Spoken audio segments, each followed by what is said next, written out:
from the voices that follow, tell them you are otherworldly. You are magic and moon dust. You are a testament to a love that persists in spite of itself, this gift. This child who is still a miracle. This child who is still mine.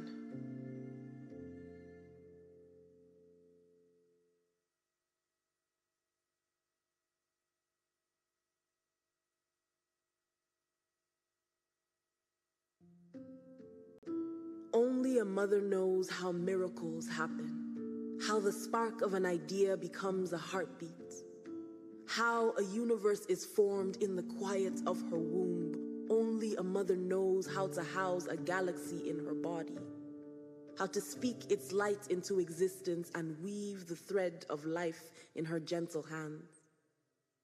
A mother knows how to protect her child, how to swoop down and snatch it from the mouth of any danger. This is what they say. The mother knows best, guided by a spiritual intuition, an umbilical connection to her child. She anticipates every need before it arises. But no one prepares you for this. A body that betrays itself, a muddy gene pool, nerves that jam like a trigger.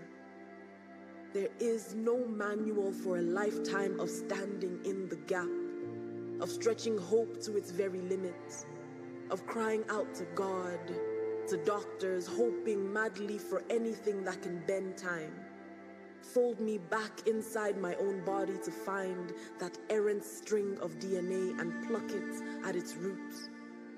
I want so desperately to gather the mangled cells into my hands, hold them still and beg them to give me back my child, weave them into a chord, a melody, a voice that can call me by name, say, I see you, say, I love you, say, Mama.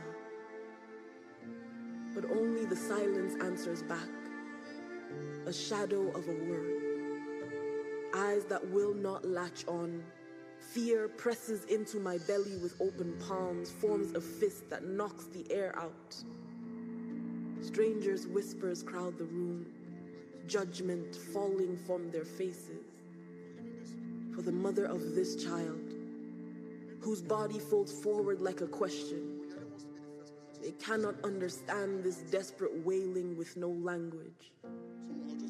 But I still remember how it felt to house a universe in my belly. The quiet victory of your becoming. So for this child, I reach through membrane and blood memory. Sit with you. Match my body to your rhythm. Vibrate back a love song. Even when your body is a wall I cannot get over, I will still love my way through to you. And I will wait for that one look, one step, one word, the power of one touch. I will offer up my back again and again for my rainbow child who dreams in color, who moves to a divine rhythm even when I cannot hear it, who knew that I could mine joy from this sorrow. Use your laughter as a balm, a kind of healing, so that when they ask about you, I will offer up my voice when yours fails. Snatch you out of the mouth of any danger. Guard your ears from the voices that follow. Tell them you are otherworldly. You are magic and moon dust. You are a testament to a love that persists in spite of itself, this gift. This child who is still a miracle. This child who is still mine.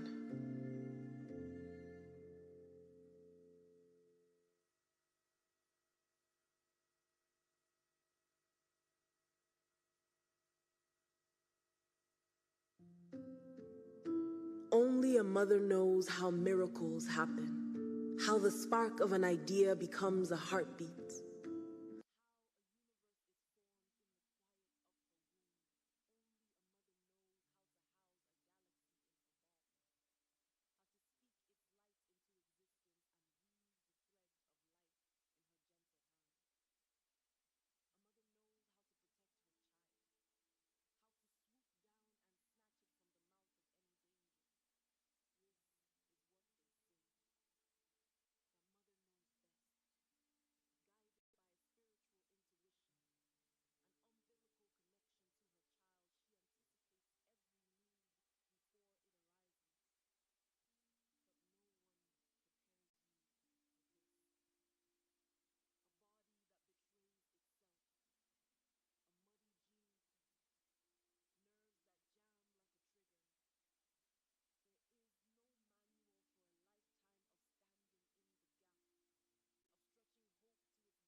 Good morning. Good morning, everyone. Good morning, ladies and gentlemen. May we please rise for the national anthem?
Thank you.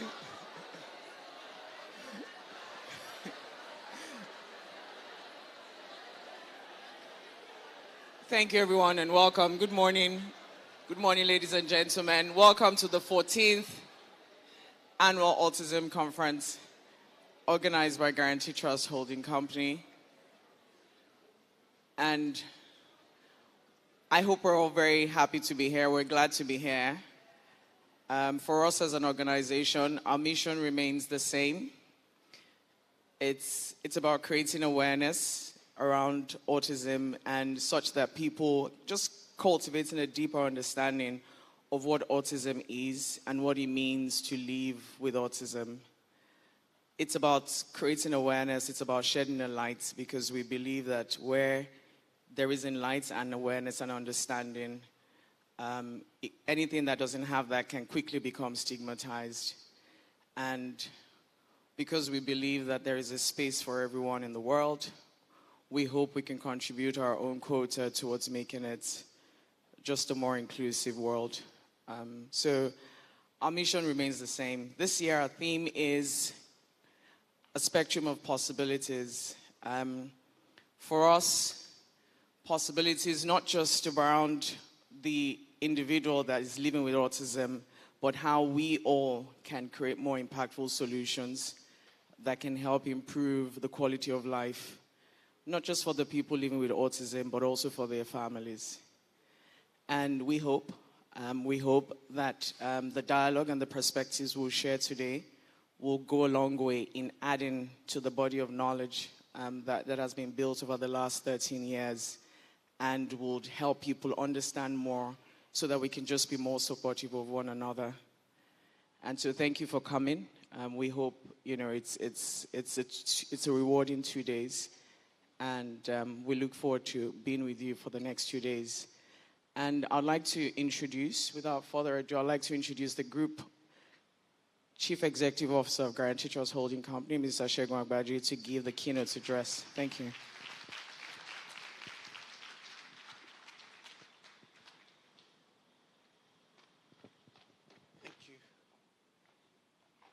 Good morning, ladies and gentlemen. Let me welcome you again to the 14th Autism Conference. For me, when I thought 14 years, I thought, that's a long time we've been doing this. And that, what does 14 years really mean for me? Well, I'm not sure autism is like polio or malaria, and that we are in a journey where we will ever eradicate this. And maybe the experts will correct me over the next 2 days. And I thought, so what has our journey been about? We're not about eradicating a condition.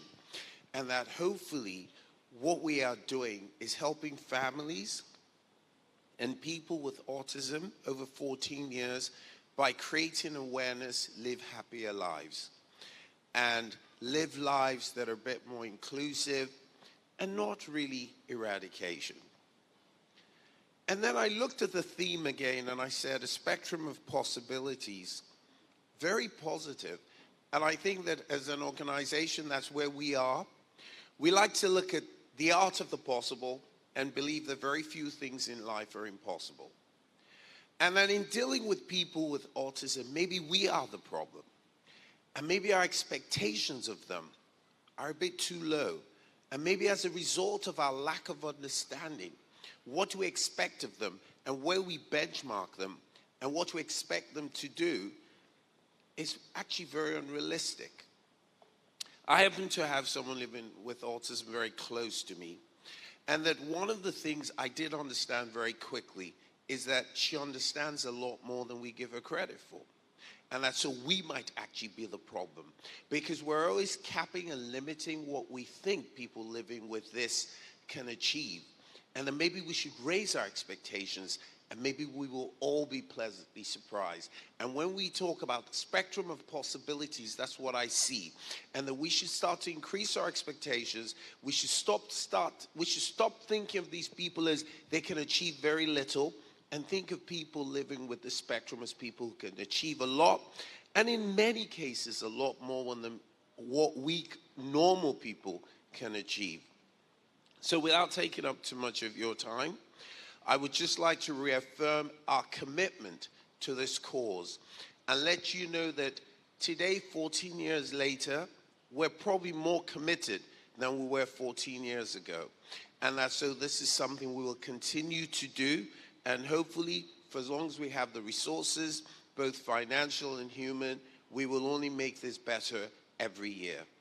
Also, finally, I'm hoping, well, you have to thank the organization. I'm just the bearer and the messenger. And that hopefully, for those who are here in the next 2 days, the conference will help you and that you will meet your expectations, and that all the objectives you set yourself over the next 2 days will be met. Thank you very much for attending.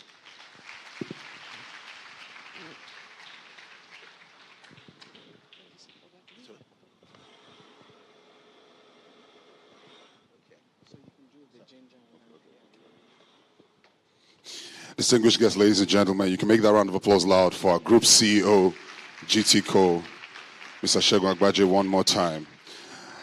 Good morning. Good morning.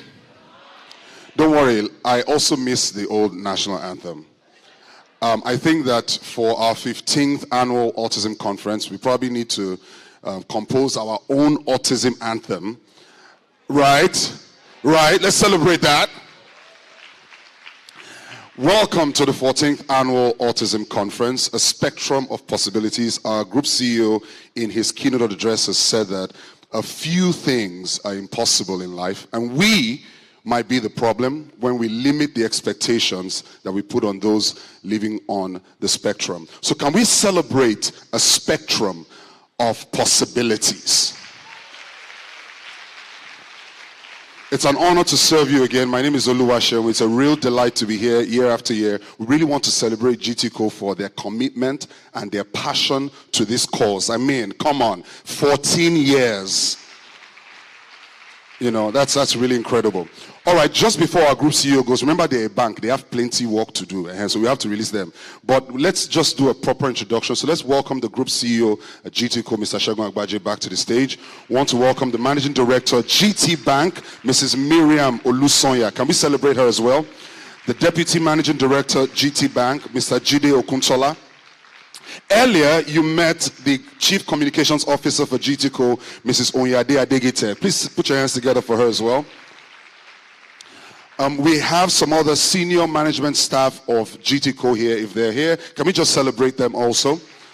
Then to our speakers, our facilitators, our experts who have come from near and far to speak to you throughout this conference. Please put your hands together for them as I bring them up on stage. We have Lanre Duyile, Ade Otubanjo, Afiz Abdulrazak, Benedict Osama, Benedette Kilo, Bode Abifarin, Camille Proctor, Eniola Lahomi, Joanne Anokoro, Joy Ovioje, Mashudat Abiola Bello Majid.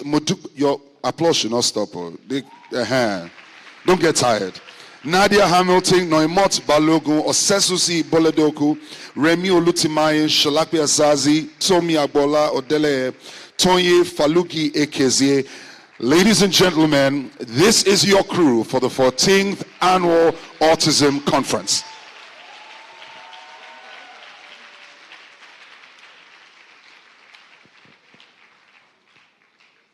And you know how we do it, right? We always have a chant.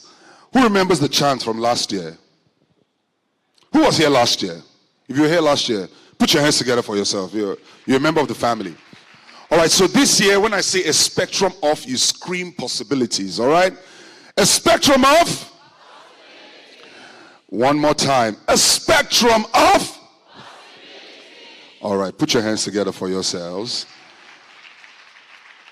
Have we got the pictures? All right, fantastic. Thank you so much to our speakers. You're going to meet them later on. We have a spectrum of presentations that they're going to make over the course of the next few days. And so we're really excited about what's to come. Again, we want to also welcome and appreciate our online audience. For this conference, we have people joining from across Nigeria, Africa, and the world. And let's celebrate and welcome them to the conference as well with a round of applause.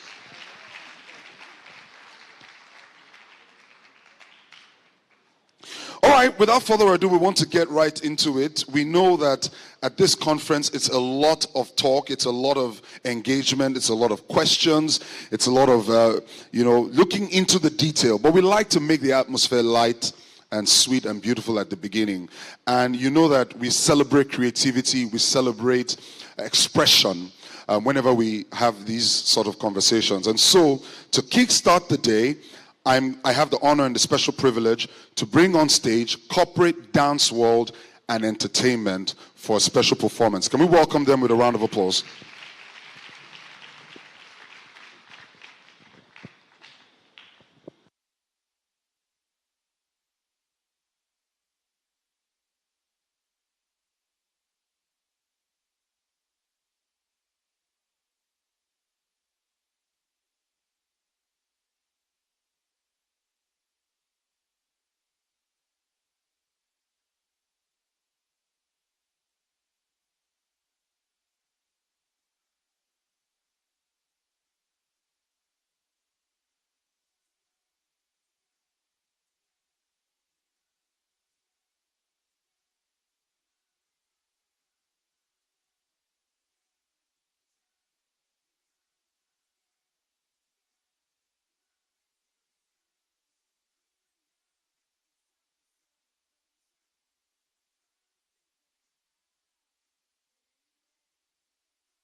go and see her. She inside.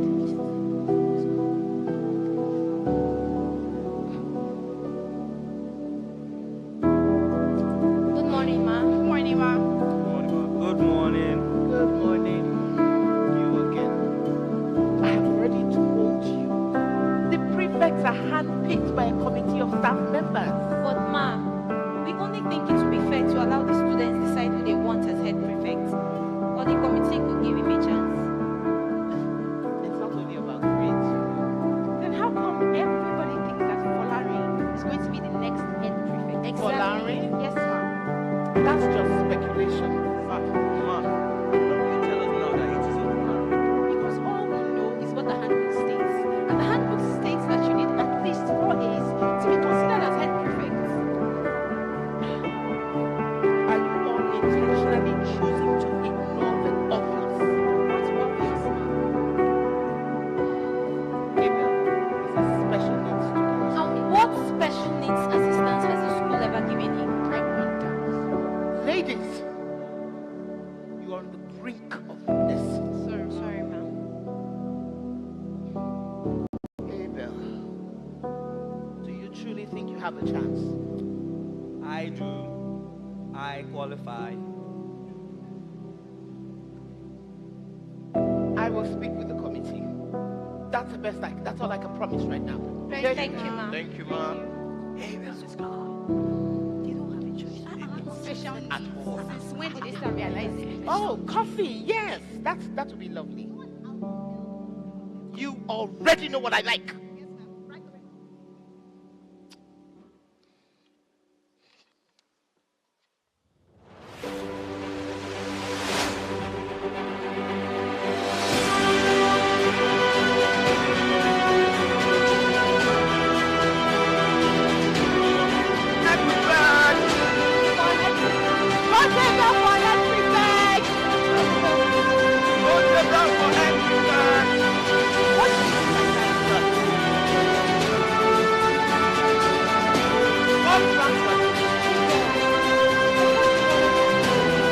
I didn't know I'd have to talk to everybody. Come on, Gabriel. This is good for you.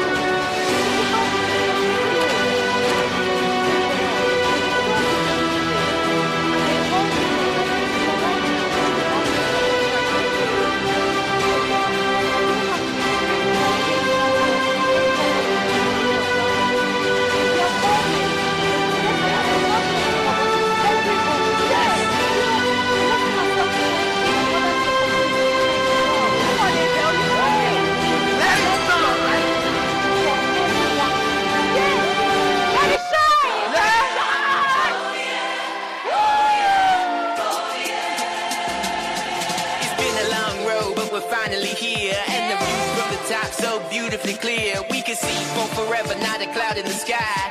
Picture perfect weather every day of our lives. Just imagine if everything you wanted came true. Well, it happened to me, so it can happen to you. We're on a journey in truth, and belief is the key. So open up your heart and let your light breathe. And I feel like I'm glowing, and I like where I'm going. Tonight, I'm showing up to shine. You know what's to come out. Don't hide your shine, y'all. Come on. Now put your hands in the sky. It's your life, it's your love. Here we go. Oh yeah, oh yeah. Come on and here we go. All right. This is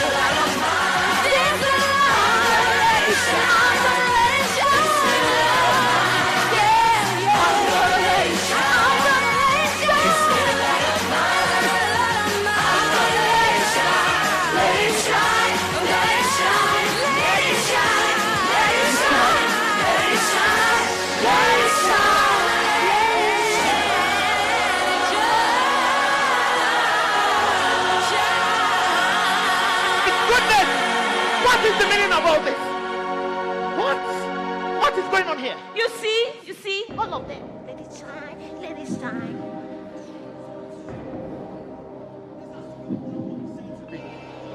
At least give me a good competition.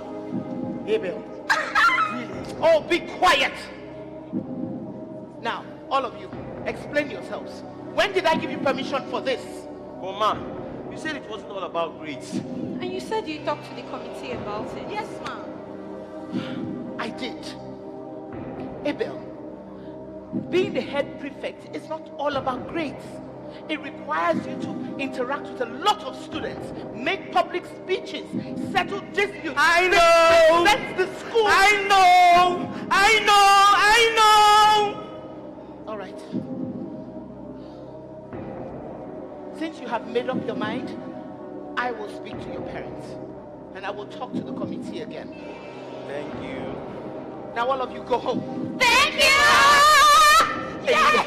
Go home, go home. Go home. Go home. Oh.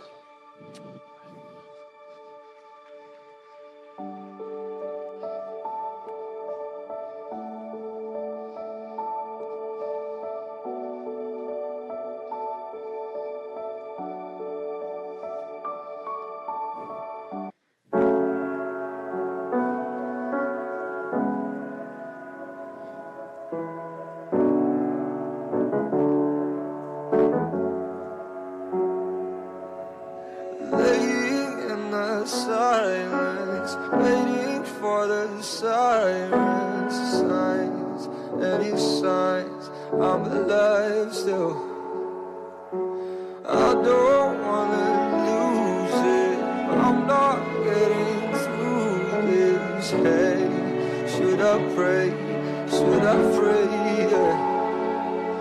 To myself, to a God, to a Savior who can.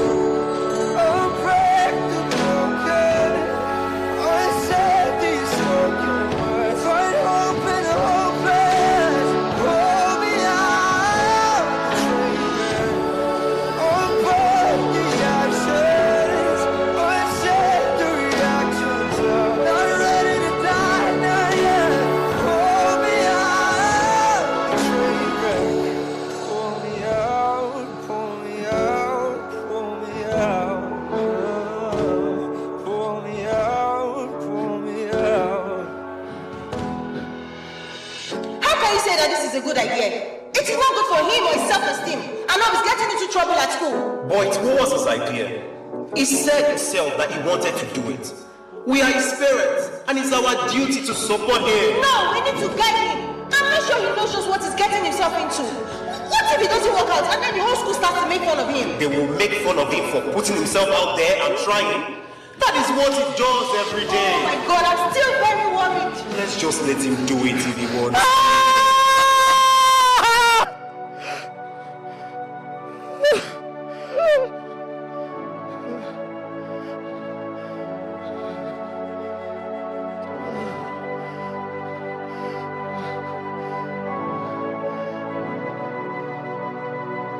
My mind, a kaleidoscope, fragments of light and shadows spinning endlessly,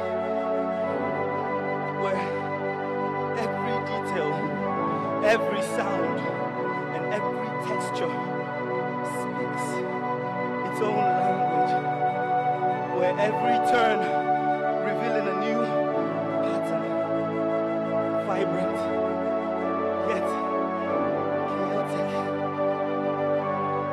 beautiful, but still bewildering. I stand on the outskirts of your wall, watching as the colors blend together. A beautiful tapestry I long to touch. I long to weave my thread into its fabric, yet it slips away.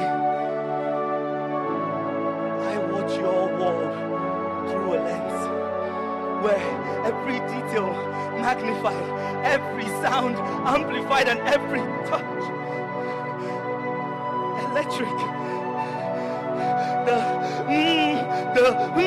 The hum of the generator. It's not just a background noise, but it's a constant buzz demanding my attention. Where challenges arise, all you all see a series of trials and error, while I see a spectrum of endless possibilities. As I charge towards adventure, a place where you call impossibility is a place I call a conquest that awaits success. I hear it. I hear it. I hear it. I hear the whispers. Can't. Won't. Not ready. Shouldn't. These words, you don't say them, but I feel it. Heavy with judgment. A burden, a weight I carry silently. Because you see me as different, broken, a burden you need to carry. Well, let me tell you, I am not a puzzle that needs to be fixed. Neither am I a problem that needs to be solved. So, I am here in my own corner. A gentle soul, yearning for connection, yearning for understanding. And I know I navigate your world with a different map, one that is hard for you all to read, but it makes perfect sense to me. In this complicated world, my world is a mosaic too, delicate and intricate, a masterpiece in its own right. Only if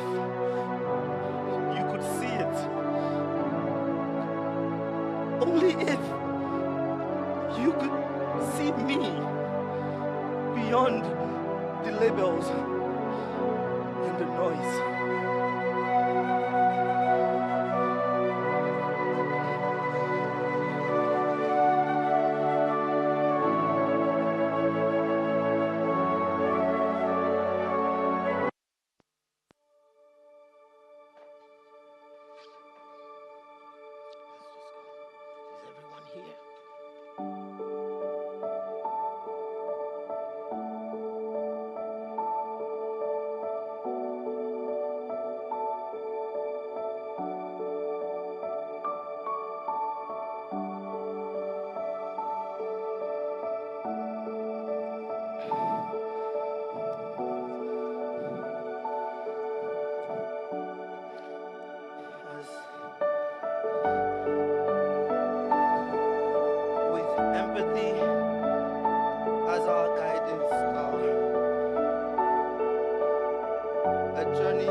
Let's go, bro. Okay.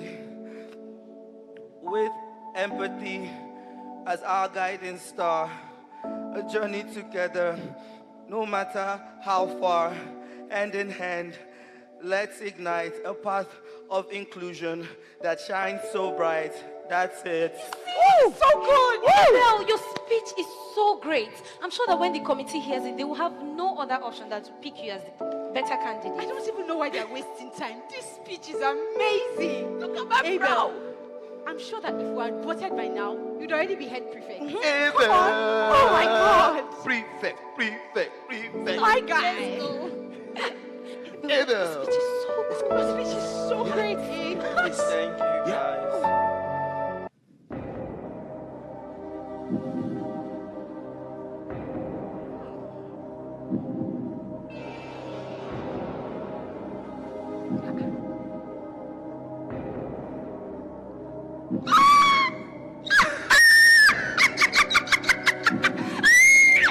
This is good. Valerie!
resources and encouragement for everyone to reach their full potential.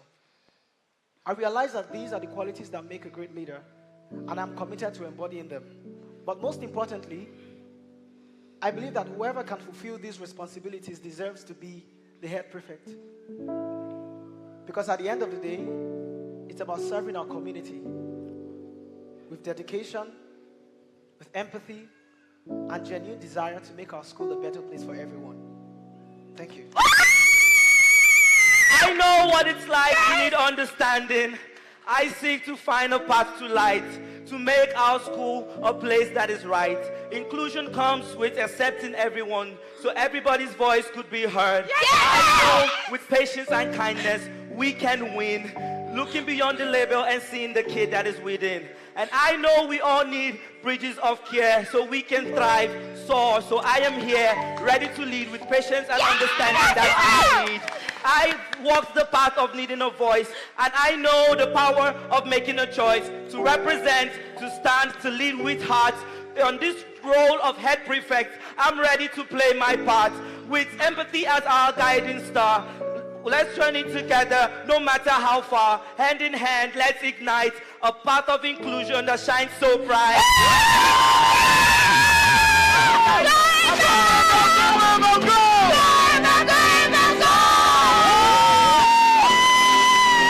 Take a 5-minute recess. Take a break.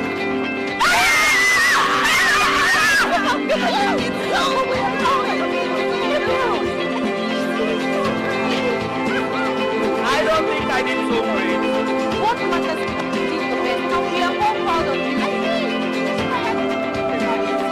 I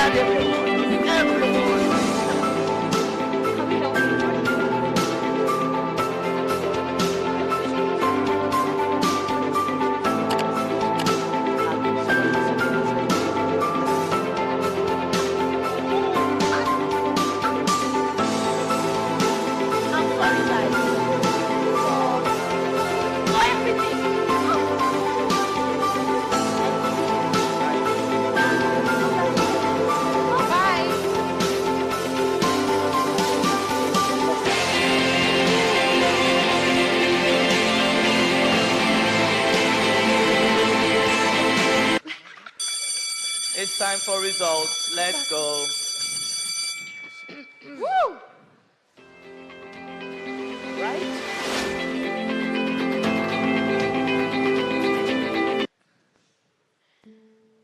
As you all know, we have had an unusual case in the selection of the male head prefect for the next academic session. The male head prefect, or the head prefect, is a role that is very tasking. It requires empathy, thoughtfulness, and as we have so passionately been reminded by this young man here, a mindset of inclusion. We would like to thank Abel Bamidele for helping us rediscover and revisit our values as an institution. And now, the moment we've all been waiting for. After deliberating with some of our esteemed staff members and taking into account the strengths of both candidates, it is my pleasure to announce the male head prefect for the next academic session is Lanre Adeola. And for the first time in the history of this school, as assistant head prefect to work closely with Lanre, Abel.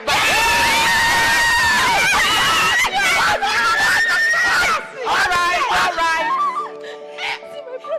It is important that whatever we do, we make sure that we recognize everyone, have empathy for everyone, and make sure that every voice is represented. This is a journey that presents us with the perspective of the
gentlemen, Gloria Young.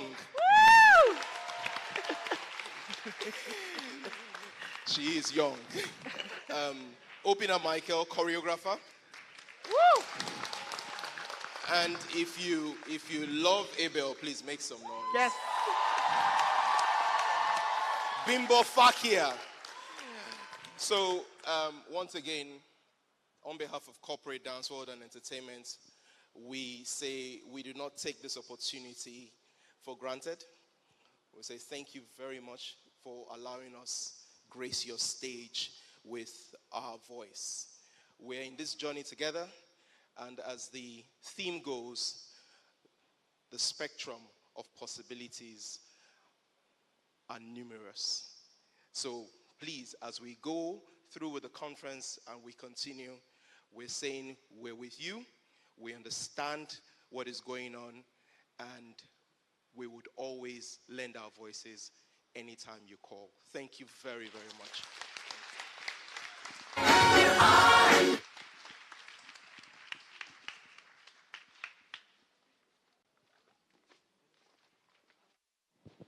Can we celebrate Corporate Dance World and Entertainment one more time?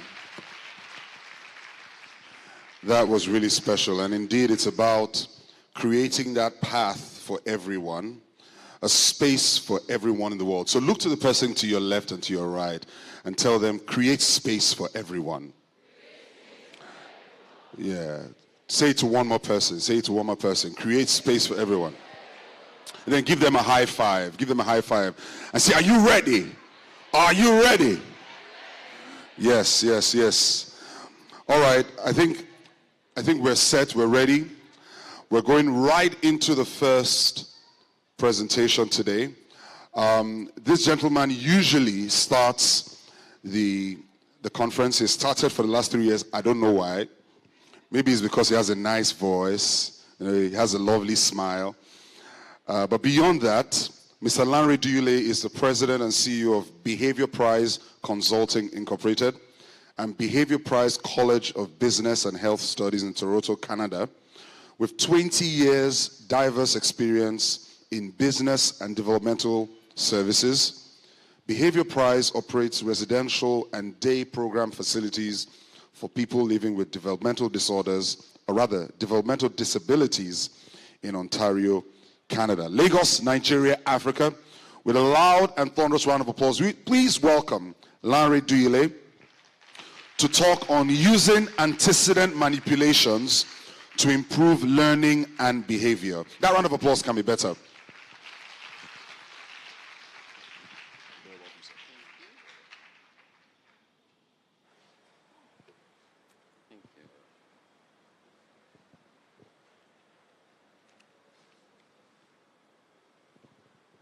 Good morning. Assalamu alaikum. The Lord is good. Oh, wow. Have you ever heard anyone say alaikum assalam without the beginning part? It doesn't really make sense. You have to say assalamu alaikum first, and then somebody will respond. And if you're a Christian, you have to say, the Lord is good, and then somebody will say, all the time. The act of saying, the Lord is good, in behavior analysis is something. And the response is another thing. So if we're looking at the person who is engaging in behavior, okay, good. So if we're looking at the person who is engaging in behavior, the thing that happened before that behavior is called the antecedent.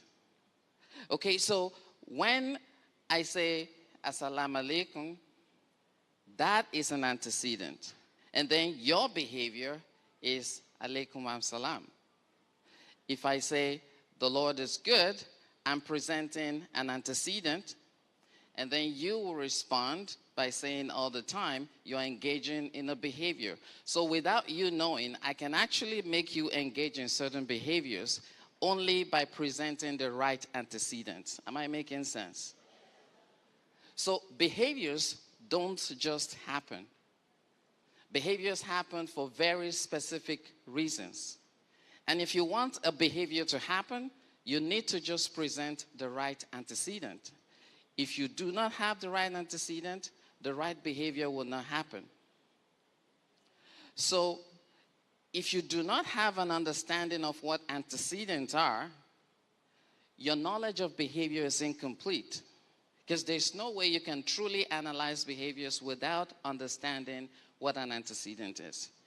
And that is why today I want to talk to you about how to use antecedent manipulations to improve behaviors, to improve learning.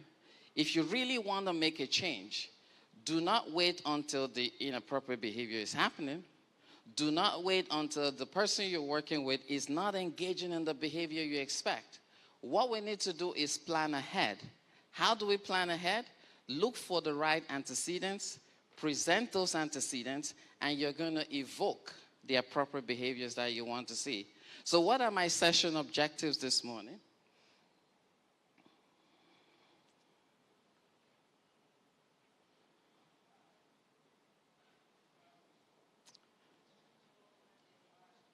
It's changing here, not changing there.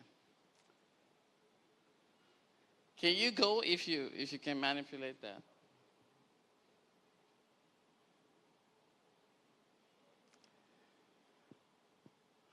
Okay, good. So what I'd like to do at the end of this is to ensure that participants, you guys, are able to describe what antecedent manipulation is as a strategy. Okay, 2 is to be able to describe what establishing operations are. I'll go into what all this means and how they affect behavior. 3, I want you to be able to, at the end of this, contrive or create what we call establishing operations conditions. Participants should also be able to describe response effort and the effect it has on behavior. And then finally, to be able to manipulate antecedent stimuli to produce the response that we need our individuals to engage in. Now, in behavior analytic science, there's something that we call determinism.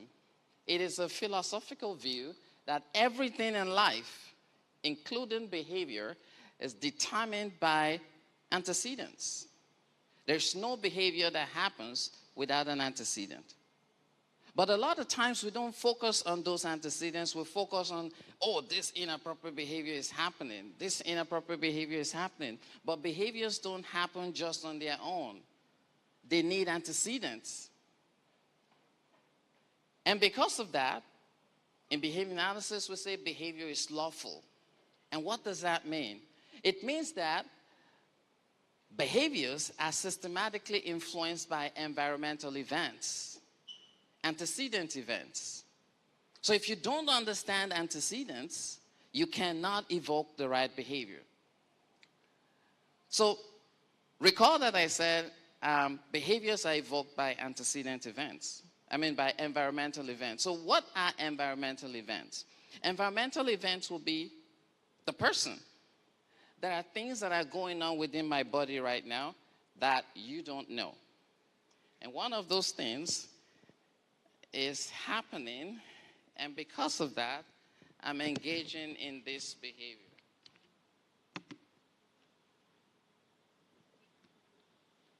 So if you see me engaging in behavior, it's for a reason. I'm drinking water, it's for a reason.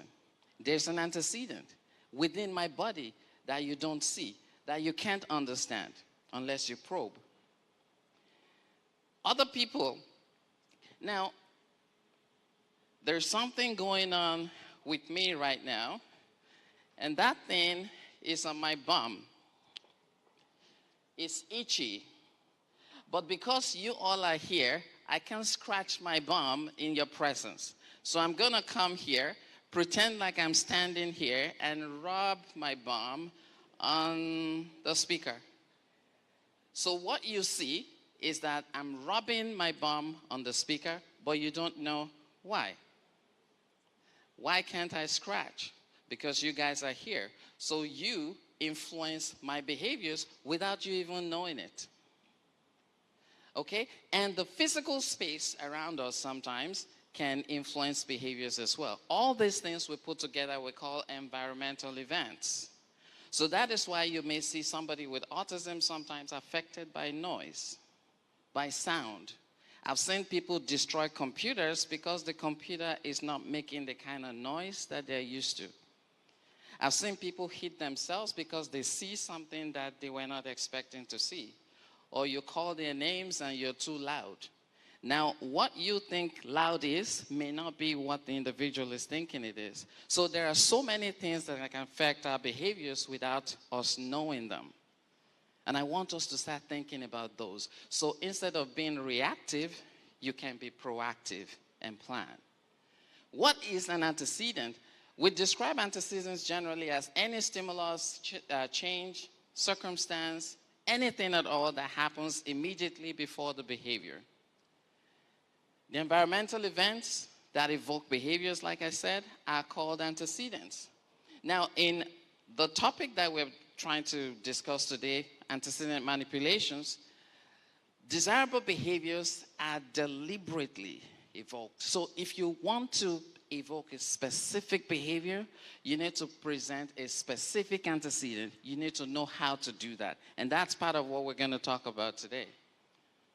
So look at this example. Tommy is very upset that she's grounded and cannot go out. Her mom has just returned from a party and she forgot to lock the front door. So Tommy snuck out of the house and went to ShopRite to meet her friends. Question for you guys, what is the behavior in this scenario? The behavior is Tommy sneaking out. What is the antecedent? Anyone, what do you think? Sorry? Leaving the door unlocked, exactly.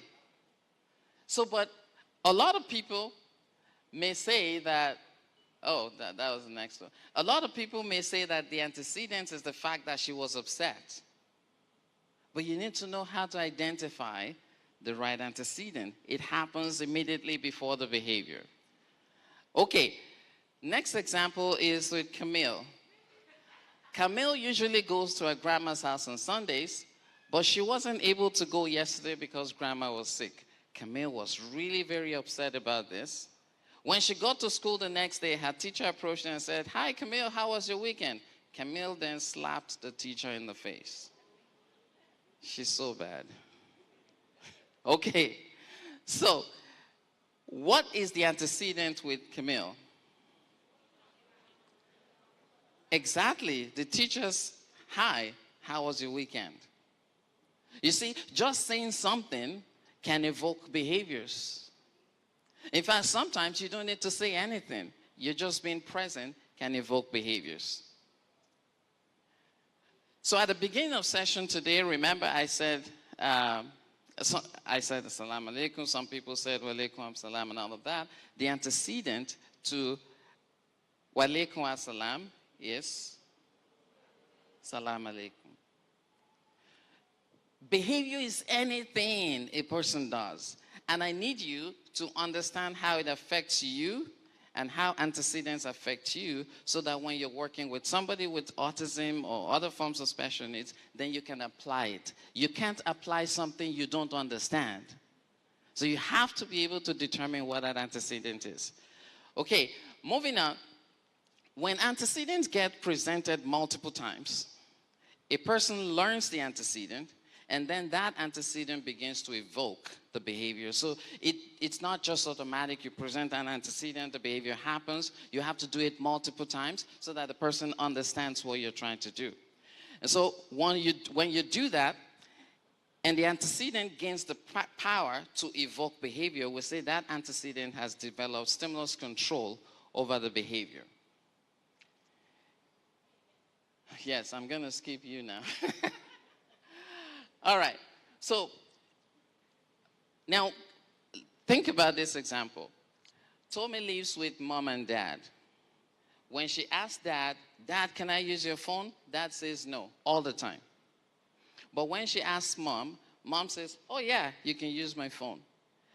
If you do that multiple times, Tommy would learn that dad never lets me use the phone, but mom lets me use the phone.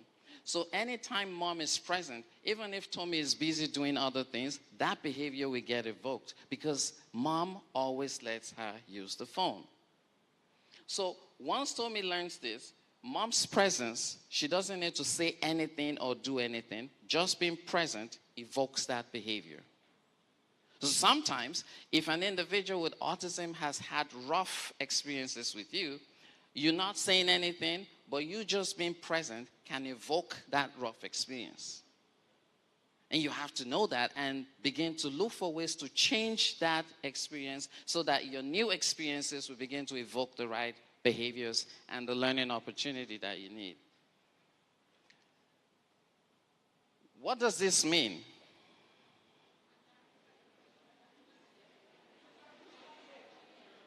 You don't know? Okay. You don't know what this means because it is new to you. But what it means is, I'm happy to be here today. Now, if I present this multiple times and you're able to learn it, you will soon begin to read it. At that point, we say that those Chinese words have developed stimulus control over your behavior, so anytime you see it, you're going to read it. What about this next word? We don't know what it means. Upside down Y. It is pronounced as hua. Okay. So, imagine that I'm here and I run out and I say, hua, hua. What will you do? Nothing, because you don't know what it means. But what that really means is fire.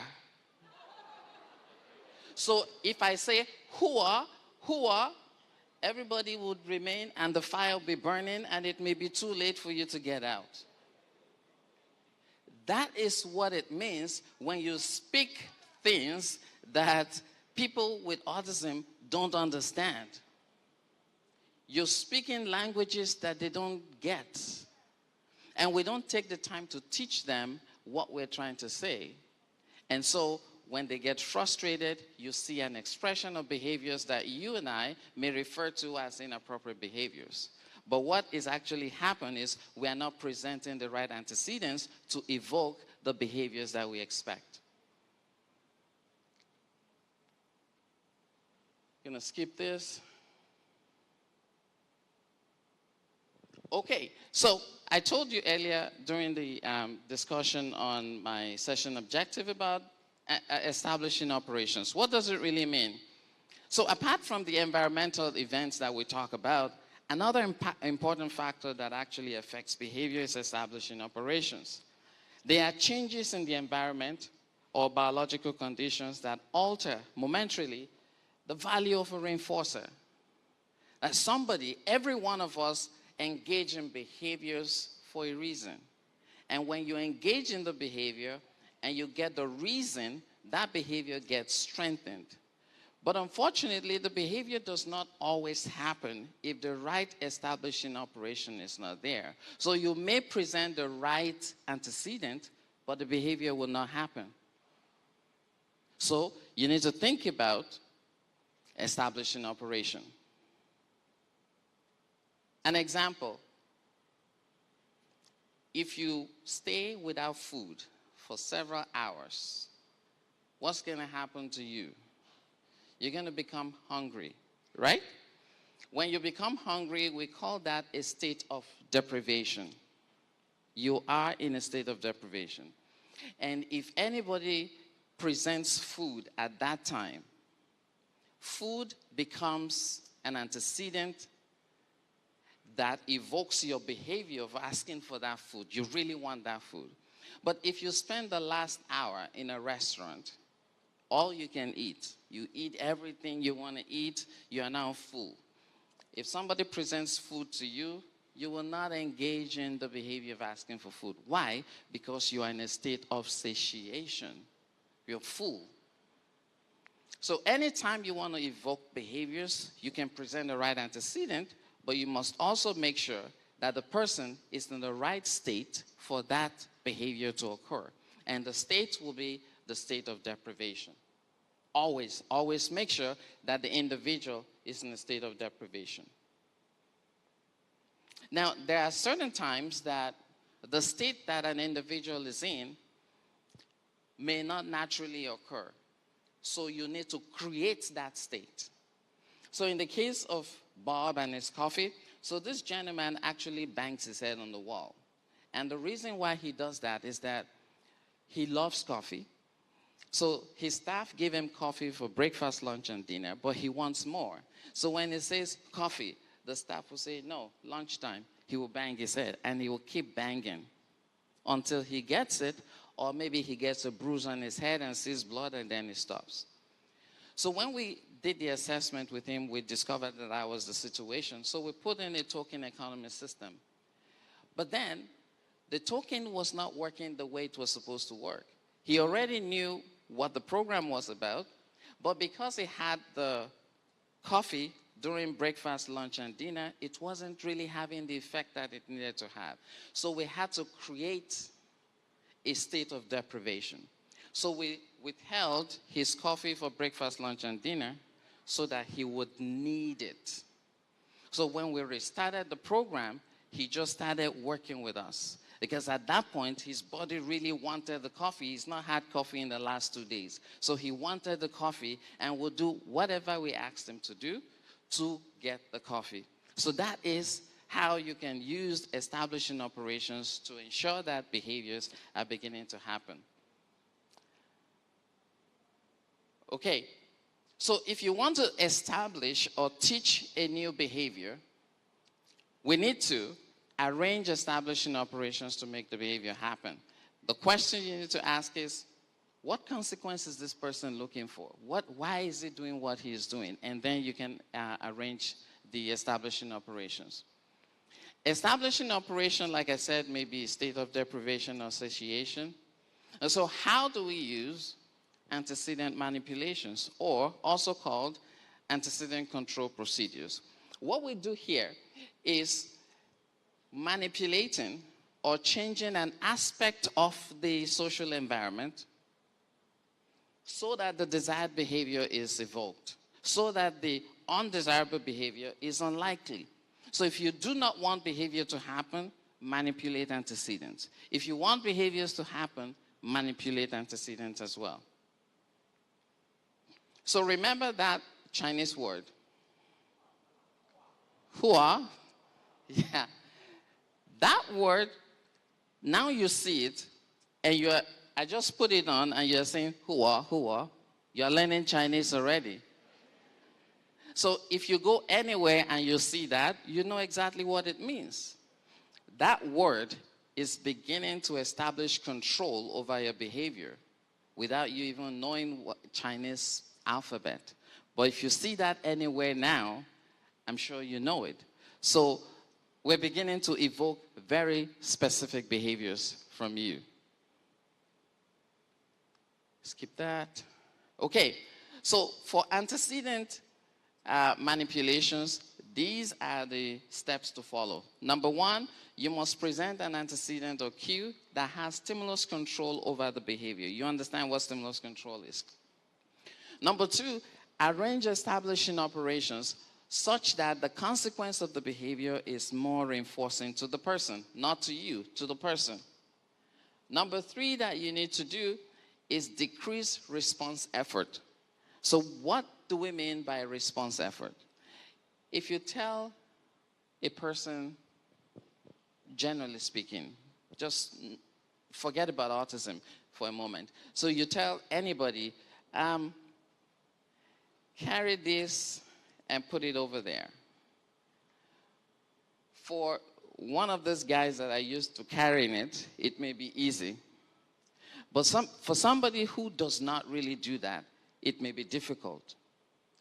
The amount of strength or energy or work that you need to do to perform a task is what we refer to as response effort. So now think about autism. You want somebody living with autism to do something, you have to think about how much work they need to do to make that happen. Not what you think is work, but what that person thinks is work. So for example, you say, make your bed. Make your bed for a typical teenager is a lot of work. You may think it's not, but for teenagers, it's a lot of work. Now think about asking somebody with autism to do that. That may be a lot more work for the person. So when you're asking people to do things, think about this particular person. How much work does he need to do? If it's too much for him, even if you present the right antecedent, it may not work. Even if the establishing operations is there, it may not work. So you have to make sure that these things are present and balanced. Antecedent, establishing operations, and the response effort, the amount of work that needs to be done. So how do we make it more likely that our clients will engage in a particular behavior? We've talked about that. Response effort. Okay.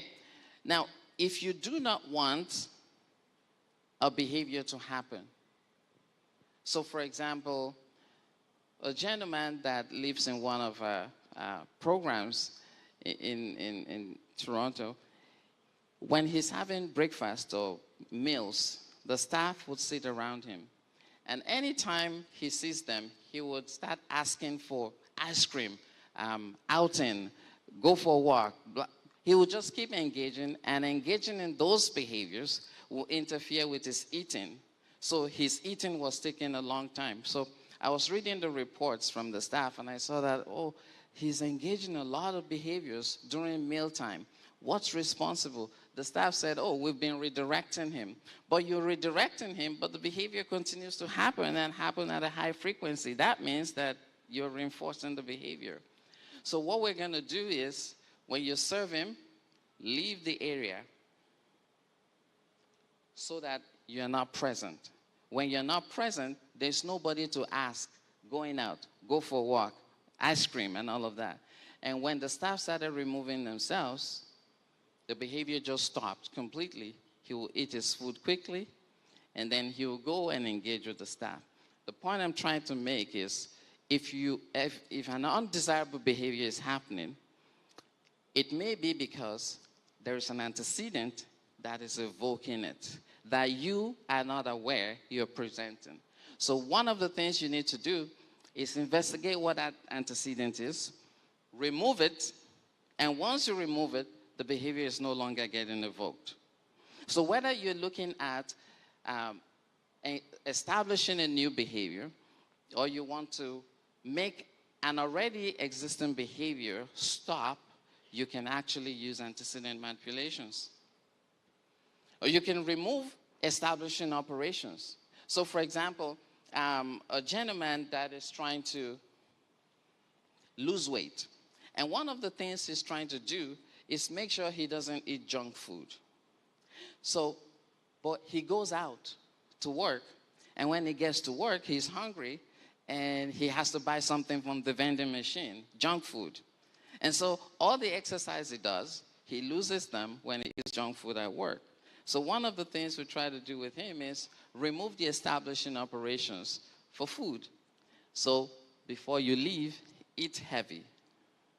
If you're full, you won't be hungry when you get there. And if you're hungry when you get there, the food that we've packed for you, you can eat that. But you can't eat the junk. So if somebody is hungry, you can't tell them not to eat because they're on a diet. They will eat.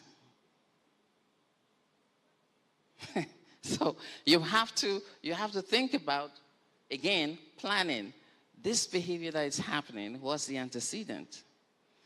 If it is present, remove it. If you need to make it bigger, make it bigger. But you have to figure out ways to do all of that. So when an undesirable behavior is present, one can reduce its likelihood of occurring by removing or replacing any antecedent that may be present. Let's call on the diet.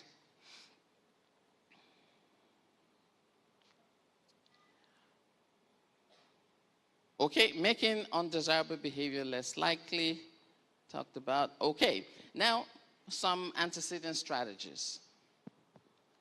And I'm not going to explain this in detail. My slides actually has, at the end of this, you'll see descriptions of what each of these strategies are. And you can download that and read it up and all of that. But in the interest of time, I'll just go through some of the strategies.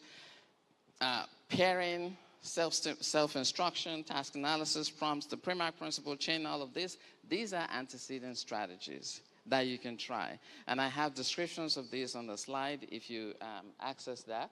And these, you may just think they're everyday stuff, but they are really very important. I've seen guys, if you're wearing a red t-shirt, some guys, when they see is that Man U logo? They'll say, up Man U. And if it's the blue one, they say, Chelsea. Guys who don't even know each other, the moment they see that t-shirt, they just start talking. They don't know each other. They don't know anything about each other. They just start talking. That is how pairing works. You look for an individual, look for something that they enjoy. Pair yourself with that thing, and before you know it, the behavior begins to happen. Other strategies will be social stories, video, teaching functional communication. I'm sure you're going to hear some things about communication here. There are people who cannot communicate. Now, one of the things that individuals who are on the spectrum, one of the things they deal with is communication. If you cannot communicate, then you're going to communicate somehow in behaviors. I'll give you this final example with the communication piece. A gentleman that I'm working with, he does not really talk, but he can say words. So when the teacher comes to sit in front of him to do some tabletop activities, he puts his hands out. And the moment he puts his hands out, now the teacher is female, so when she sits, he puts his hand out, his hand touches her chest, and she pulls back. And that's happened multiple times until the lady said, you know what, I can't do this anymore. This guy is just molesting me. So we changed the female staff to a male staff. And then the male staff will go sit, he will put his hand out again and touch the guy's chest. So that, gave us an idea that maybe the touching is not really sexual. He's not touching anybody's breast. He must be saying something else. And so on observation, we found that he may actually be saying he doesn't want to work. So we did that multiple times, consistently showing that, and then we said, okay, what we're going to do is try to teach him just to say break and see how that plays out. And so when the staff goes there and he puts his hand out, you pull his hand down and say break, and say break. And then he started saying break. He started saying break, and we, by teaching him how to communicate, instead of touching people, just say break, the guy stopped touching people, and he would say break. In fact, sometimes when you open the door, he would just say break. Okay, break, and then we'll give him a break. So now, if he wants a break, he says break. Imagine he wants water, and he can't say it. He's going to do something to get water. And I've seen situations where people will go in the toilet and drink water from the toilet because they can't say water, and the only place they know water is always flowing is inside the toilet. So one of the things we can do is actually teach communication and all the other strategies that are there. Okay. Questions, if you have any.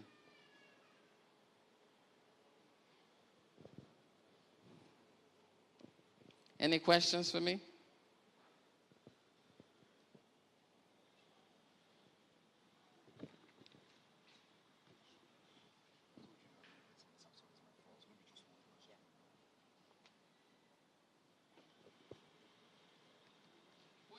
Who is coordinating the questions? I have somebody here.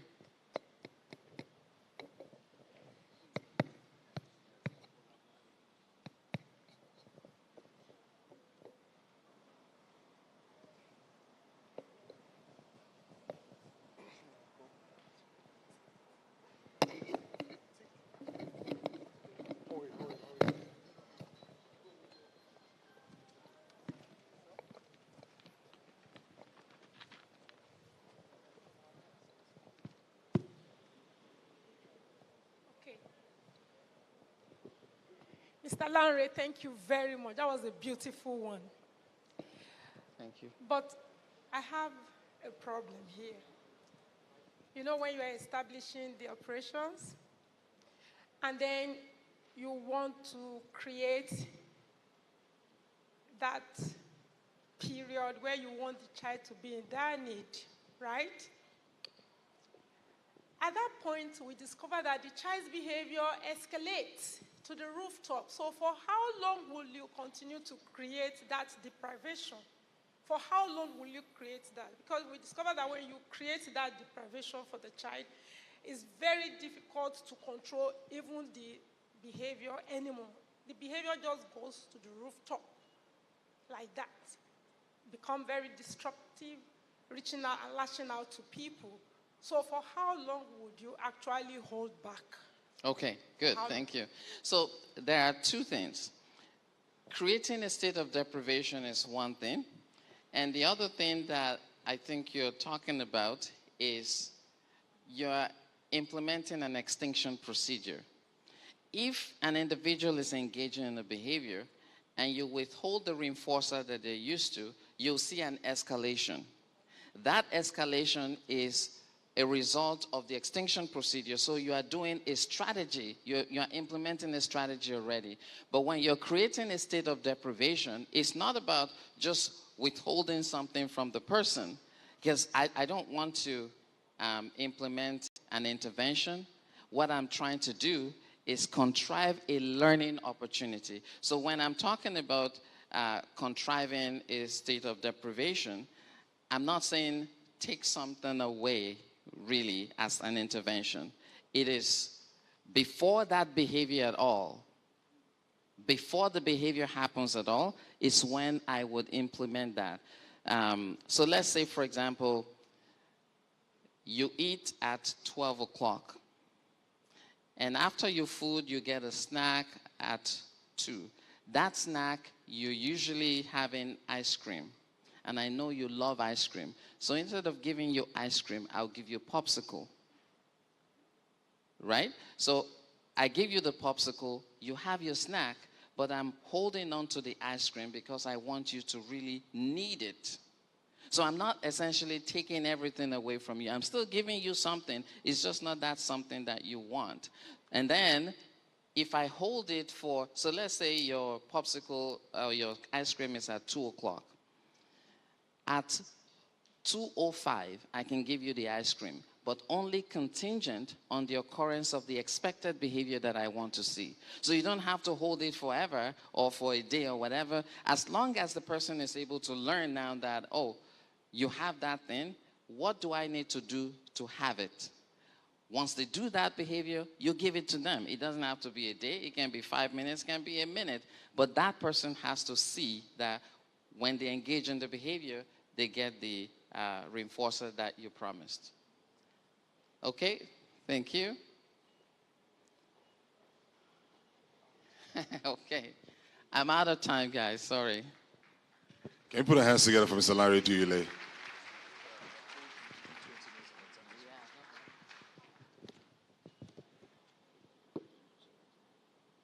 Thank you so much, Lanre Duyile, for that wonderful presentation. Can we put our hands together for Mr. Duyile one more time? He talked about how to manipulate antecedent and use establishing operations to make a desired behavior happen. Well, we would also at this point, ladies and gentlemen, like to welcome and recognize Her Excellency, Dr. Mrs. Kodiana Ibijoke Sanwo-Olu, the First Lady of Lagos State. You're very welcome. We also have Her Excellency Dickiness Tobere Oberewori, the First Lady of Delta State and founder for You Matter Charity Foundation, who is represented by the Honorable Commissioner of Humanitarian Affairs and Girl-Child Development for Delta, Orode Uduaga. You're also very welcome. Through the years, government have played a very pivotal role in being solid partners for GTCO and all the other stakeholders and individuals and organizations that are raising awareness for autism and providing interventions. So we really want to thank all our government officials who are with us on this journey together. Mr. Duyile did a very wonderful presentation. The only problem I have, and it's not just me that has the problem, he greeted Christians, he greeted Muslims, but some traditionalists sent me a message. They say he did not greet Shango and Ogun worshippers. So, Mr. Duyile, I don't know how you appease the gods. But remember that part of what we're doing with this conference is really to foster improvement in the care and management of individuals living with autism. Ultimately, you might need expert help to break down some of the things Mr. Duyile has said, but it's really just nuggets and little bits of information to help you if you're a parent, if you're a caregiver, if you're an educationist, if you're a healthcare provider as well, to improve whatever care you're giving to individuals living with autism. But ultimately, expert advice, expert intervention is really what makes the difference. And so as the event proceeds, these presentations might not arm you with all the information that you need, but will give you nuggets here and there. All right, so we want to move really fast. We have very little time. I know we're going to have an address from the First Lady at some point, but we want to move to our next presentation, and then we're going to call her up to speak later on. Ladies and gentlemen, our next presentation will be on fundamental communication strategies for children with autism. It'll be by a speech and language therapist. I'm going to welcome her now. Her name is Eniola Lahomi. Can we put our hands together? She's a seasoned speech and language therapist with over a decade of experience working with children with autism and developmental challenges. She holds a bachelor's in psychology, a master's in speech and language therapy from the University of Reading, and a postgraduate diploma in sensory integration from Sheffield Hallam University. In summary, she goes school. So please, put your hands together for Eniola Lahomi.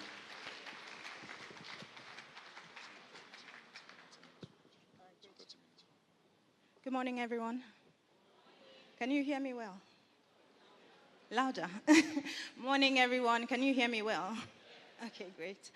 All right, so today what I've come to do is to just talk about some strategies that parents, caregivers, teachers, therapists can use with children who have an autism spectrum disorder. So we're going to make it quite simple because I'm sure there are lots of caregivers and parents. Please let me just see your hand if you're a caregiver or a parent here.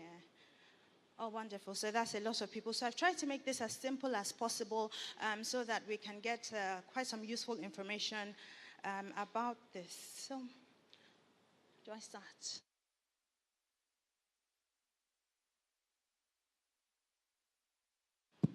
All right. So, like I said, today we'll be focusing on children. There are other speech and language therapists present who are going to focus on adults and talk about communication across the autism spectrum. So today I want us to talk about what communication looks like in autism spectrum disorders for children, and to give us some strategies and go through some case studies, and to just also give us some tips and resources that would be useful to help, and then we'll take some questions at the end. All right, so when we talk about autism spectrum disorders, I'm not going to go deep into that because, but I'm just doing this in case there's some people who this is your first sort of exposure to autism, or you're a parent of a newly diagnosed child, or you're just sort of getting to know what autism really is. So it refers to a group of disorders that are characterized by difficulties in social interaction, in behavior, like Mr. Lanre has been talking about, as well as in communication. So the spectrum part of it just means that the strengths and the skills vary across the spectrum. So also do the communication skills vary across the spectrum as well. So in autism, children who have autism have different communication challenges that I've listed there. So when we think about social communication, we're thinking about children who have difficulties initiating interaction, difficulties maintaining eye contact, difficulties understanding social cues. In receptive language, we're thinking about challenges with following directions, understanding abstract concepts, challenges with being able to understand things or understand and process things that have been said to them or even things that they have been able to read. Difficulties with expressive language refer to children's ability to use language. So some children with autism who have autism spectrum disorders may not have any language at all, and we may refer to them as nonverbal. Some children may have limited language. So we're thinking about, in terms of expressive language, we're just thinking about the child's ability to communicate verbally or to be able to express themselves. In terms of pragmatic language, we're thinking about difficulties with staying on topic in conversation. We're thinking about difficulties with sort of having that back and forth conversation and a conversation that makes sense with people. Again, when we think about communication in autism, there are individual differences, like we talked about the spectrum. So some children with autism spectrum disorders may be, may have quite an expanded vocabulary. They may, be able to speak very well, but they struggle with social interaction. They may struggle with, social forms of communication. And so we have to think about what the strengths of the children are and work on those strengths while still addressing their challenges. These are some common communication characteristics in autism spectrum disorders. These are not all, but just the most common ones. So a lot of children with autism tend to have echolalia, which is usually a repetition of a phrase or a sentence or just a whole chunk of language. So sometimes it manifests immediately. So you may say, "How are you?" and the child responds with, "How are you?" Or sometimes it may also be, something that they have heard earlier that they're just repeating. It's usually seen as a challenge, but it can also be a bridge to more functional communication later on. Children with autism also sort of interpret things literally, so they may struggle with jokes, with sarcasm, with idioms. So when communicating with children with autism, it's best to bear this in mind, that direct conversation, direct speaking is better. In terms of nonverbal communication, even children who are verbal, a lot of children with autism tend to engage in nonverbal communication. That's communicating with their body language, communicating with gestures, communicating with their behaviors as well. So it's important to understand what some of these nonverbal cues are when you're interacting with children with autism, and then be able to understand and respond appropriately.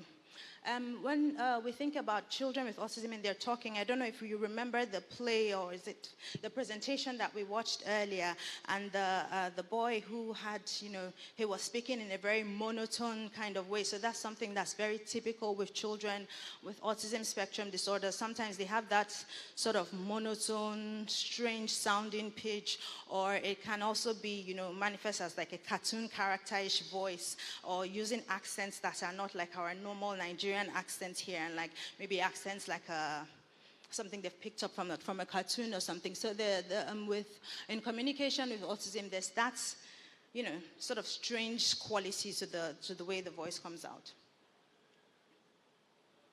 All right, so if we think back to that play as well, I don't know if you remember, there was a point where they were all trying to hug, was it Benjamin? Abel.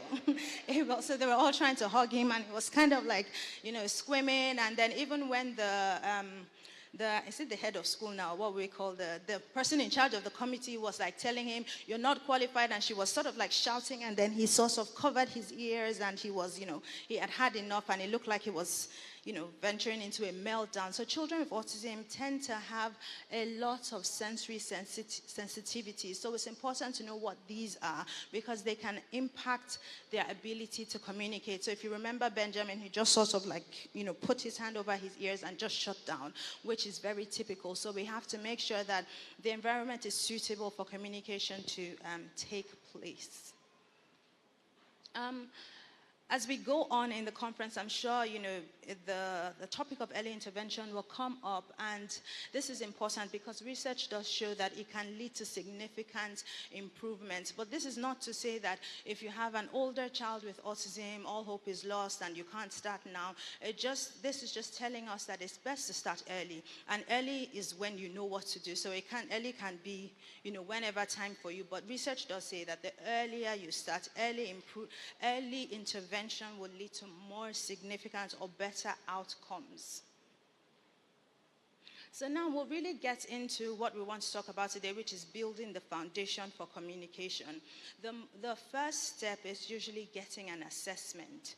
So in Nigeria here, we don't have many professionals, but if we look in our packets, there's a good list that's at the back of that packet that has professionals. So it's important that you go to someone who's an actual professional, because this sets the stage for, your child's treatment outcome. So you want to get that initial assessment, which will tell you what sort of skills the child has, what their strengths are in terms of their communication, and what areas we need to work on and how we work on those. And then when you've gotten that assessment, you keep going back for ongoing monitoring. So it's not, we've done this first assessment and then we'll never go back again. So you do the assessment, and then the therapist or whoever has done this assessment for you monitors regularly. After the assessment, you want to, have some kind of something that you're working on with the child. So the therapist would usually come up with some goals. It's best to keep in mind that these goals have to be realistic. These goals have to be something that we can achieve. These goals are things that we're going to work on for a certain amount of time. Review, is this working? Have they made progress? And then, think about it again. So the therapist shouldn't be setting goals just by themselves. The therapist should be involving you, the family members. The therapist should be involving, the teachers who are working with the child to make sure that everyone is working together and the goals are achievable, just not for the child, but everyone that's also working with the child is on the same page.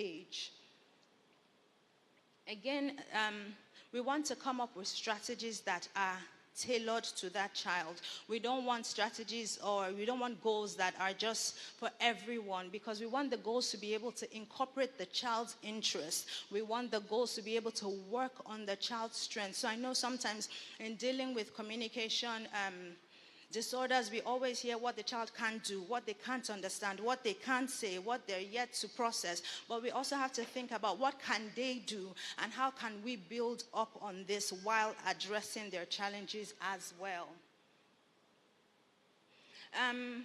Flexibility in methods. So I've been practicing in Nigeria for over 10 years, and with a lot of our caregivers, there's a lot of rigidity. It's like, if my child does not speak, nothing else matters. If my child does not do X and X and X, nothing else matters. But we've got to be open. We've got to be flexible to different approaches and to different methods. If you find that you found someone who is a qualified therapist, a qualified professional giving you information, you have to be open enough to accept the strategies and the suggestions they're giving you.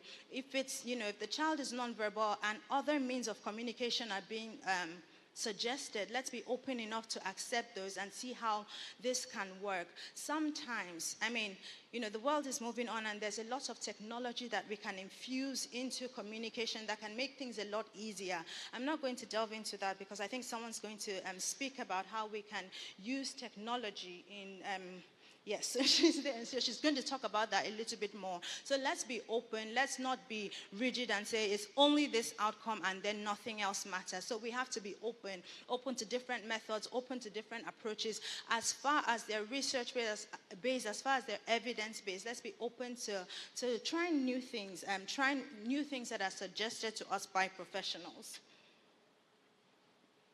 All right, so we're going to get into general communication strategies now. Again, remember that this session is tailored specifically to children, but some of these strategies can be used by others, older individuals with autism as well. So the first thing we want to do is to use a lot of visual support. Use a lot of visual support. Visual schedules, social stories, visual cues, they all go a long way in supporting communication, even with children that are verbal. As we saw sometimes, so Abel, who was here in the play, he was speaking, but it got to a point that, everything was too much and he shut down. So even children who are verbal, even children who are speaking still need support with, still needs visual support. So this on here is an example of what a daily schedule might look like. Again, it's not just something to print off of the internet, because you want it to be specific to your child. You want it to be things that your child actually does. So you can create your own. It doesn't have to be, fancy or high tech. If your child can read, you can write things on there. So let's not be discouraged by, maybe we don't have access to printing, or, the things are changing. These are things that we can do ourselves at home. Another thing to note is thinking about a form of alternative communication. Like I said, not a lot of children on the autism spectrum are nonverbal and may continue to be nonverbal. So we don't want to be stuck on only one method of communication. As a speech and language therapist, our goal is functional communication, not verbal communication. So we want the children to be communicating. If they're communicating verbally, that is fantastic. If that's not happening, we can think about alternative means. I've put PECS here, which is a picture exchange communication system, but this is not the only one. This is just low tech. It's something that you can print pictures, but it does have a system that needs to be followed, and a system that needs to be implemented by a professional and supported by a professional, but it's pretty low tech. There are speech generating devices that you can also install. There are apps on the phone that you can use, and a therapist can guide you through these devices as well. In terms of teaching, we want to be quite structured. I've put in here using the teach approach, but that's not the only approach, but it's one that's commonly used in Nigeria, that's why I've referred to it. So that would be what a teach setup classroom looks like.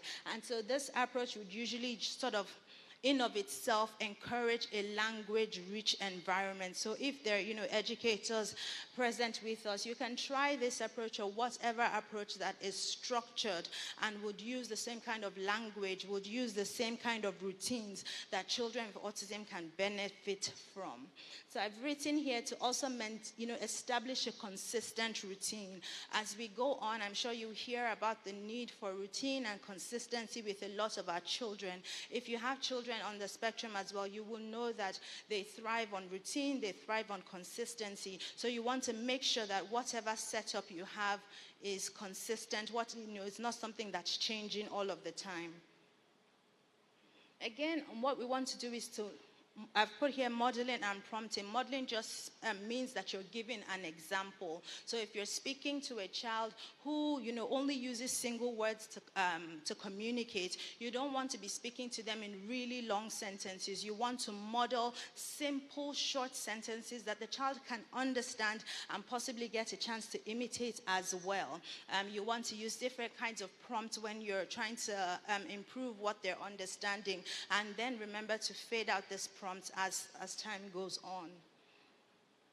Another strategy is to train social skills. So you want to, no.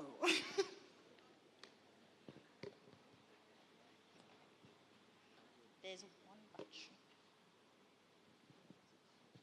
So maybe will you be, okay, thank you. All right, so social skills training, just, where we want to put in sessions that are interactive, sessions where, in therapy, it's nice to work individually with the child, but we also want interactive sessions where the children are able to practice the skills that they have gotten and be able to transfer those skills in a sort of real world setting. Sorry, I think the battery is behind this thing. Is it? All right. Okay, so thinking about receptive language now, I don't know if you remember, we had said receptive language is thinking about the things that the child understands, how they're able to process and understand the things that have been said to them or the things that they have read. So the first thing to do is to use simplified language. Use short, simple sentences and avoid using too many words. So for example, you want to tell the child, after we eat lunch, we'll go to church. After we go to church, then we'll come back home and play. Those words may be too many for the child to understand. So you may want to say first lunch, then church, and then play. Or you may want to, use the visual support that we have shown earlier to show, we have something called the first then card. I don't know if it's on here, but it's just simply a picture that says first this and then that. So those kinds of things help to build receptive language. Another thing that we want to do is to combine words with gestures and sometimes sign language. So there are different types of modified signs that we can use. There's markaton or just gestures that you can create yourself. So like when you're saying yes, maybe doing some nodding or pointing to show, to just let the child know that this thing I'm saying is that thing that I'm pointing to. So just using a lot of gestures. And if you remember, we said that children with autism spectrum disorders communicate non-verbally a lot. So we want to put that in there so that it can help their understanding as well. We want to be consistent in our language. So for example, if you're trying to teach a child the word car, you're trying to teach car, you're playing in therapy, you're saying car. Tomorrow, don't call it vehicle. Tomorrow, don't call it truck or something else. You want to be consistent in the language you're using when you're, sort of trying to improve receptive language. Now with expressive language, so again, these are just general strategies that we can use, and if you want more specific things, you're going to have to speak to your child's therapist. The person who knows your child best is going to be able to give you strategies that are specific to your child and be able to draw up a plan that your child and you can follow as well. So in terms of expressive language, we're thinking about the child's use of language now. So we want to expand the vocabulary. So if a child says, for example, car, you can expand saying, yes, red car, or blue car, or long car, or short car.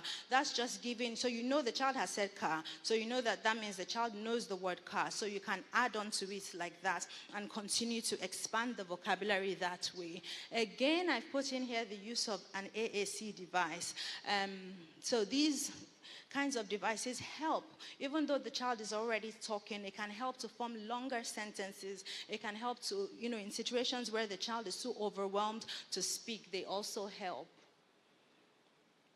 These are examples. On this picture is an example of sentence strips. So these sentence strips, they help the child to construct sentences. So for example, you're saying, what can you see? Or what do you want? Sometimes it's just so abstract in their minds. So if you have a sentence strip that says, I want, and there's several pictures that the child can pick from, and they can see, what they want. For example, they want to go outside, and there's a picture of outside there. They can construct it, we teach them to say, I want, outside, or I want whatever, by using these sentence strips. It just serves as a guide. And then over time, that consistent use helps the child to be able to form those sentences on their own without the prompts.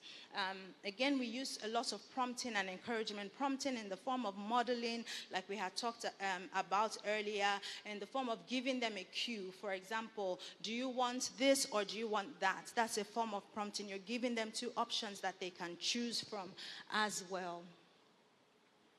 Again, play-based language activities really help because it's kind of a natural setting. Let's say you're playing, with a cooking set, for example, you're commenting a lot. You're saying, if you play with that cooking set, you'd have repeated yourself over and over again. It's something that the child is interested in. They'll get a chance to be able to learn some new words. They'll get a chance to be able to repeat words that they already know. So it's nice to have play-based activities. Sometimes people come into our therapy sessions and they think, oh, you're just getting paid to play and play and play. But it's through that play that children actually learn. It's a natural setting, it's, you know, it's easier. Those skills, instead of just sitting down with the child and saying, say ball, ball, ball, you know, it doesn't really make any sense. But in a play setting, we're playing with that ball. We're tossing it up and down. Look, ball's going up, ball's down. You know, if we play with a ball for 10 minutes, surely the child will know that this thing that we've been calling ball is actually this round thing,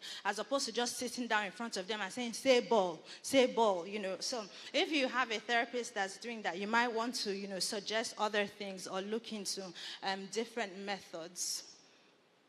So I don't know, how much time do we have? 6 minutes. So I'll just go through, okay, one case study, and then we'll take some questions.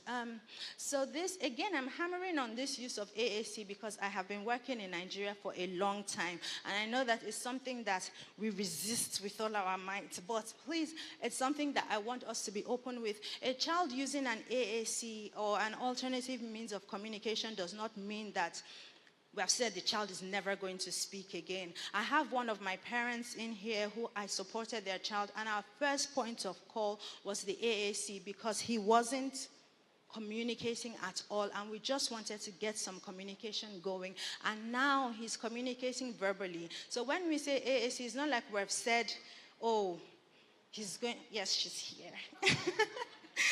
So we started with the AAC, and now he's communicating verbally. So it's not like once we say the child is using pictures or we're using a device, we mean that it's never going to happen. If it does happen, fantastic. If it doesn't happen, it's still a plus because the child now has a way to communicate. So this is a child, Ethan, who had minimal speech. So he did have some speech, but he relied a lot on gestures, and he had a lot of difficulty expressing his needs.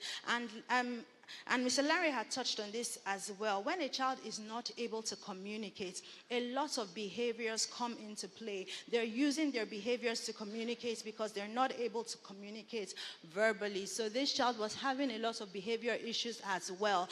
And we introduced the PEC system, and he started, you know, he saw that if he gives a picture, someone will actually understand what he's saying and he'll get what he wants. And we were able to continue to expand this. A lot of the behaviors reduced. I mean, he started to communicate a lot more, but a lot of times he'll still go back to his PEC's book because, you know, that's what's familiar and that's what's, you know, he can easily pass his message across.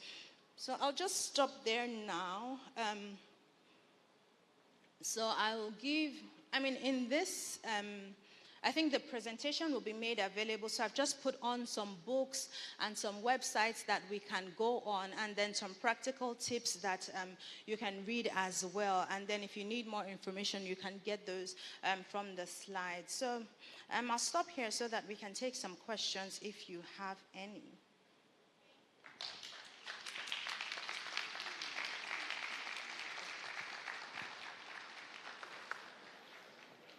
Any questions? Okay. Someone will get a mic to you.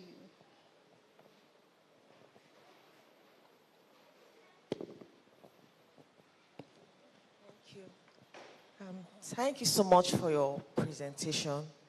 I facilitate a non-verbal child. So we are moving to the next class. So working with that child, I observe that she's good with sounds. And we were able to, I use the visual cards a lot. So every sound we learned in the previous class, every tricky word that we learned, I found out that this child could identify.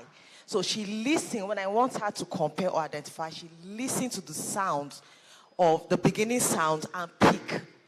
So along the line, the summer term, what I did was all the sounds, all the words that we've learned, I put them into like 3 to 4 words with picture. So it can like the boat is blue. I like to sing. She knows like flashcard if you present it to her. So next step going forward, I communicating to her is she's not able to really communicate. So when she wants to use the toilet, she just runs off. I follow her and ensures that she uses the toilet, and then we come back. So I want her to be able to communicate little needs around her and within the school environment. What I intend to do is to prepare those cards for her, like I want to drink water. I want to use the toilet. I want to. So, listening to you now, I'm thinking if I should make it shorter. We want a brief question, not another presentation, please. Thank you. Sorry. Quickly, 2 seconds. Finish in 2 seconds. Okay, so I want to know if it will be proper for me to use short sentences or just a word All right. to communicate her needs. All right, thank you. So let's take the second question quickly. All protocols duly observed. I'm an autism mom. My name is Magdalene Ojeme, Mrs. I have a son who is 17. He's nonverbal, and he does gestures. But I don't know how long it would take for him to come out of this. I don't know if there's any hope for me as an autism mom. Thank you. All right, so in answering the first question, so if you think about sort of how language develops, we don't just, a newborn doesn't go from babbling to using sentences. So we want to take it step by step by step. So you may want to start with the picture cards and making sure that she knows those vocabulary that you're trying to teach. So maybe, as you're working with her, you already know the words that you want her to learn. So you may want to start in therapy, if it's that you want her, so you have your goals, that you're going to discuss with the parents. Maybe it's that you want her to be able to request to go to the toilet. You can have a picture card of the toilet. So try to use symbols, not taking actual pictures. So the symbol card for the toilet, and then you're pairing it, every time she's running off, you bring her back and show her, this is the toilet, and then you pair that with her and take her to the toilet. And then while you're using the pictures, you're still using verbal communication as well. You're pairing that with the pictures as well. And then when she, knows what toilet is and she has started to independently take that toilet card and give it to you, you can try the sentence strip, the one that says, I want. She doesn't have to be able to read. If you keep, every time you show her the sentence strip, you say, I want toilet, I want whatever, whatever that. But the pictures that you are trying to use for the sentence strips are things that she must already know. If she doesn't know those pictures, that's like the single word stage. You shouldn't move on to then using, sentences or strips and, tricky words and all of that. So but you have to be quite specific as to what exactly you're trying to get her to learn or to do. In terms of the other question, that I think the mom said that her child is 17 years old. In terms of coming out of this, there's no at the moment research to say that there is a coming out of this, sort of phase, but there is. If he's not communicating at all and he's only using gestures, he's already 17. So we want to be able to establish some form of communication system. It could be, so it may not be something high-tech. It may not be that this system, he's going to now be using it to have proper communication, proper conversations, but he should be able to communicate at least his basic needs and wants. You want to work with a therapist who is going to be able to introduce him to whatever system is best for him. If he's going to be using gestures, is he going to be able to point at specific things? Is he going to be able to show you exactly what he wants with gestures alone? The probability of that is quite limited, so he may need an actual system. And like a system doesn't have to be complicated. It may just be a small, book of cards. It may be an actual device that has very little pictures. But we want at this stage, you want to make sure that he's able to communicate at least his basic needs and wants and some interests. And for us, sometimes we want more. But you have to think about your child as well. What is okay for him as well? Does he want to be having all these, long conversations? Maybe not. He's probably not interested in that. He may want to just be able to say, okay, this is what I want. Now I want to do this. I don't want to do this. I want to be left alone. I don't want to do this. If there's an activity that he's engaged in, maybe you're getting him involved in some kind of activity. Maybe he's learning a skill or something.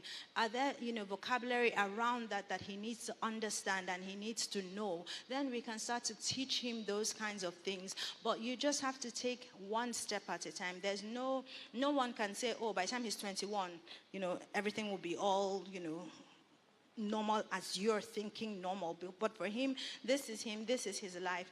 Accept the child that's in front of you, not the child that you're imagining or dreaming of. So yes, so that's my answer. So thank you.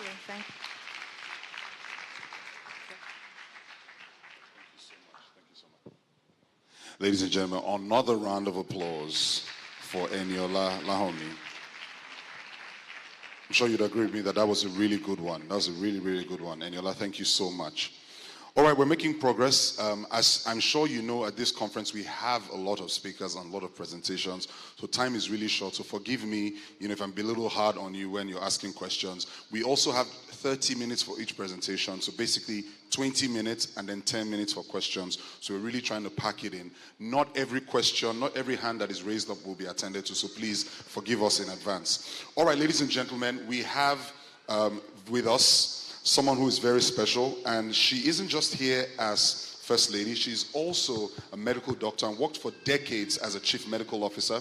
So she's someone who understands a lot of the issues that are being discussed at this conference and is personally invested in the conversation today. So it's a real delight to have with us the First Lady of Lagos State, Her Excellency Dr. Mrs. Claudiana Ibijoke Sonwo-Olu, and we're inviting her to give a goodwill message. Can we invite the Honorable First Lady, Her Excellency, with another round of applause, ladies and gentlemen.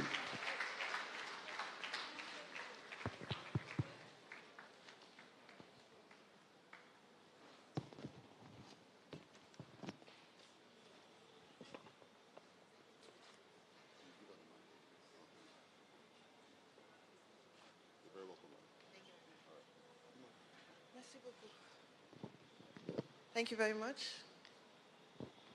Distinguished ladies and gentlemen, it is an honor and a pleasure to be here this morning. I apologize, quote unquote, for being here very early, but it's due to the work you always give us to do.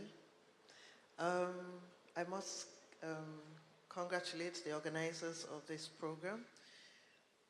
This is your 14th Annual Autism Conference, and what amuses me is that every time you deem it fit to have this program, it shows that it's a very burning issue. It's critical for us to put some continuity in ensuring that this conference holds every year, gather the right people inside the hall, and spread the message out there. Not to take much of your time, I know there's still a lot of speakers that want to speak before me. I missed Mr. Lanre Duyile's session. I really wanted to listen to that, but I'm happy I was able to learn something from Eniola's session. Well spoken, well thought through. Thank you very much for enlightening us further. Like I said, you kept on emphasizing on keep it simple and short. Keep it short and simple, keep it simple and short, KISS. Anytime. KISS is a very, very easy acronym to work with. For our children that have autism, one of the things I want to mention here is we have to spread love around them. I want to thank the various caregivers that are here, the teachers that are here, for the wonderful, wonderful work that you're doing out there. It's not easy to take care of our special needs children, but with what you've said here, that we need to adapt alternative communication skills, teaching styles for our children. And I remember when you go out sometimes to some of these public areas, hotels, restaurants, universities, some places in Nigeria and some places abroad, where we have these braille things on the lift, you know. So they've taken into consideration that you might have, you know, some special needs people around you, and so they put all those things around. And even in the universities, I see them there. And I was like, okay, we need to take a key from here. Everywhere we go, we should add the braille part of it. Now we're talking about autism. And there's a lot on communication styles and skills, some pictorial, and some nonverbal communications. So I'm thinking, let's just assume that the whole place we are special needs, and start getting used to having a lot of different type of pictorials around, so that it's easy for our people to live a normal life with these basic needs. That's what I was just thinking when you were talking, that we can have these pictorials and just assume the, you know, the whole community, you know, we're under this circle. And so we need to encourage, especially in Lagos State, under our educational system,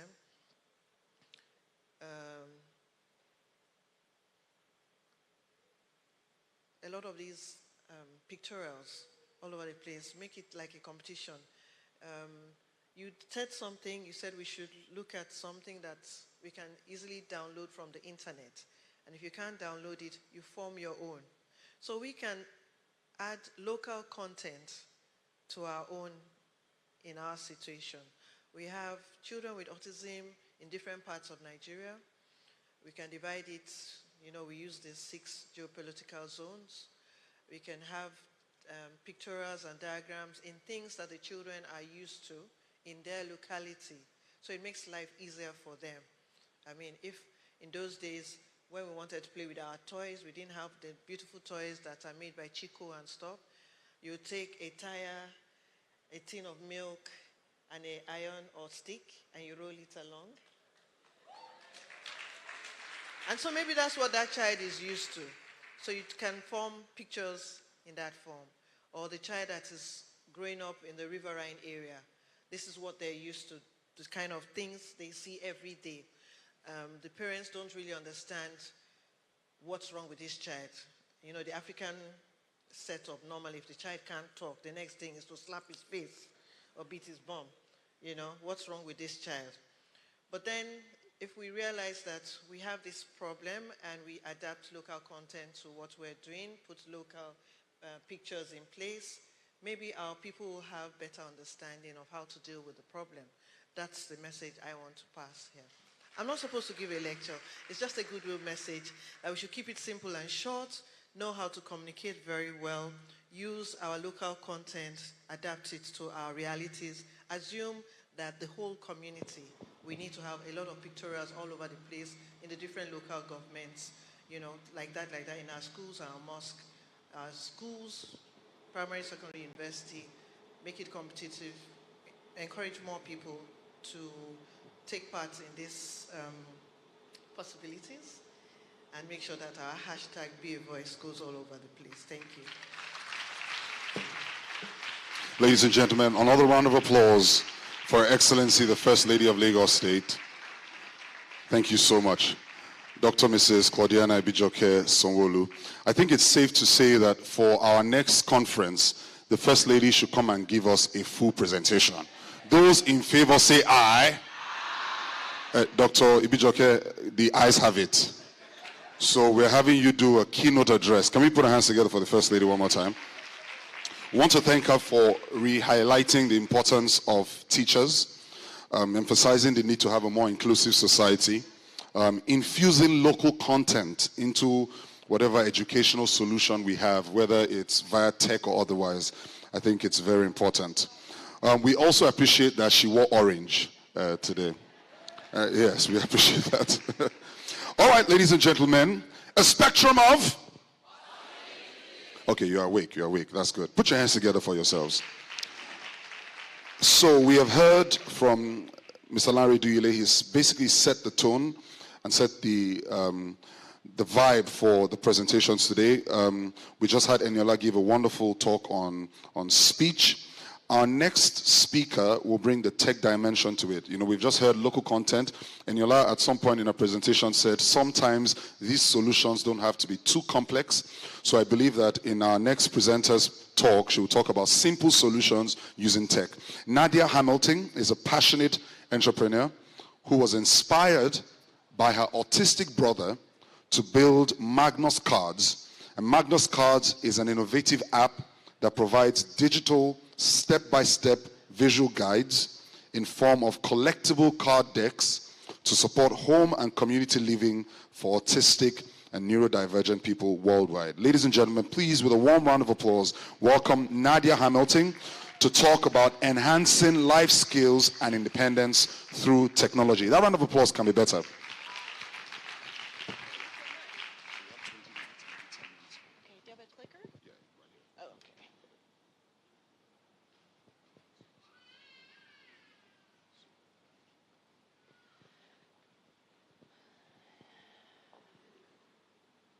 Hello. I'm Nadia. I come to you from Canada. But as I stand here today and I look out, I literally feel like your family. And I know that sounds really contrite, but I have a lot of memories growing up with an autistic brother, 3 other siblings, and parents that literally did anything and everything for my brother Troy. And before I start my presentation, I just want to say my heart goes out to all the caregivers here, and thank you for everything that you do, because I know it's not easy. And we're all in this together, as the High School Musical ditty said at the beginning. So, Governor's wife, great minds think alike, because literally, let me just, how do I go to the first slide here? Is it loaded up? Okay, there we go. So, welcome to Magnus mode. We leverage technology to create an accessible world. It all started right here. This is my brother Troy, and he's autistic. And growing up in the 90s, autism was known as sort of a lot of loud noises coming from next door in the apartment that we grew up in Toronto. A little guy covering his ears and running through the mall and trying to escape, or rocking back and forth or echoing whatever you said. So there wasn't much known. And yet, when we were growing up, we played a lot of video games. And I noticed that my brother refused to play the video games without the strategy guides. So these are visual step-by-step guides that help you through the stage. So he wouldn't even touch the controller if we didn't have the strategy guide. And so I noticed that it afforded him the structure and the support that he needed to play the game. And so what I did is I drew out step-by-step guides, just like you see on the screen, and I posted them to the walls of our apartment where we grew up in Toronto. And Troy would go into the bathroom and he'd see step 1, get your toothbrush. So he'd grab his toothbrush. Step 2, open the toothpaste. So he'd open the toothpaste. So he'd follow along with these visual guides to do things with greater agency and more independence. How many people here have cell phones? Okay, probably everybody. How many people in Nigeria have cell phones? Anybody know? 200 million people. How many people are in Nigeria? 215 million. So pretty much everybody has a cell phone. Maybe some people have more than one. And so, fast forward a number of years, Troy graduated from high school. Pictures on the walls don't cut it anymore. He had to be out there living his life in the world, going to malls, going to school, going to the movies with his friends, making, maybe even going on a date. And there was a lack of support and services to help him do that, because the world is not built with the needs of people who are autistic in mind. And so what I did was I took that hand-drawn paradigm that I knew worked with my brother, and I digitalized it, and I gamified it. And I turned it into an app that presents step-by-step visual guides for home and community living. So if you go to the, okay. If you go to the app stores, anywhere that you get your app, it's in the app stores right now. And these 12 life skills categories were identified by parents just like you and caregivers. So after I graduated from university, I went over to Autism Ontario and I said, I need 250 parents and caregivers. I have questions. And so they identified the top areas that people need to focus on in order to learn the life skills to function, you know, from day to day. So social, food, shopping, safety, money management, etc. And so Troy, or anybody here, can click on a category, find a brand that is easily recognizable. We grow up seeing these brands, and they're in the world all around us. And then, so A&W is a restaurant in Canada and in North America. It's pretty good. They have a good Beyond Meat burger. But follow along with the visuals, audio, and text to navigate that experience with greater independence, less stress, more ease, and make it fun. So we've gamified it as well. So you earn points with the card decks. These are called card decks because they're shaped like a digital card, and they're collectible. So you earn points with the more card decks you collect, and eventually you'll be able to redeem these points in partnership with these brands. So we are making learning and living and participating fun. And fun makes things easier to learn, and it makes things better to do. That's what I have always thought. So I'm just going to play a little video here to show you a little bit more about Magnus cards, if it works. If it doesn't, we'll just keep going. All right, we're just going to keep going. Oh. Did you go back?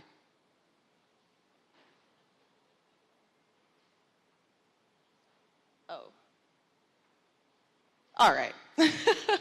So, fast forward a number of years, we have over 60 companies in the app that have their own digital step-by-step guides. So airports, museums, libraries, banks, GT Bank, I'm looking at you. And brands to support cooking skills, personal care, shopping, etc. And all of these brands are with us creating this inclusion revolution that fits in the palm of your hands. We have hundreds of thousands of users in our app across North America, and this is the first time that the app has been talked about or seen beyond North America. And we want all of you to download the app and join us. And we want to bring Nigeria and Lagos, in particular, into the Magnus Mode family. So, our heroes are our users within the app, so people of all ages who are autistic or neurodivergent. They get a handheld personal assistance for everyday living. I'll get to that. Our inclusion partners are the venues and the brands that we need to navigate every day when we go out into the world to be participatory, or if we're in our homes, how to live more inclusively at home. Here's another video. It features my brother and my mom, and I'm hoping it will work. Oh, it's not. Okay, we're just going to keep going. Oh, can you play it?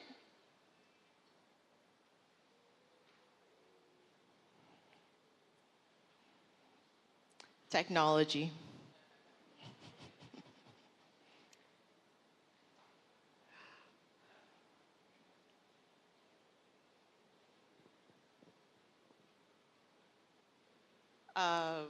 Okay.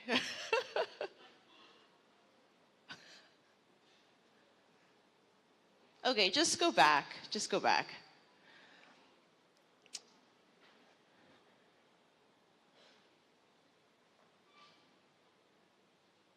Okay.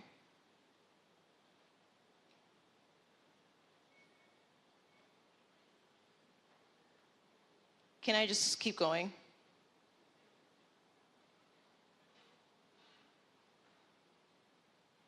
All right, so let's talk a little bit about how we're utilizing the app in the community. So we have a museum in Ontario. It's called the Royal Ontario Museum. And what we did was we partnered with an organization called Geneva Center for Autism, and I said, okay, we're going to create social learning opportunities.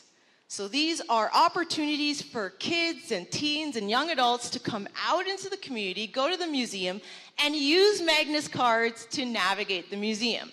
So we created card decks on how to go through the dino tour, how to get your ticket, how to enter the museum, where to find the underwater exhibit and how to go through that. So visual guides to go through the museum. So we had 175 families come out. Everybody downloaded the app, and something really special happened. Okay, so we had kids that had never used Magnus cards before, teens, young adults, people of all ages, all abilities, and they opened the app, and at first we had to say, okay, first you view, and then you do. It's a do, you know, show them a couple times. But then they started to do things on their own.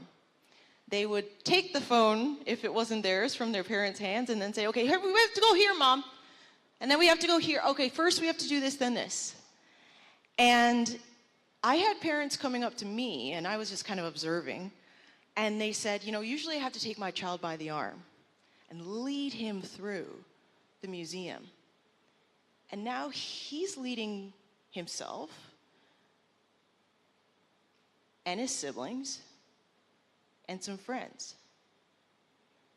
And so while independence means different things to different people, this tool gave somebody the power, so empowering people, to make their own choices and do their own thing in their own way. And the mom came to me and she said, I know that this is just getting started, but do you know what this means to me as a mother? This gives me hope. Because now I may not have to be there every step of the way, and maybe my child can, you know, find a path on their own and guide themselves. And so that's the power of technology, and it's also the power of believing in the things that we can achieve when we have the right tools to support us. And so we've run a number of events in the community with partners who have the app, inviting families and individuals out to participate. And it's part of our model. So we develop the card decks, we run the events, and then they begin to run themselves. So these organizations then say, okay, every time we're going to the museum, we're going to have Magnus cards. Magnus, this character that's in the app, is the sidekick to the hero. And he's going to be there every step of the way when I can't and when you can't, because we're not always going to be there. And so that is another power of technology, is to extend ourselves and create more support beyond what we can provide on a daily basis. So, the companies that we work with are fantastic. They believe in the power of empowering and welcoming people of all abilities, and they want to transform their services and their sites and their products into more welcoming spaces. And so we're really, really amazed and thankful and excited about this opportunity to work with the biggest companies in the world to create a more accessible way of living, because the onus is on us. I mean, we have to transform this world. We can't always expect the person who's autistic or different to change. Like many of the presenters before me said, we have an opportunity to change, and it's, you know, it's the right thing to do. So, also, as I mentioned, we work with organizations, Autism Canada, Autism Society of America, and these organizations already have life skills programming that teaches cooking, cleaning, getting out there in the community, etc. And so they're able to leverage Magnus cards to do more. Instead of having one-to-one supporters, they can have more people with less one-to-one support because the technology is empowering that expansion. So what's next? You know, we've got hundreds of thousands of users, we've got over 60 corporate inclusion partners. What's next? Well, we believe, and I've always believed, that the caregivers, the parents, the teachers, you guys know best. So you know the way that you do your laundry, or you know the route to this school or that volunteer placement, etc. So we're building in customization within Magnus cards so that you can create your own card decks. So I don't know the tool that you were doing there, but somebody could upload that photo. And here's how we create pancakes. By the way, there was no maple syrup with the pancakes served this morning, and as a Canadian, I'm offended. So I would have had pancakes with maple syrup in my card deck, but you might eat your pancakes differently. And so customization is key in empowering people to use the tool how they see fit, or add notes to existing card decks so that you're not starting from scratch. So you could take the GT Bank, how to use a debit card, how to open a bank account card deck, and say, call me when you get to this step, or don't forget to bring your wallet, or et cetera, et cetera. So, if you have your cell phone on you, which I know you do, you're welcome to scan that QR code and get the app and literally take a look and start using it. Like, there's a lot of existing content in there that you can use readily. Or when the customization tool launches in a couple weeks, sign on up and start creating your own card decks. We're going to create a community of content here in Lagos, there in Toronto, all around the world. We're magnifying the world here. Let's create content that our loved ones can use and navigate the world. So I just have this quote here to close. I don't even know what time, how I'm doing for time. 1 minute? Great. So I'll never forget this mom. Never forget her, because she kind of looked like my mom. And she came up to me and she said that, you know, usually I have to take my child by the arm, and, you know, this is changing the way that she lives in the world, etc. And she cried. And I have a lot of people that get emotional when they actually see the app and use the app, because it's taking something that's tried and true, visual schedules, social stories, as was mentioned earlier, and it's putting it in the palm of your hand and making it easier for you as a caregiver to use. It's a practical tool you can start using now and start seeing results now. And as somebody who's a sister and a caregiver to an amazing young man who's autistic, I've seen the difference, and I believe in this product. And I've seen it with others who use it as well, and I can't wait to hear from all of you who give it a try and to see if it's something that could be could support you in your journey with autism. So that's the end of my presentation, but I want to leave you with one thing.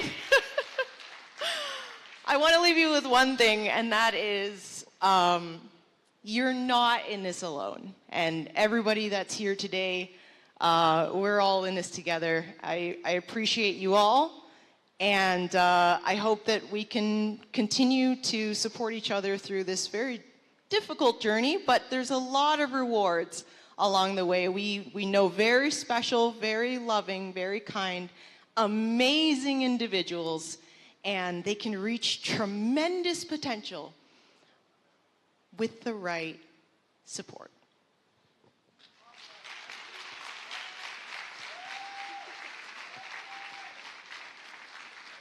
Do you want to take questions? All right, we have time for 2 quick questions. Very quick, very, very quick questions.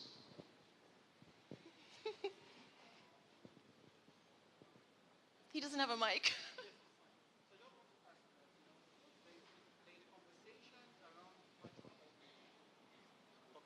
So there is a conversation around virtual autism, subject to some technological tools. Now, as someone who has been able to work with tools that have been able to change the trajectory of a child on the spectrum, what can you say about virtual autism, and when does technology become too much for a child on the spectrum? Thank you. Virtual autism. Okay, so like I said, I have been hearing conversations around virtual autism, and the premise for that is they say that children who use these technological tools would sleep in the night and mesmerize certain things. So I do not know the veracity of such a claim, but that is the term they use for it. Do you understand? So they said... When is it too much? Yeah, so they said that when children use these technological tools to an appreciable extent, they might have what they call virtual autism. I wasn't really familiar with this. And I'm trying to ask that, again, at what point can the use of technology be too much for a child on the spectrum? Well, it's such a huge spectrum, and it's a huge heterogeneous population. So I can't provide one answer for that. I think, honestly, it's on an individual basis, and you as the parent or caregiver will probably have to make that decision on your own, like if somebody's becoming dependent on technology. Okay. But anyway, I think it's a very individualized question, and if somebody is living life to their fullest and having better interactions and engagements, I don't really see a need to deprive them of what's helping them. Hope that answers your question.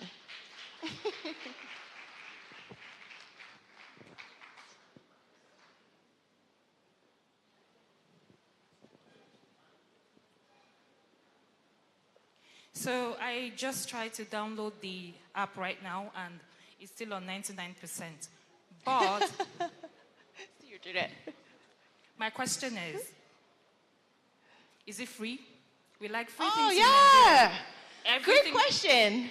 Good question. Yes. Okay. I was determined from day one to make the app free for families like mine. It is absolutely free because of our business model that the inclusion partners actually fund the development of the content. So it's free for all of you to download. Fantastic question. I forgot to mention that. Can we celebrate Nadia one more time, ladies and gentlemen? Thank you so much. And don't worry, Nadia, we'll Photoshop you into that picture. We'll Photoshop you into that picture. Yeah, we'll use technology to sort you out. I think that was amazing. I'm sure it's on 99%. I won't mention the name of the network we are using. But I'm sure we all have an idea of the network. No, that's fine, that's fine. I'm not going to insult any Nigerian network today. I think network is a bit bad here, but if you've tried to download the app, I'm sure it will come through. One more time, can we celebrate Nadia Hamilton, founder and president, Magnus Mode Limited, and autism advocate. All right, remember, I've been paying attention, I've been taking notes. Mr. Duyile talked about deprivation. Who remembers that? Now, who feels that deprivation right now? Me, I feel it. You can start to feel the hunger pangs. Good. All right, so we have just one more presentation before we satisfy that. All right, so we're going to have a lunch break. We'll attend to you on your seats. But we have Benedict Osama, who's a licensed... Okay, it seems like Benedict came with some fans. Benedict, I didn't know you were this popular. Well, Benedict is an experienced consultant clinical psychologist and a qualified behavior analyst with demonstrated experience and results in assessment, diagnosis, and management of neurodevelopmental disorders and related conditions. He's a researcher with keen interest in autism spectrum disorder and neuroscience. And Benedict will be doing justice to the topic autism and anxiety, management strategies and support. Can we welcome Benedict Osama? Not Osama, not Osama. Osama. Good. Just.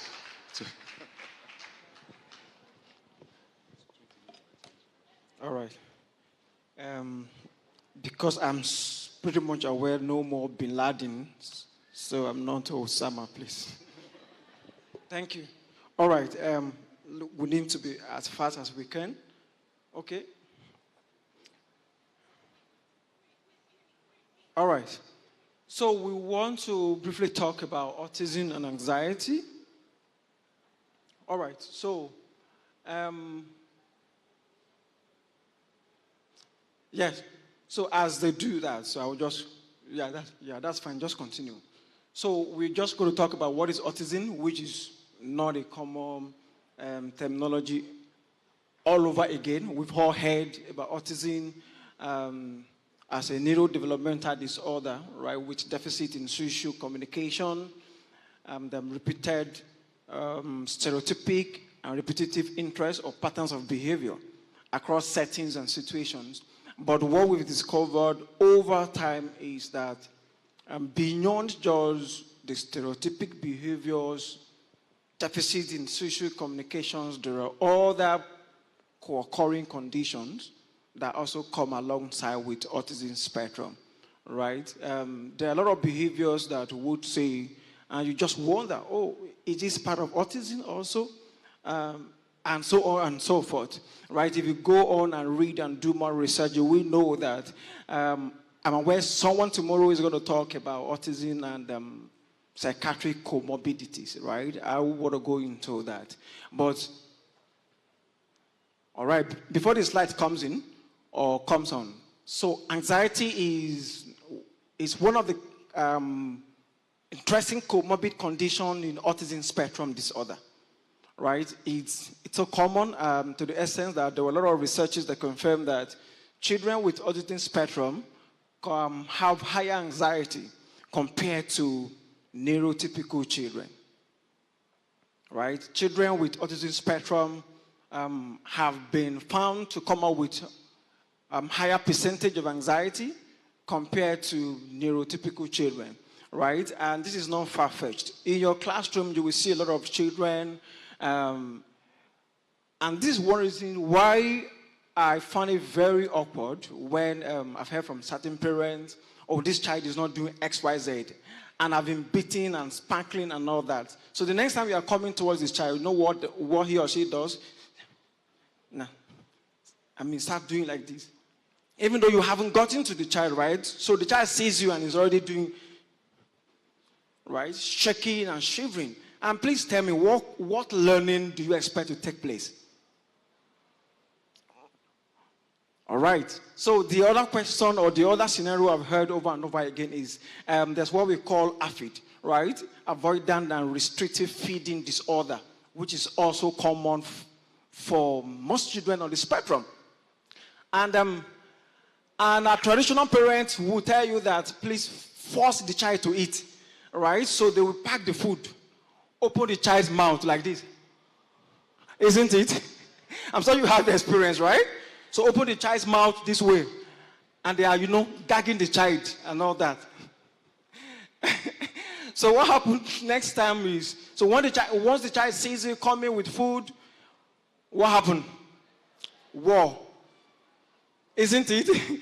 So, and don't forget, first of all, that this is a child on the spectrum with, all right, thank you, with a higher tendency and percentage of anxiety, but then you are adding more and more to it, right? So you can see on the screen, so we have 70% of children with ASD have at least one additional diagnosis, which we hear about that tomorrow.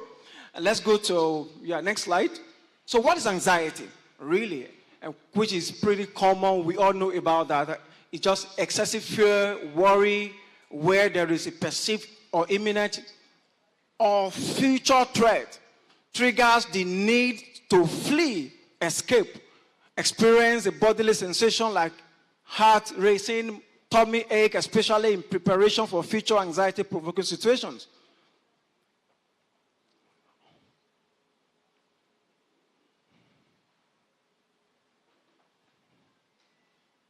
All right, good. So as a clinical psychologist, I would love to just give this scenario. So the center of emotion in our brain is what we call what we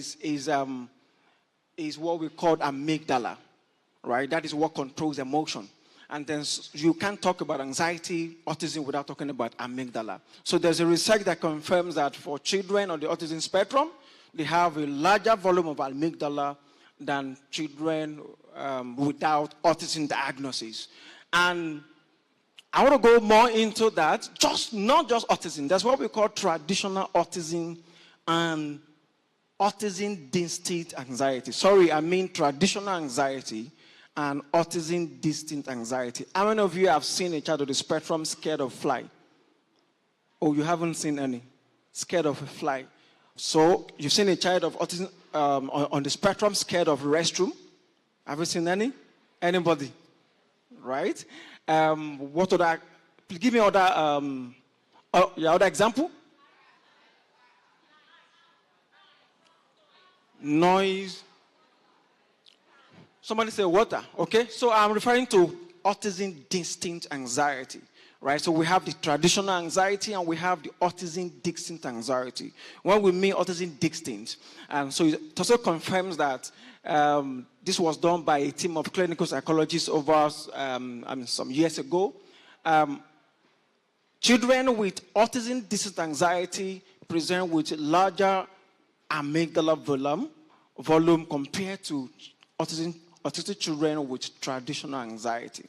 So you can then say that. So the whole essence of all these is just to find out what is the major cause. Why will a child be scared of fly?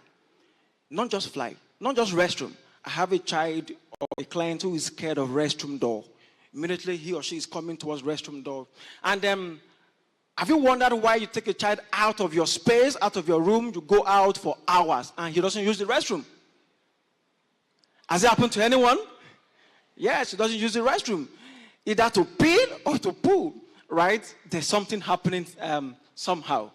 All right. So, yes, so traditional anxiety includes typical global fear, phobias like avoidance of strangers. Then autism distinct anxiety includes uncommon fear, right? Such as toilet seat, restroom. Yes, I just had a child a couple of days ago. We were trying to do some assessment and evaluation for the child. And we brought all our toys. And then the child started crying, throwing tantrum, attempting to run out of the assessment space. Right? So we tried to do what was happening. What could be the reason for all this? It was like, oh my goodness, what's happening? So we now discovered that we started to analyze, right, the whole behavior. We now saw that she was scared of balloon. And funny enough, this was a teenager, a 13-year-old lady, scared of what? Balloon, right? So what will you do with balloon, for instance, here? You play with it, right? So we expected that, these are assessment tools, material that the child should probably enjoy and have fun with. But this is a child that she was really shivering, shaking, having some panic episode. So how did we get to know all this, right? So we had to call the mom in. That, mommy, what's happening? Right, then she then mentioned that, sorry, do you guys have balloon around? I said, of course. So we have a lot of balloons. So they are play toys and all that. I said, wow, amazing. So that is an example of autism distinct anxiety, right? So the whole essence of this, if you are not able to discover and understand all this, you will discover that learning is not taking place the way learning should take place. Because no learning will really occur when the environment is tensed, when the child is scared. And that's why I want to tell for caregivers, parents, professionals, you keep beating the child, spanking and doing all that because you want the child to learn. You will even do this. This your ear, not the ear. And all that, right? Sometimes, and if you're here, you're a professional, you even give this. Oh my goodness. That's quite unethical and very sad. Right? You are trying to force the child to learn. Sometimes what you do sometimes is to put the child here and do this. Right? Maybe the child is a bit apathic and overly active. So you put the child here and you try to close your close your legs so that you're not going to escape. Now today be today. You will learn. So you don't know what you are doing, right? The child naturally is susceptible, is vulnerable to anxiety, but we are then increasing it. And then so we've had cases of children having panic episode, right? Because of lack of proper management. Okay? So we have a lot of researches that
by a spiritual intuition, an umbilical connection to her child. She anticipates every need before it arises. But no one prepares you for this. A body that betrays itself, a muddy gene pool, nerves that jam like a trigger. There is no manual for a lifetime of standing in the gap, of stretching hope to its very limits, of crying out to God, to doctors, hoping madly for anything that can bend time. Fold me back inside my own body to find that errant string of DNA and pluck it at its roots.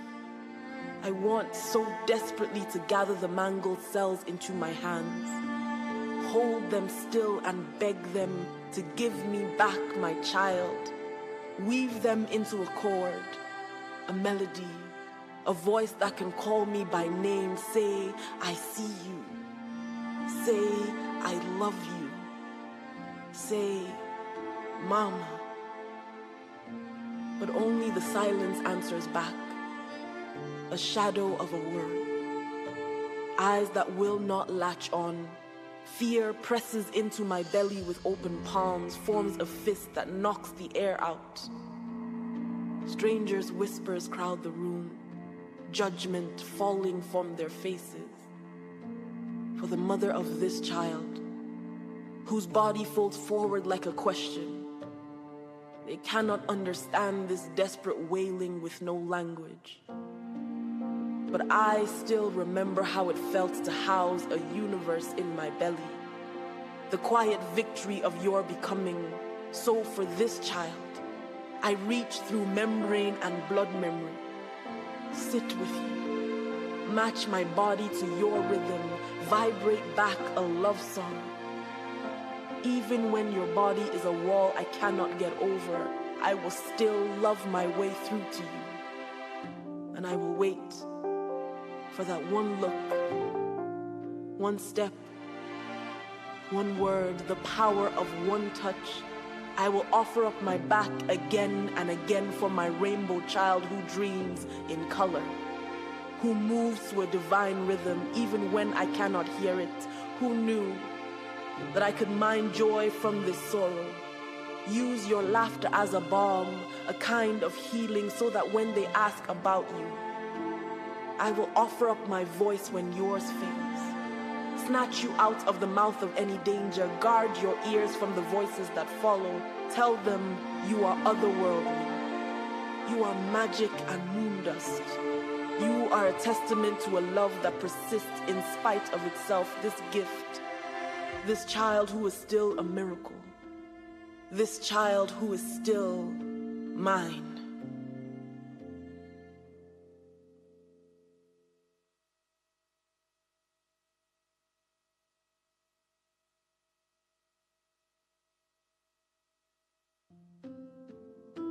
Only a mother knows how miracles happen, how the spark of an idea becomes a heartbeat, how a universe is formed in the quiet of her womb. Only a mother knows how to house a galaxy in her body, how to speak its light into existence and weave the thread of life in her gentle hands. A mother knows how to protect her child, how to swoop down and snatch it from the mouth of any danger. This is what they say, that mother knows best, guided by a spiritual intuition, an umbilical connection to her child. She anticipates every need before it arises. But no one prepares you for this. A body that betrays itself, a muddy gene pool, nerves that jam like a trigger. There is no manual for a lifetime of standing in the gap, of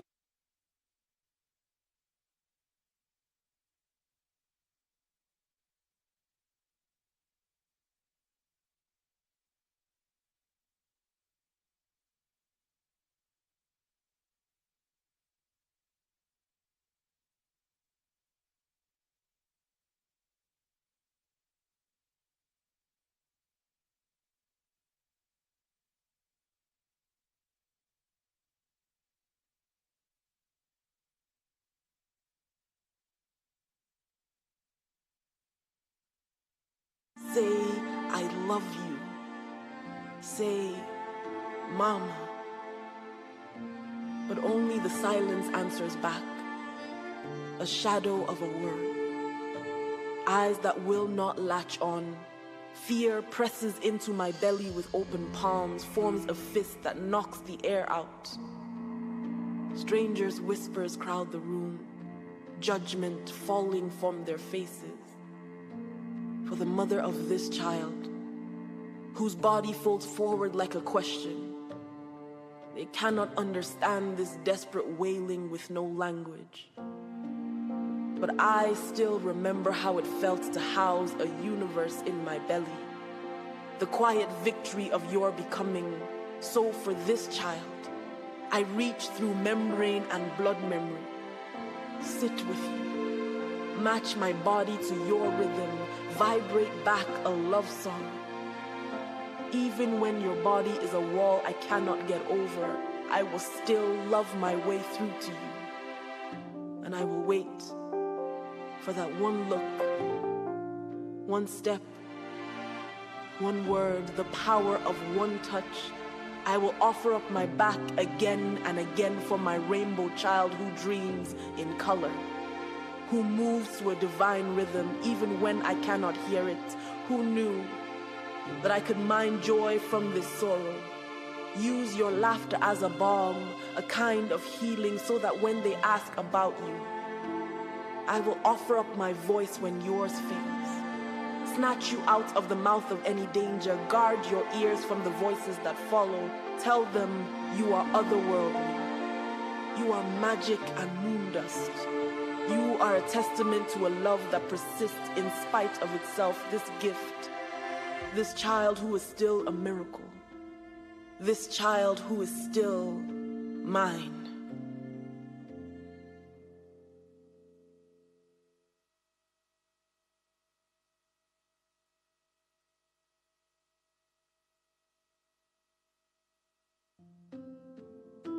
Only a mother knows how miracles happen, how the spark of an idea becomes a heartbeat, how a universe is formed in the quiet of her womb. Only a mother knows how to house a galaxy in her body, how to speak its light into existence and weave the thread of life in her gentle hands. A mother knows how to protect her child, how to swoop down and snatch it from the mouth of any danger. This is what they say. The mother knows best, guided by a spiritual intuition, an umbilical connection to her child. She anticipates every need before it arises. But no one prepares you for this. A body that betrays itself, a muddy gene pool, nerves that jam like a trigger. There is no manual for a lifetime of standing in the gap, of stretching hope to its very limits, of crying out to God, to doctors, hoping madly for anything that can bend time. Fold me back inside my own body to find that errant string of DNA and pluck it at its roots. I want so desperately to gather the mangled cells into my hands, hold them still and beg them to give me back my child, weave them into a chord, a melody, a voice that can call me by name, say, I see you, say, I love you, say, Mama. But only the silence answers back, a shadow of a word. Eyes that will not latch on. Fear presses into my belly with open palms, forms a fist that knocks the air out. Strangers' whispers crowd the room, judgment falling from their faces. For the mother of this child, whose body folds forward like a question, they cannot understand this desperate wailing with no language. But I still remember how it felt to house a universe in my belly. The quiet victory of your becoming. So for this child, I reach through membrane and blood memory. Sit with you. Match my body to your rhythm, vibrate back a love song. Even when your body is a wall I cannot get over, I will still love my way through to you. And I will wait for that one look, one step, one word, the power of one touch. I will offer up my back again and again for my rainbow child who dreams in color, who moves to a divine rhythm even when I cannot hear it, who knew that I could mine joy from this sorrow. Use your laughter as a balm, a kind of healing, so that when they ask about you, I will offer up my voice when yours fails. Snatch you out of the mouth of any danger. Guard your ears from the voices that follow. Tell them you are otherworldly. You are magic and moon dust. You are a testament to a love that persists in spite of itself. This gift, this child who is still a miracle. This child who is still mine.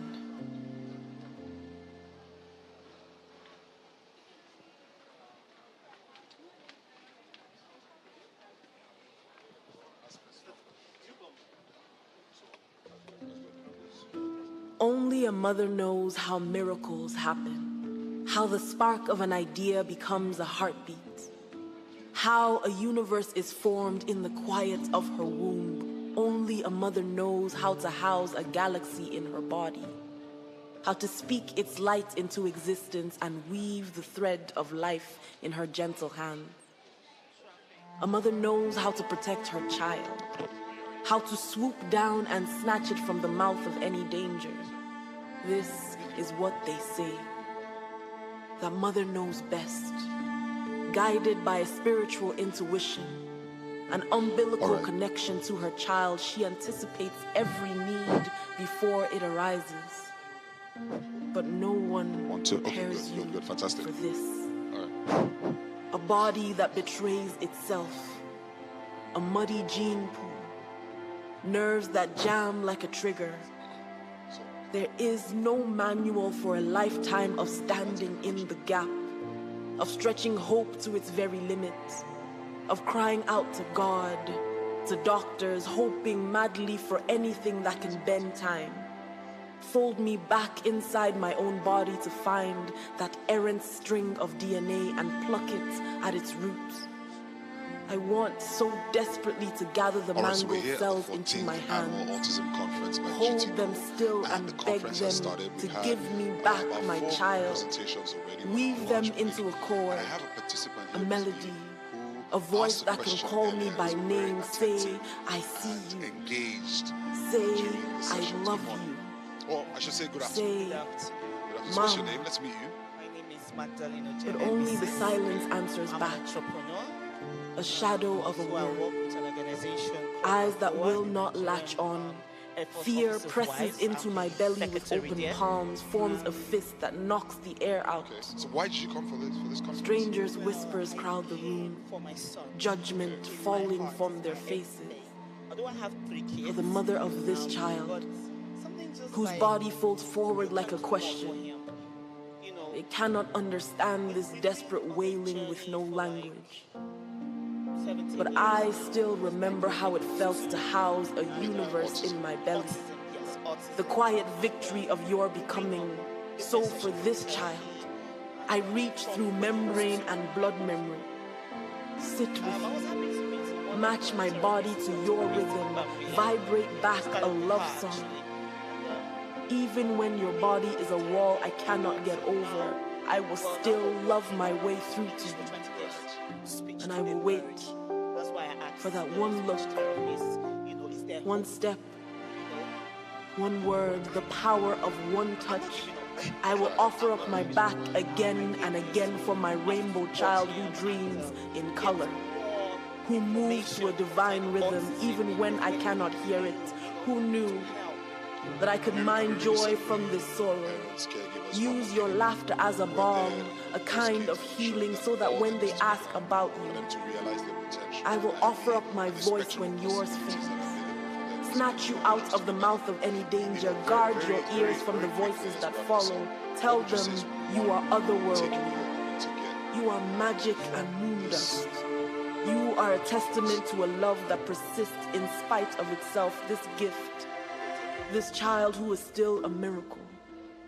This child who is still... Future possibility. There's hope for the future. Right. There's hope for the future. And we as parents, caregivers, you know, families of those who are on the spectrum should not give up. Right. There's hope. Fantastic. Thank you so much. You. Thank you so much. Thank you. All right. Bye-bye. All right, bye. Thank you. This time. So I can't get too close to those people because I need to give people their space. I can't be in their personal space. The names of the people that are doing the panel, yeah. Panel now. This is the mic I'll use now on stage, Abby. Let me ask you. So you just call them to the stage one by one, then they will introduce themselves. I mean, they know how they are. Okay, you have their bio. Yes. Okay. Okay, you know what? Let's go and meet the lady. Let me just tell her not to bother.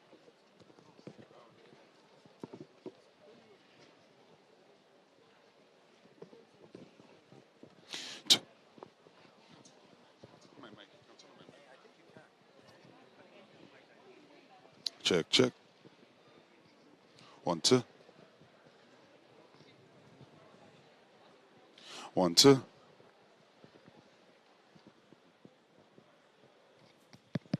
One, two.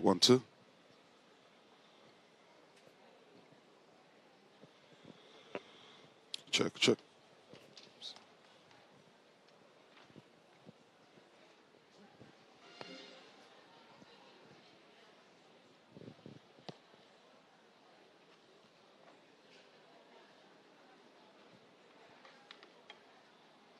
One, two. Check.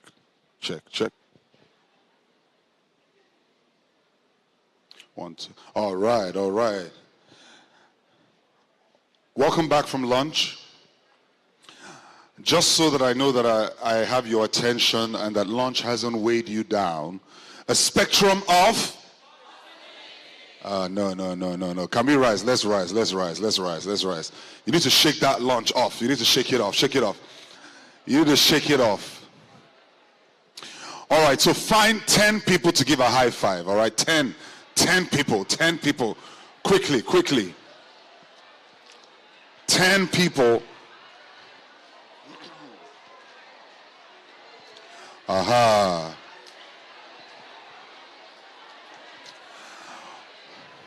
All right, now let's do this better. A spectrum of... All right, put your hands together for yourselves, ladies and gentlemen. That's the energy. All right, we have just 2 sessions. The first one will look at developing early support programs for children with autism, a guide for parents and educators.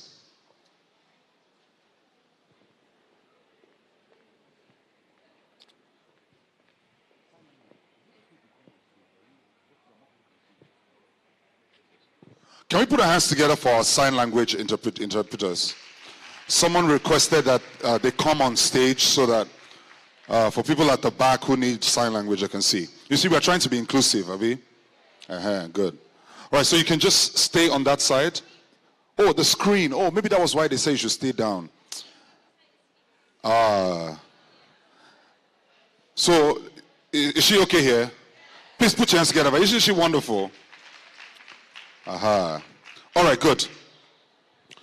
So, developing early support programs for children with autism, a guide for parents and educators. This session will be moderated by Joanne Anokuru. Can we put our hands together for our moderator? Joanne is a dedicated advocate and educator with over 28 years of teaching experience and a passion for inclusive education. She holds degrees from the University of Ibadan, Queen's University Belfast, and University of British Columbia, where her doctoral research focused on amplifying the voices of young adults with disabilities in Nigeria. Can we put our hands together for Joanne Anokuru one more time? Also on this panel, I have Bernadette Kilo. And Bernadette is a Cameroonian-born medical director, or rather medical doctor, I beg your pardon, who graduated from Ross University of Medicine in Dominica. Her real-life experiences and knowledge of autism spectrum disorder enable her to effectively support families. Dr. Kilo passionately raises autism awareness in the US and Cameroon. Can we show Dr. Bernadette Kilo some love? Also on this panel, we have Osezusi Bolodeoku. Yes, you can make some noise for Osezusi. She is an international behavior analyst and qualified autism services practitioner and founder and CEO of FOS ABBA Center and Creative Hub, an inclusive creative center that helps to nurture creativity, social skills, emotional intelligence, and other practical skills that all children need to succeed and thrive in the world. Ladies and gentlemen, Osezusi Bolodeoku. And last but certainly not least, to make up this panel is Noimot Balogun. Can you put our hands together for Noimot Balogun? Noimot is a skilled public health translation strategist specializing in strategic communications and implementation science research.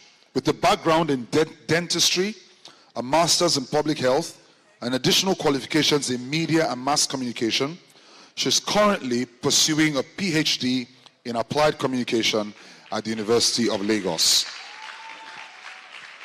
Ladies and gentlemen, at this point, I will now hand over to the moderator, Joanne Anokoro, to start proceedings. Now, for the panel sessions, if you have questions, please write them down on a piece of paper and hand them over to the ushers. If you have questions during the panel, write them down, hand them over to the ushers. The papers will be handed over to the moderator, who would review the questions and ask a few that represent what most of us are asking for. All right, Joanne, over to you. Thank you. Good afternoon, everyone. All protocol observed. And so welcome to this panel session. And the title of our session is, do I have to, is it there? Okay. So the title of our session is Developing Early Support Programs for Children with Autism Spectrum Disorder, ASD, a guide for parents and educators. Can we go on to the next slide, please? Okay, and I also trying to being an inclusive advocate, there's also another way for you to ask questions. Please go to slido.com. Remember the session we had before this, we talked about technology. So on your phone, go to slido.com and put in this code, the participant code, so that then you have questions. We're trying to accommodate as many questions as we can in this session. Thank you very much. So you can write your questions on a piece of paper. You can use technology as well. Go to slido.com and put that participant code. So, thank you. I'll go on to question one. So thank you to my panelists, Bernadette, Dr. Bernadette, Susie, and Dr. Noimot. Yes. Okay.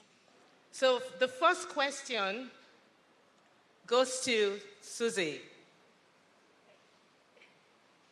Do we have it up? Yeah.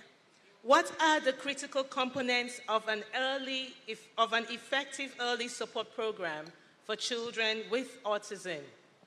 What are the critical components of an effective early support program for children with autism? Okay, thank you very much. I believe that we've said so much about that already. Yes. When we talk about early support intervention for children. One thing I want us to look at when we want to teach a child is the child's capacity to learn. So let's take, for example, a 2-year-old, right? A 2-year-old that does not have imitation skills, for example. Imitation skills is you do like this and I do like that. That 2-year-old would not be able to move further from there. Is when they can imitate, right? And how do they learn to imitate? So there has to be a lot of play involved in whatever strategy you have in mind. So you want to know what kind of play does this child like? You want to play with different kinds of objects, stimuli, and say toy car. Does this child like a toy car? Do they like a doll? You want to get visuals involved. You want to get sounds involved. You want to get action. Because there are some learners that are quite visual. There are some that are kinesthetic. They want to move. I remember as a class teacher then when I taught Jolly Phonics, right? Jolly Phonics works very well with young learners. And one of the reasons it works is because it has the visual to it. It has the movement to it. So even if a child does not remember the sound, the child will most likely remember the movements. The child will most likely remember the song. So you want to incorporate all that. You cannot have any strategy if you are not flexible and you're not playful. Play. It's very important. Thank you.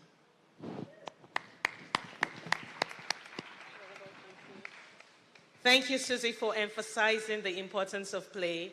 And this morning, I think from one of our facilitators, we heard play, the importance of play. And building on what you've said, I will go on to question 2, which, does anyone want to piggyback on what Susie has said? Yeah? Okay. Question 2, and this goes to Dr. B. It says, how can educators and parents collaborate to ensure the success of these programs? Early support programs for kids on the spectrum, or for children, young adults on the spectrum, because number one, quite a number of our participants here are educators as well as caregivers, but then how do we collaborate to ensure that there's success in this early support program for kids on the spectrum? All right, thank you very much. I think one of the global slogans that we're having now is that of equity. When we look at the health sector, everybody's talking about global health equity. When we look at the education sector, everybody's talking about, having the universal coverage for education. So when you're looking at a child or developing programs for children, the very first thing we need to look at is how do we begin to adapt whatever the global strategies are into our own peculiarities. Trust me, the way things are going to be done in developed countries is not the same way it's going to be done in developing countries. However, the strategies may be the same. The adaptation will be different. So first thing, in looking at our peculiarity here, what is that thing that comes to mind? From somebody who went to a medical school and then going on to the community, I think one major issue that we are facing as Africans, as Nigerians, is the issue of multidisciplinary collaboration. So there's this part of, oh, don't come to my territory. Oh, don't come here. Oh, these are the only for this, So everybody just wants to be able to show their territory and not their relevance. Now, when you're using the user-centered approach, the child is at the center. And because the child is at the center, everybody that is a stakeholder whose influence is going to affect the child positively or negatively begins the stakeholders in that discussion. So collaboration is such that first we're looking at the collaboration of mindsets. Our mindset has to shift towards relevance based on the child and not relevance based on territory. Collaboration in terms of actions. We're not just saying all of those things, we are showing it. We are walking the talk. The last one is collaboration in terms of results. How do we begin to develop curriculum that are co-created in such a way that the health, the educational, the developmental, every lenses of the child is put into consideration? Until then, that is when collaboration is going to be really entrenched into our society. Wow. You see, that is, I'm sure that's for so many of us here, that's us seeing collaboration in 3 facets. Yeah, collaboration mindset, collaboration in action, and collaboration in results. Damn. That's so awesome because we always think collaboration in, like you talk about territory. How is it that we can all be, the child is in the middle, And then all of us in the microsystem, all structures, doctors, educators, parents, neighbors, everyone in that space coming together to work on action, to work on success, and to work on results. Wow. Thank you. Anyone wants to add to that? She's just on top. Thank you. And so we go on to question 3. Am I getting it right? No. Oh, what did I do? Okay. 3. We're 3 now. We did 2 before. Yeah. So thank you. So question 3, and this is to Dr. Benedette Kilo. How is doctor, as a medical doctor, mine is PhD doctor. So, and that's Dr. B as well. So question 3, Dr. Benedette, what challenges might arise in implementing early support programs, and how can that be addressed? What are some of the challenges? Some of us here are wondering, what are some of these challenges that we experience trying to set up programs, and how can this be addressed? How can it be resolved? Absolutely. Thank you. That's a tough question. That's why we gave it to you. Yeah. So speaking of challenges that might come up with implementing early intervention, and this is from my personal experience, a lot of times the number one issue is the denial aspect from either the parent or the primary caregiver. In order for a parent to act, and the action in this case is seeking early intervention, they must first accept that there is an underlying issue. In order for them to accept that there is an underlying issue, they must first acknowledge that there exists a delay. Once we do those 3 things, then a parent is ready to seek early intervention. A lot of times, we as a people, we flaunt the adage, it takes a village to raise a child. From my experience, what I have noticed is that when it comes to the neurodivergent individuals or a person with autism and autistic individuals, the village does not exist. We spend time trying to find the village. I had a mother ask me, Dr. Kilo, is there a number I need to call to find this village? We, as a people, we need to absolutely expand our practice of inclusivity so that we can help. The second thing I would like to speak on that will inhibit seeking or implementing a great early intervention program is from the therapeutic standpoint. We as professionals in this domain, we know that a child's primary role is play. And so because we know that, a lot of parents are not aware of that. So when they come to therapy with their child and you have created an intervention plan for the child, make sure you are explaining to that parent why this specific task is absolutely necessary. Some parents have rejected certain therapeutic interventions, such as occupational therapy, and they say, my child just goes there and they play all day. They're only stacking rings, one ring after another, over and over and over again. Or they just take this block and throw it in this one, take this one and throw it.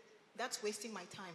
No, that skill is a setup for long term, what that child will develop in the long term. You need to start slow. They have to do those tasks. Hand-eye coordination, explain to that parent. Putting an electrical toothbrush on the child's mandibular joint right here. That vibration is what will help that child not only relax that mandibular joint, but also when you take the child for a haircut, you hear that buzzing sound that they run away from? That electrical toothbrush has set the pace, or it's a stepping stone, has primed them, in other words, to be able to sit for that haircut. So all these tools are necessary. Kindly explain to the parents why you are doing what you're doing and why that task is necessary. Thank you.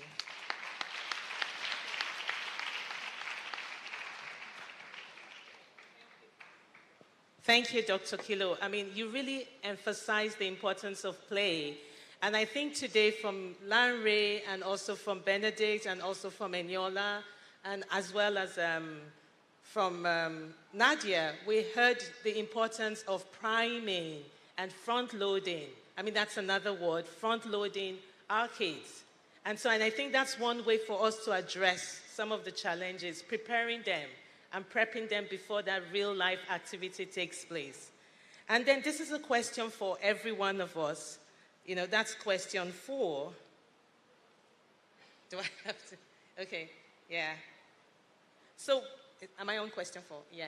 Okay, so virtually every kid on the spectrum, you know, one thing we do have to engage in is writing IEPs. IEPs is a word, an acronym for Individualized Educational Plans. So what role does IEP have to play in early support program? You know, Susie, yeah, you can go first, yeah. So the IEP is a binding document, right? It's a and it says everybody's role. You know the multidisciplinary approach? Everybody, what each individual, each professional, what they need to do is written there. And the expectations, the goals, the objectives is written there. So no one is aloof of expectations, and everyone, the child remains the center. Everybody is working towards the common goal of helping this child develop the skills that the child needs to develop, right?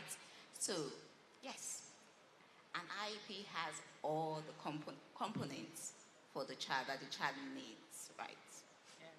Yeah. You want to piggyback on, yeah? Yeah.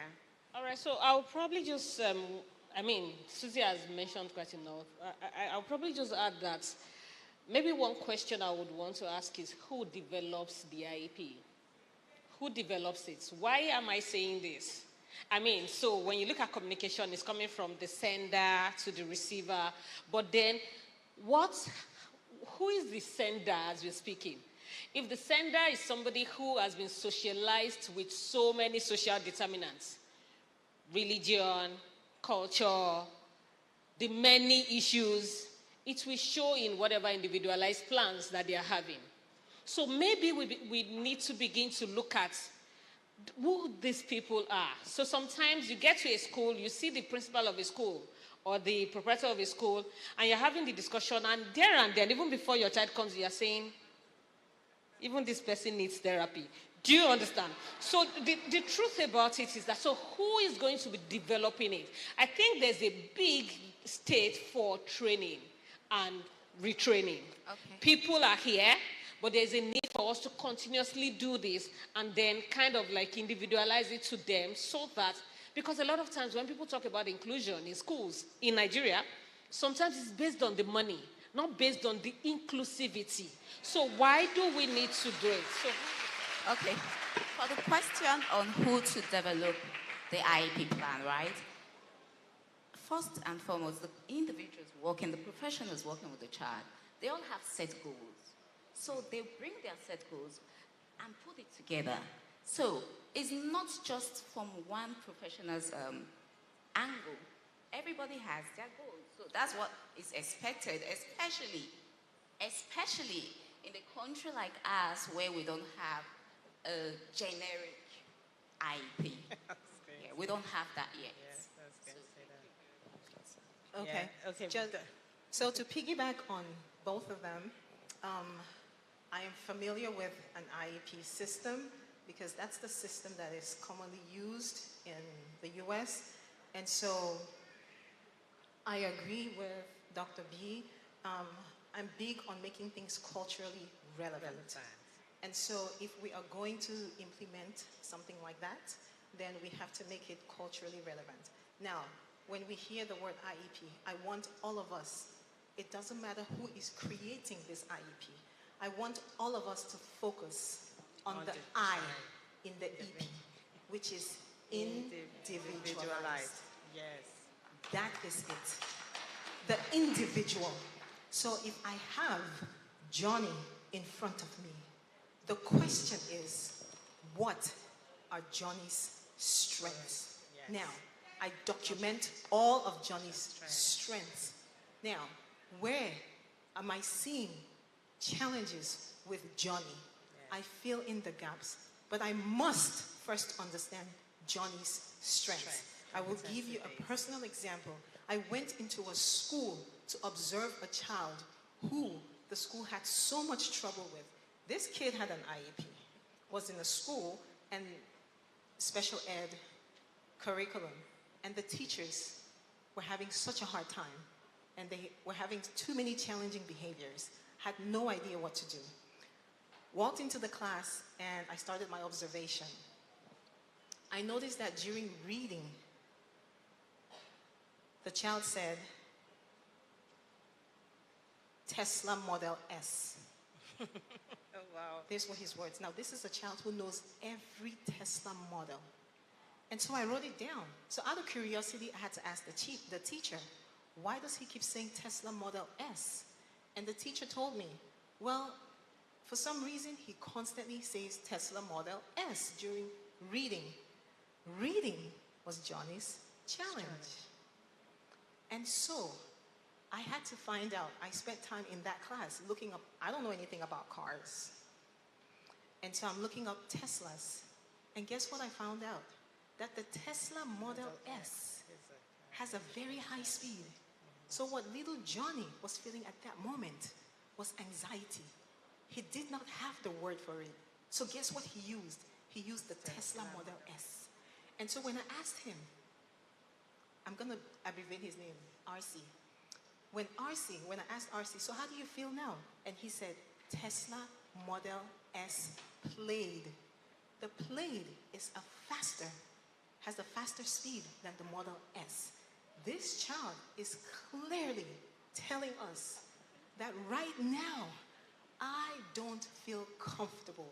I am anxious, I am scared, I am nervous. That needs to go in the IEP because I asked the teacher, can I see his IEP? That is not in the IEP. So we know that his strength is cars. We know he likes Teslas in particular. We know he can differentiate all the Teslas. We need to use that for him to be able to express his emotions every time he goes through something challenging. That is what an IEP can do for these children. Wow. You know, it just culminates to what I think Benedict and Lanre spoke about today, that behavior is communication. And behavior, that was now behavior in a language format, in line with a real life situation. I mean, I can tell you one thing I love to do is I love to write IEPs. Like you said, Susie, IEP is a legal document. And I'm a Nigerian. I worked here all my life until I moved to Canada. We don't have a generic IEP in this country. And I'm hoping that the policy makers here will go on, the educational systems here will go out and try, and for us as educators to create a generic IEP, because like Dr. Benedict said, is the I, the individual there, that child. And you talked about, Dr. B, you talked about who is the sender and who is the writer, which Susie spoke about. It's a collective space. Everyone working with that child has to be present. And then the IEPs you mentioned should be culturally responsive, culturally relevant. We all take IEPs from different places, but how relevant is it to this context?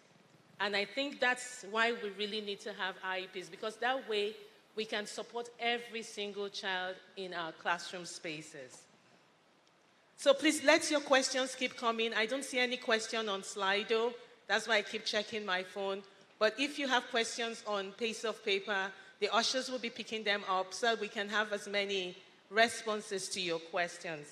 And so let's go on to question 5. Right?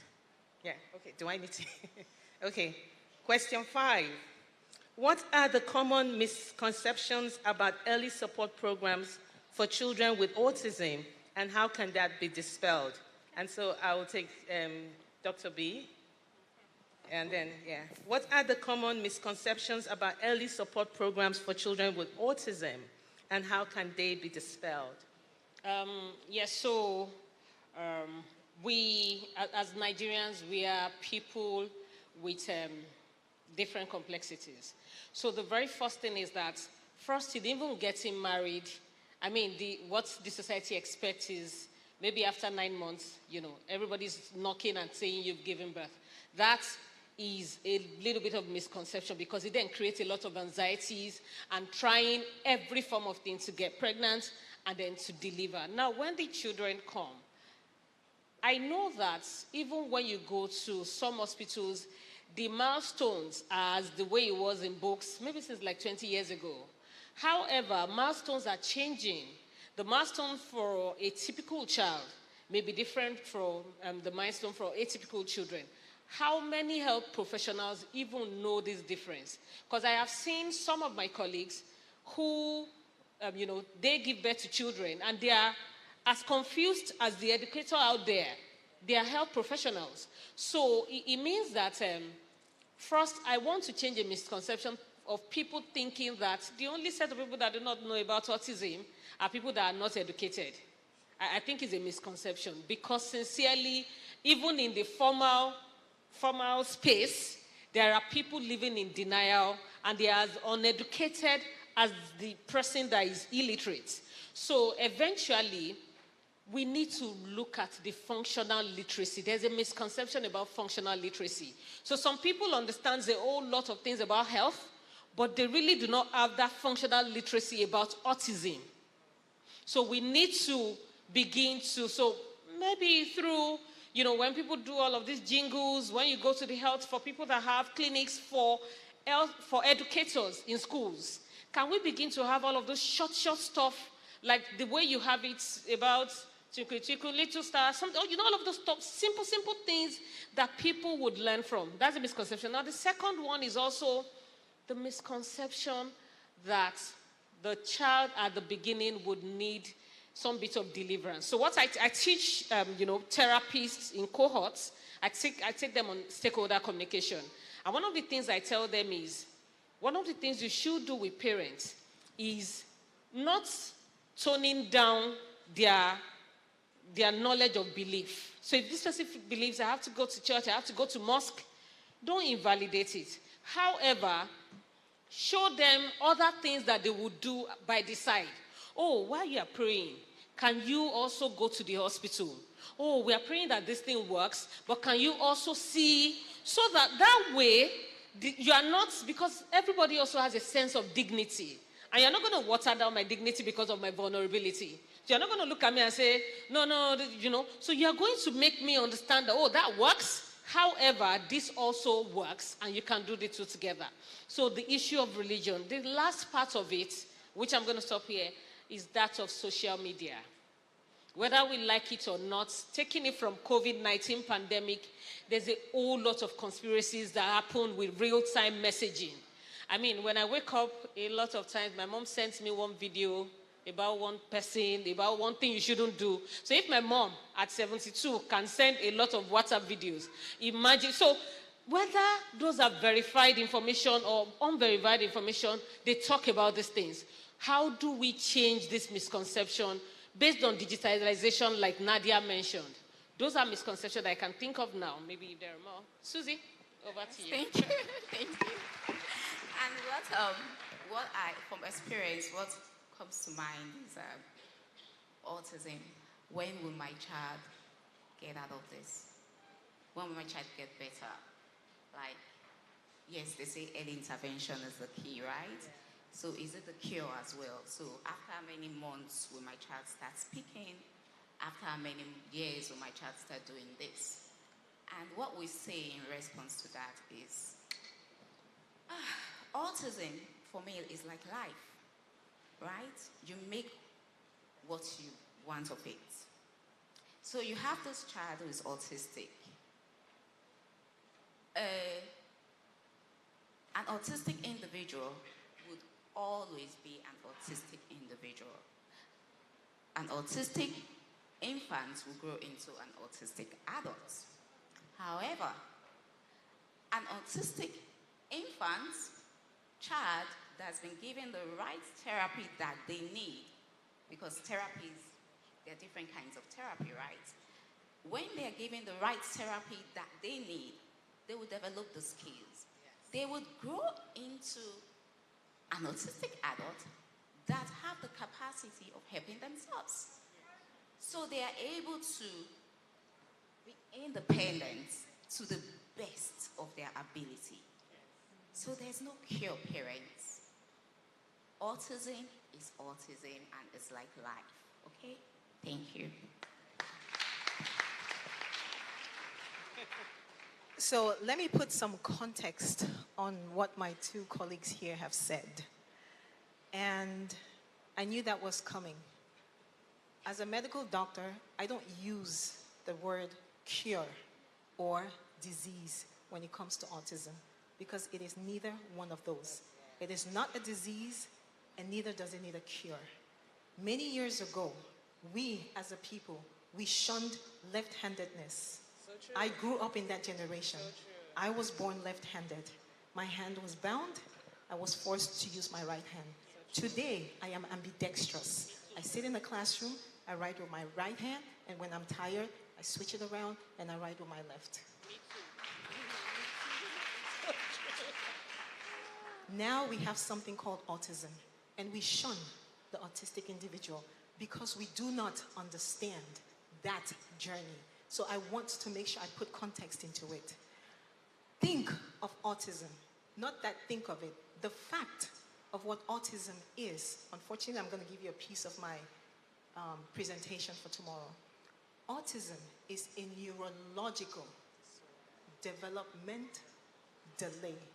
It's not a stagnation.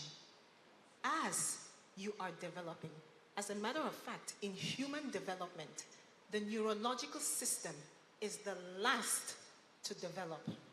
By the time a human is at adolescent age, their neurological system is still developing.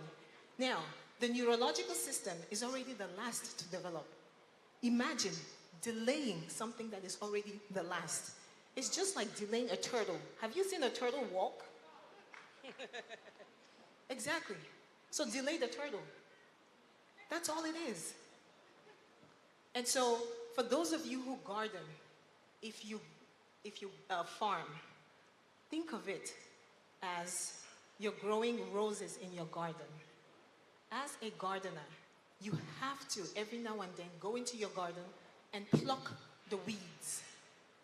There is a system in the human body. Its job is to naturally prune the neurological pathways that you don't need.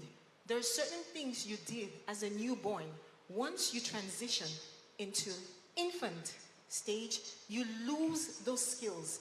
And when you leave from infant to toddler, you lose those skills.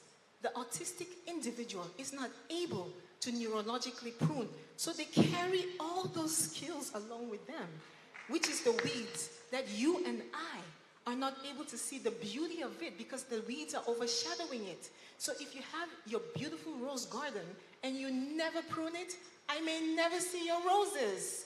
So you have to constantly prune it. That is what autism is. So when I have my parents who say, I've lost hope, therapy, that's what prunes your garden. Do the therapy. It doesn't matter at what age. The child could be 15, but you have to start the pruning process. Thank you. Thank you. Thank you. We all have to take care of our kids on the spectrum, like as if they were taking care of our plants, of our roses, you know, and water it. Water our plants, give it the love and the care that they really need.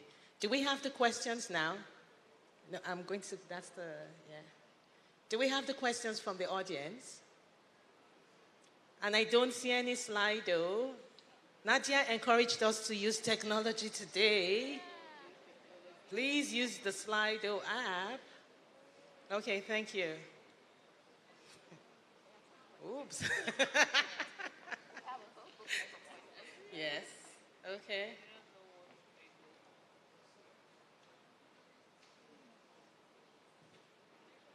Wow. Okay.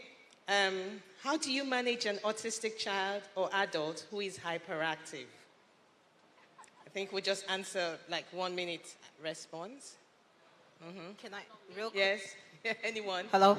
Yes. Okay. So real quick, someone talked about antecedent. Yes, today. There we go. Yes. Hyperactivity.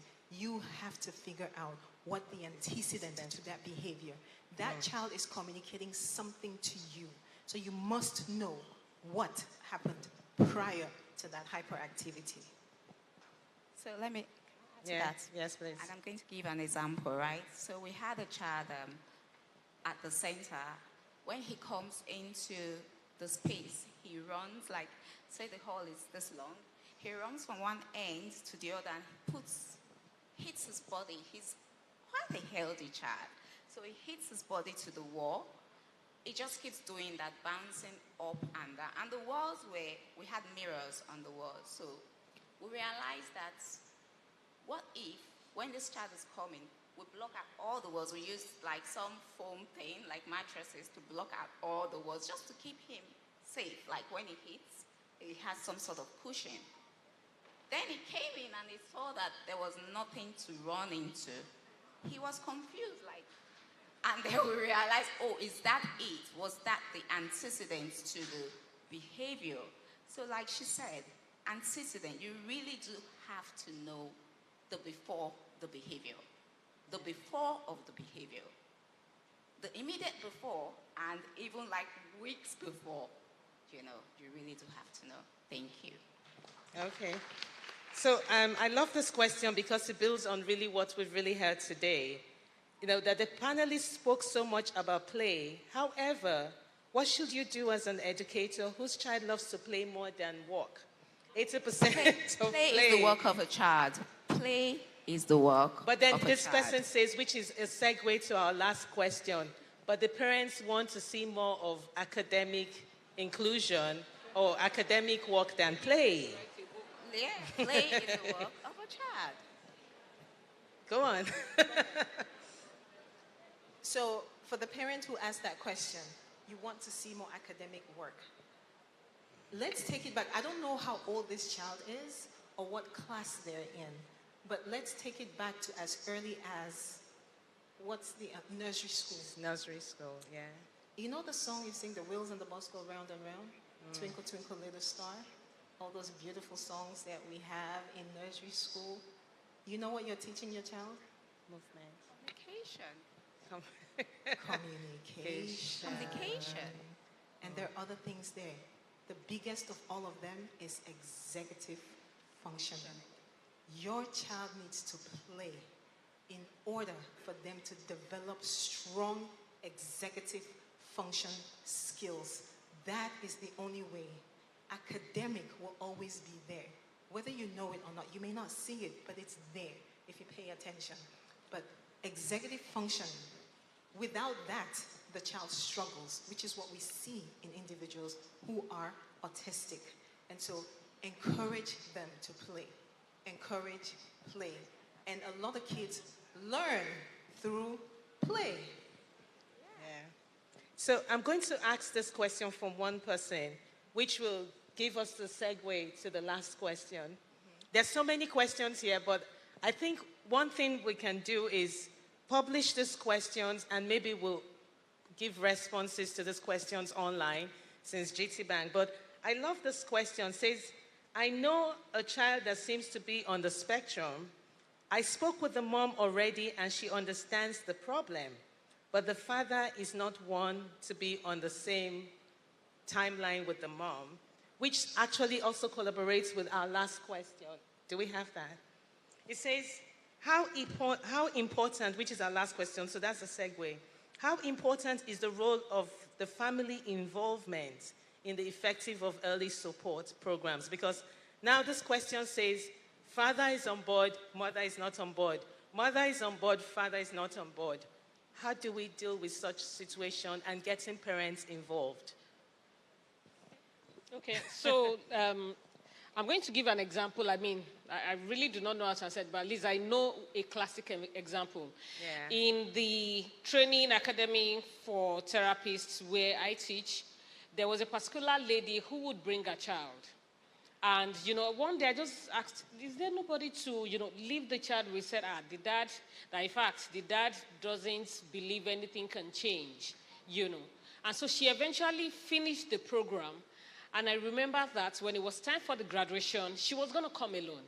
So I said, how about inviting your husband? She said, he would not come. But then I said, if there's somebody in the family that you respect, you could invite that person. And that was what she did. So she invited a cousin, and the cousin in turn invited the husband. And he was there for the graduation.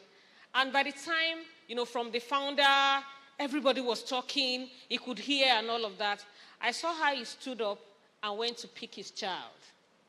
He didn't come out to say, now I accept you or something. But I mean, that's because the woman said he never used to bother.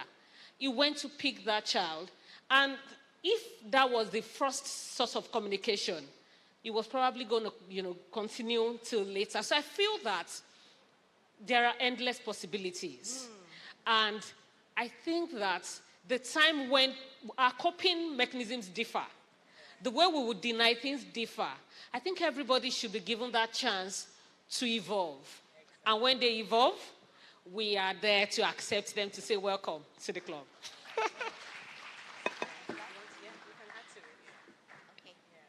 What's the question again? I remember. So, I would speak from the angle of expectations. Yeah, that's importance of family involvement. Yes, I'll speak from the angle of expectations, right? Mom is on board, dad is not on board. Of course, dad is still trying to... Or anyone. Sometimes it could be... Because the person not on board is still trying to... I guess that process is maybe still grieving or just taking their time. However, when you're looking at the fundamentals or the intervention in itself, whose behavior do you want to improve? Who is the I in the whole scenario? It's the individual, it's the child. And when we talk about cultural differences, okay, at the center we have people of different religion. We have children that I know a family from a Muslim family, and one of the things we teach at the center is to teach them appropriate ways to eat, right? And dad and mom, or dad comes to say, we don't eat on the table and chair, we don't use table and chair, we eat on the floor. Of course, I would not argue with that, because that's what is acceptable in their family.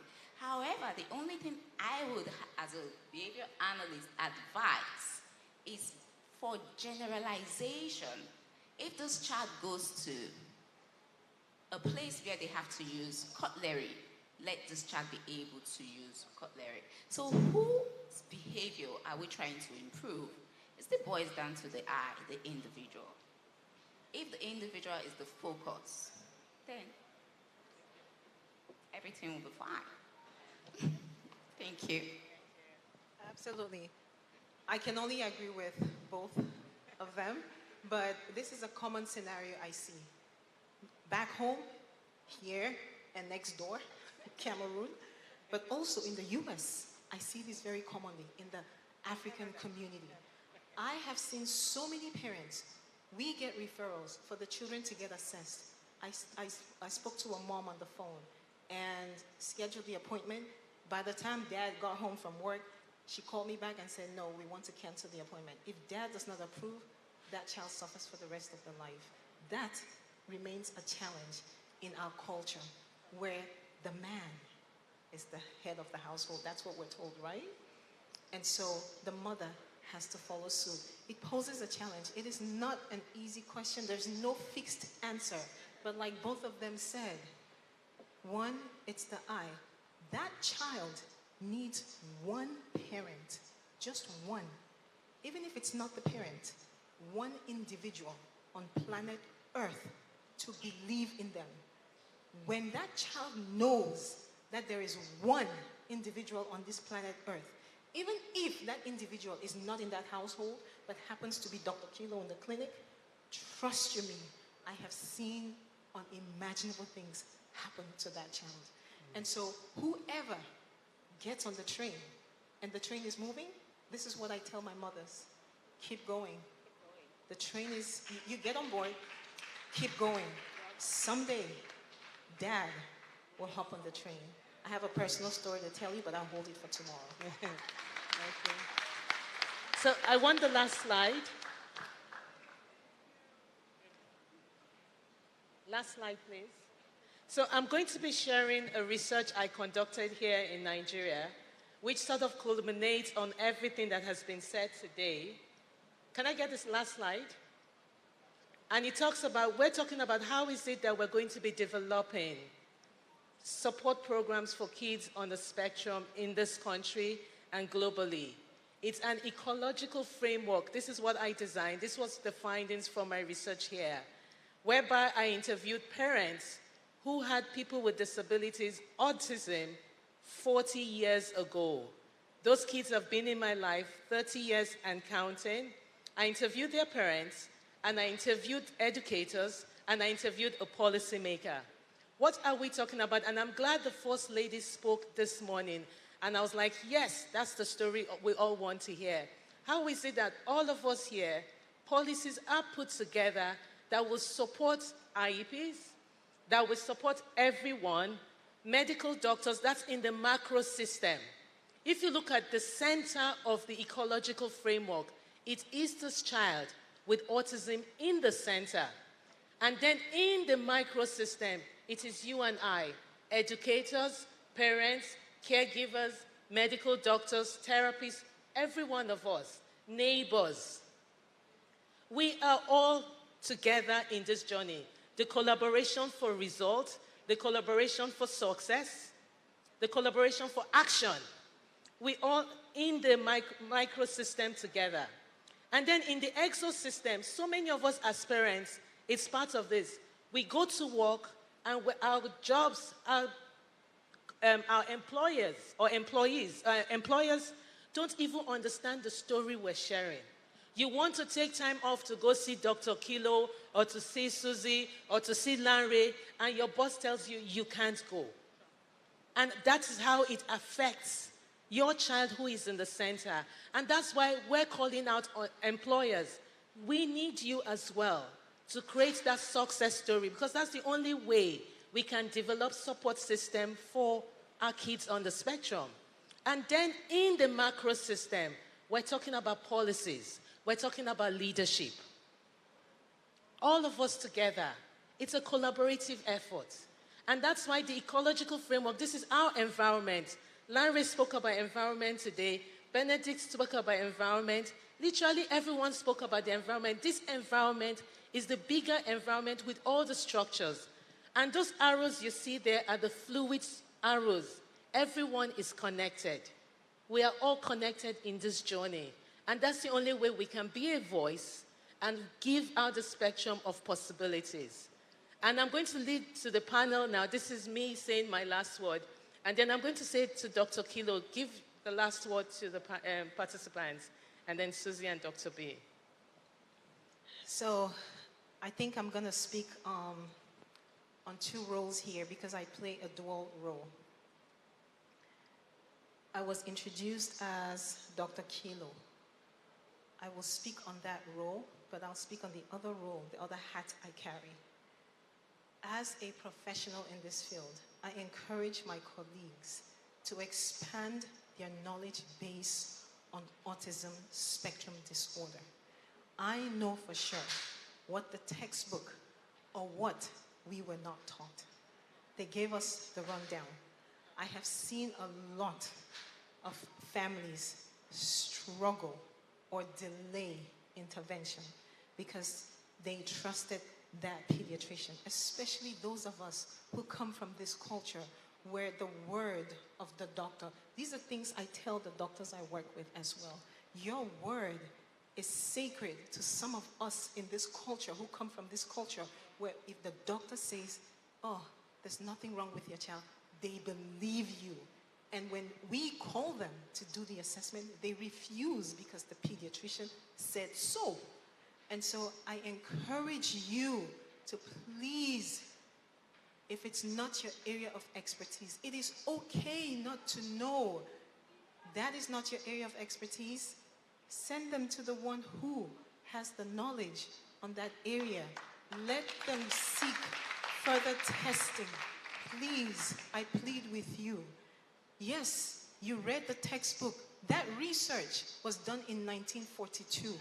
Majority of the doctors who graduated yesterday, by the time they hit the hospitals to work, that knowledge is expired by over 5 years. So imagine a doctor who graduated in 1977 and is still using the textbook he read in 1977 in 2024.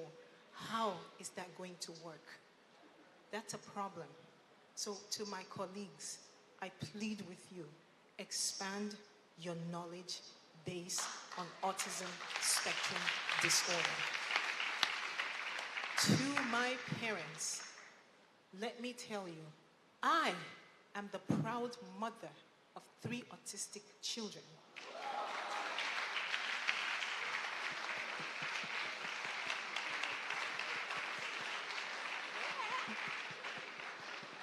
There is nothing you are saying that I don't understand. I hear you. I live it. I am African. I know it. I get it. Everything I learned about autism, medical school did not teach me. The 3 people who taught me are the very children in my own house. My first son gave me my PhD in autism. My second son taught me that autism had another face, a totally different presentation. My first son, we call him Beats Boy. That's his nickname. The second one, we call him the mathematician. And my third child, the jewel, Dad's pride and joy, a girl. She showed me what autism in a girl looks like. We call her the headmistress. And so, to my mothers and fathers, aunties, uncles, do not give up. Never.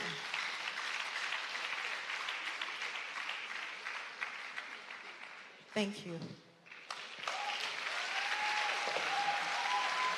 Whew. Thank you.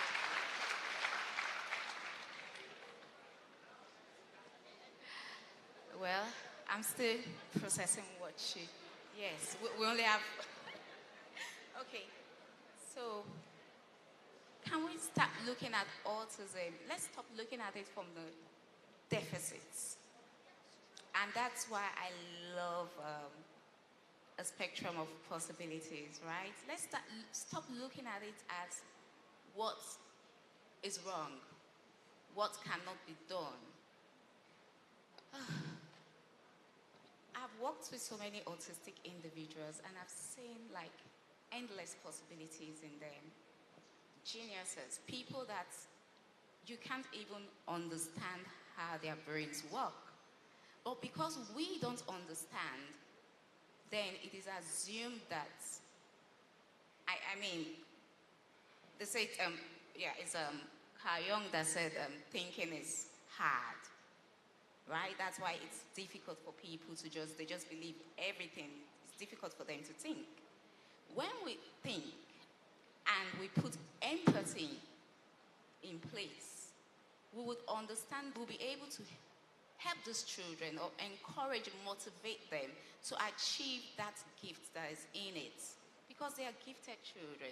And we sit here saying that I'm glad she has said she's a mom of 3 kids. I'm a mom of 3 kids, but one of my kids is neurodivergent. So we all have been through this thing one way or the other. Let's look at it from the angle of possibilities. Possibilities. Possibilities. And look at the creatives. I love the creative. My son started speaking clearly when he started playing the piano. Look at the crazies. Sing, dance, play. Love is a universal language. You don't have to say I love you before you feel loved or before someone feels loved. So that's it. Possibilities, not deficits. Possibilities. Thank you. I mean, so much has been said. I think I'll probably just finish up with, is a quote by Brenny, I can't remember the second name, but she did mention that do not start looking for evidence that shows that you do not belong, because you will always find it. Do not start looking for evidence that shows that you are not enough, because you will always find it. I think that when it comes to neurodivergence such as autism, everyone is important and no one should be left behind. That is what the Sustainable Development Goal says. That is what I believe in. Everybody out there, you're not going to go, people here, not everybody is going to go to Badagry. So it means that there will be some lay people who will just need the identification, the ability to just identify and then refer. Those people are as important as the people here. So everyone is relevant. Do not think of whatever expertise that you have as much more important than others, because sincerely, all of us are important in the help of a child living with autism and beyond. Thank you. Thank you very much. And so that brings us to the end of this session. And remember, there's nothing about us without us. Thank you. Can we celebrate our panelists one more time, ladies and gentlemen? Really want to thank our moderator, Joanne Anokuru, Benedict, Dr. Benedict Kilo, Osezusi Boladeoku, and Noimot Balogun. That was amazing. Don't they deserve another applause?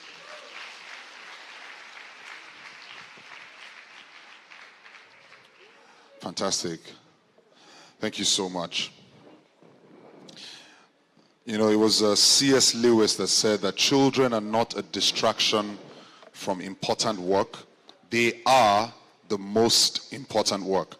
And if I can extend that to say that play is not a distraction from important work, play is the important work.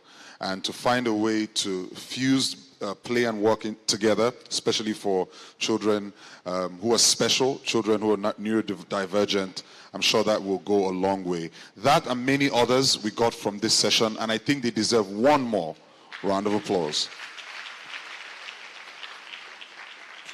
All right, so early support programs for children, that's what this panel looked at. The second panel will take it further. Navigating life transitions will address puberty and adulthood challenges. All right, so the conversation graduates from early childhood to puberty and adulthood. All right, we want to move very swiftly. We have 1 hour for this conversation, and that will be the end of day one. Our moderator for this session, you've met him already, Mr. Lanre Duyile. Can we put our hands together for him as he comes forward? The CEO and president of Behaviorprise. Is it because you've seen Lanre before that you're not clapping well? President and CEO of Behaviorprise Consulting Incorporated, Behaviorprise College of Business and Health Studies in Toronto, Canada. 20 years of diverse experience in business and developmental services. On this panel, we have Mashuda Bello Majid.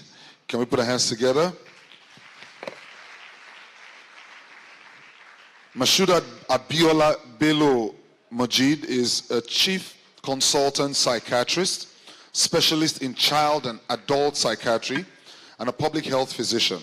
She's a fellow of both the West African College of Physicians and the National Postgraduate Medical College of Nigeria, with an excellent academic degree in child and adolescent mental health.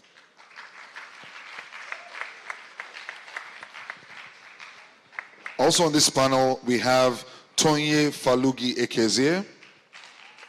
Let's put our hands together for Tonye. I can say that Tonye is definitely the tallest on this panel.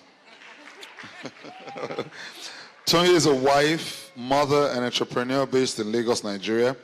Inspired by her daughter, Simone's battle with heart complications and a late Down syndrome diagnosis, she became a passionate special needs advocate. Tonye channeled her background in TV and film production to address the lack of representation for Black and African children with special needs. Can we celebrate Tonye Falugi Ekezie? All right, last and certainly not least, to complete this panel is Modukpe Imasoge. Can we put our hands together for Modukpe?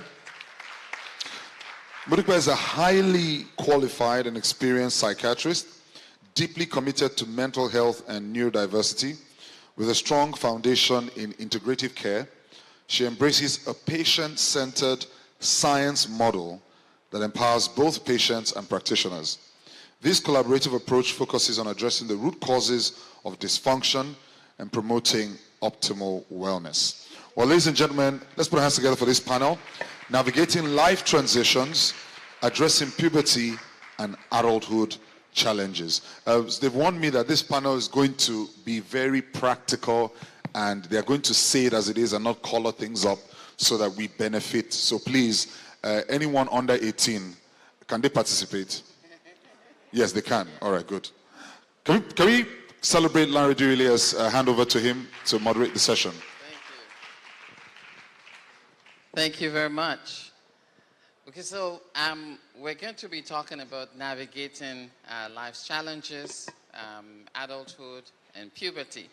On the panel, I have Dr. Bello Majid, I have Dr. Modukpe, and they're both psychiatrists. So some people may be wondering, why do we have psychiatrists on the panel? Why does a child who doesn't have a psychiatric issue need a psychiatrist? So my first question is going to go to Dr. Bello, and she will just tell us, why does a person with autism need a psychiatrist? That's a big question. Thank you so much. And I think it is important to form the basis for this, our panel discussion. First, I want to remind us that autism, in a layman language, is a developmental, I won't use neurological because it is neurodevelopmental, but it's a medical condition arising from the development of the brain and subsequently affects how a child behaves, relates, think, feel, and express emotions. Invariably, a psychiatrist is a medical doctor with an expertise in the management of conditions of the brain that deals with how we think, feel, and behave. And what does a psychiatrist do? They diagnose, they treat, and prevent those conditions that has to do with thinking, feeling, and behavior. Now, the basic rule, or the basic importance of this. From those roles or definition of a psychiatrist, they diagnose autism spectrum disorder. That's a clear-cut one. Many people have been talking about it. We can't do anything without a definitive diagnosis. Two, there are many other conditions that mimic or mask the presentation that we look at all those criteria to say this is autism. So a psychiatrist will have to look at those other conditions that we say coexist or comorbid in a child with autism. Why is this important? Many a time, those conditions may even affect the functioning, quality of life of the affected child more than autism. Then we had to talk about those other differentials, those ones that are masking. They needed to be treated. Sleep problem, anxiety, ADHD, attention deficit hyperactivity disorders, and all that. We also talked about referral. We talked about collaborating with other professionals in the care plan for autism. We also talked about integration into the community and different areas of functioning, including school, because those care plans will have to involve them in ensuring that they are stable enough For example, the coexisting medical condition. We may need to use medication. For example, aggression, they may be banging the head, and they may have sleep problems, including anxiety disorder. Not just anxiety symptoms, we are not treating symptoms. Because while we were taking the lecture on anxiety, many people will think if a child is having fear, it's anxiety disorder. No, we may have symptoms. We look at different clusters. When we need to use medication, we use it. We also need to write referral medical reports to other key team members to know what they need to base the plan on. Thank you. Thank you very much. Thank you. I could go on and on. Yes.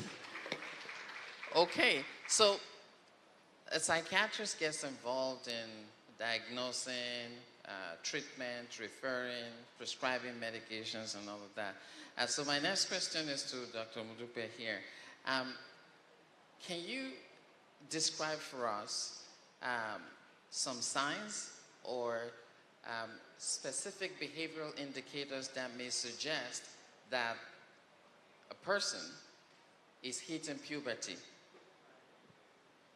In children who have, or young people who have autism, they go through puberty the same way other people go through puberty.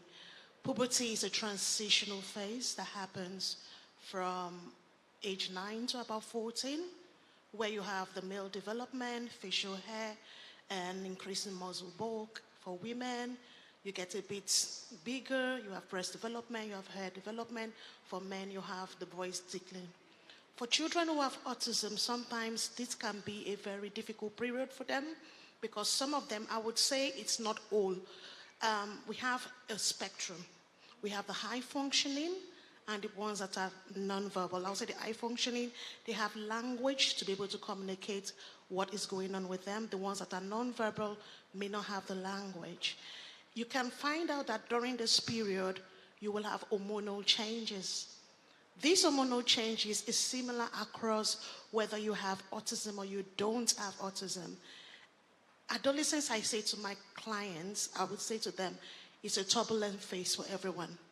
Take a minute, everyone. Go back to when you were 11 years old. Think for a moment between 11 and 18, the way your behavior was. I'm sure you were cranky, irritable, mouthy, pushy. Sometimes you will not sleep well. Sometimes you're snapping on people for no just reason. It's the same thing you would see in children or young people who are going through puberty and have autism. You will see emotional changes in them. They might become more aggressive. They might become more anxious. They might become more irritable around this time. Towards the time they're having their periods for young girls, you would notice more irritability, more anger. We call something PMS. They say pretty mean sister. During that period, that's the acronym I use for it. I just laugh it off at my clinics when I'm trying to describe what happens. She's crying for no reason. I'm watching a film, there's nothing wrong, nobody did anything to me, I'm crying. For no reason, you're craving biscuits, you're craving things you don't normally eat. The same thing happens to a young person going through autism. They would go through all these motions. Those are the things you will begin to notice, those changes in your child. You will notice that this child might not be sleeping well. They might be more emotionally dysregulated. Every little thing is tripping them off. From the ages of 8, 9, you might begin to notice they are more snappy. Every little thing, they are not as responsive as they are. And during that period, one of the people who talked about brain pruning, in adolescence, that is when you have the greatest amount of pruning of your neurons. Because of the level of pruning going on and the reorganization, the change from childhood to adulthood, I would say make a lot of allowances for puberty. It is also the time whereby we call something called differentiation for people who are not neurodivergent. What happens typically in a typical adolescence, it's not madness or craziness or anything. You separate from your parents and you want to be like peers. In people who have autism, they go through that same phase also, that they become more self-aware. They're like, I'm not really like my peers, and I'm supposed to be separated from my parents. So there's a lot of confusion in their mind. They are very confused, and they are more vulnerable. They are more likely to do things like wanting to be like their peers. They want to please their peers. They are more easily goaded into doing things that are wrong, because sometimes their peers, I'm diving into the bullying part. Yes. Their peers peer pressure them at that point in time, because they've noticed their vulnerability. So they ask them to do things that are not so good, or to do things that they know that is not socially acceptable, because they know that they want to be friends at all costs.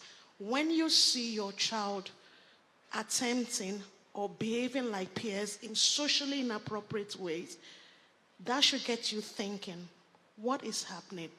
My child might be going through puberty. He wants to be like his peers at all costs. He wants to do everything every other person is doing. That is what puberty should be. It is normal. It is separation. It is individuation. And that should naturally happen. At that point in time is when you have to change your strategy, recognize the signs of puberty, and begin to help the child understand, okay, this is the way your body is changing. Thank you. This is what you need to do. Thank you. All right. Let's go to the mother here, Tonya. Can you describe for us some of your concerns as you watch your daughter hit puberty? Sure. So, I'm surrounded by specialists in their fields. I'm a specialist in my field, which is in parenting. I'm a mom of two. I have a son who's 10. And then my daughter Simone, and she has Down syndrome, but she also isn't diagnosed with autism, but she carries many of the traits of autism. So I've been welcomed with open arms in the autistic community. Now, she's 8, turning 9 next month. And with Down syndrome, they enter puberty a little earlier than typical. So I'm starting to see some changes already. With my son, he's 10, so it's like they're doing it together, to be honest. Now, he's neurotypical. My anxieties for him are different. But I don't do the let's sit down and have the talk. I'm not that kind of parent. I'm the organic one. As things happen, we're very open, we talk about it. He sees the relationship with me and his father, we're very open. And, when me and my husband may have a little PDA, public display of affection, my son is like, ew, grass. But he should be aware of those things. Now, my daughter from early age, because we were also doing it with my son, we had some books that were telling them about what was okay for people to touch, what was not okay for people to touch, right? And it was said in a nursery rhyme. And so it was very easy for both of them to get it, because it was said in a very singy way, a nursery rhyme. And at that time, at that age, you call, the penis a poppy, bottom bom-bom, vagina, we didn't call it vagina then, it's front bom-bom. You have front bom-bom and back bom-bom. You have breasts, those kind of things. But now we're getting to the age where we need to get a little bit more serious. And so now my anxieties are, okay, she's developmentally delayed, she's sharp as a whip, but how am I going to teach her about the changes that are about to happen to her body? How is she going to understand those things? How is she going to be independent and be able to take care of herself? Because she needs to be able to do that. And then how do I keep her safe? Because we know that the statistics for girls and people, but girls even more with neurodevelopmental disabilities or challenges, they're far more likely to suffer sexual violence and so much harassment, molestation than the average person. So these are things we really need to face. And you do that from a young age.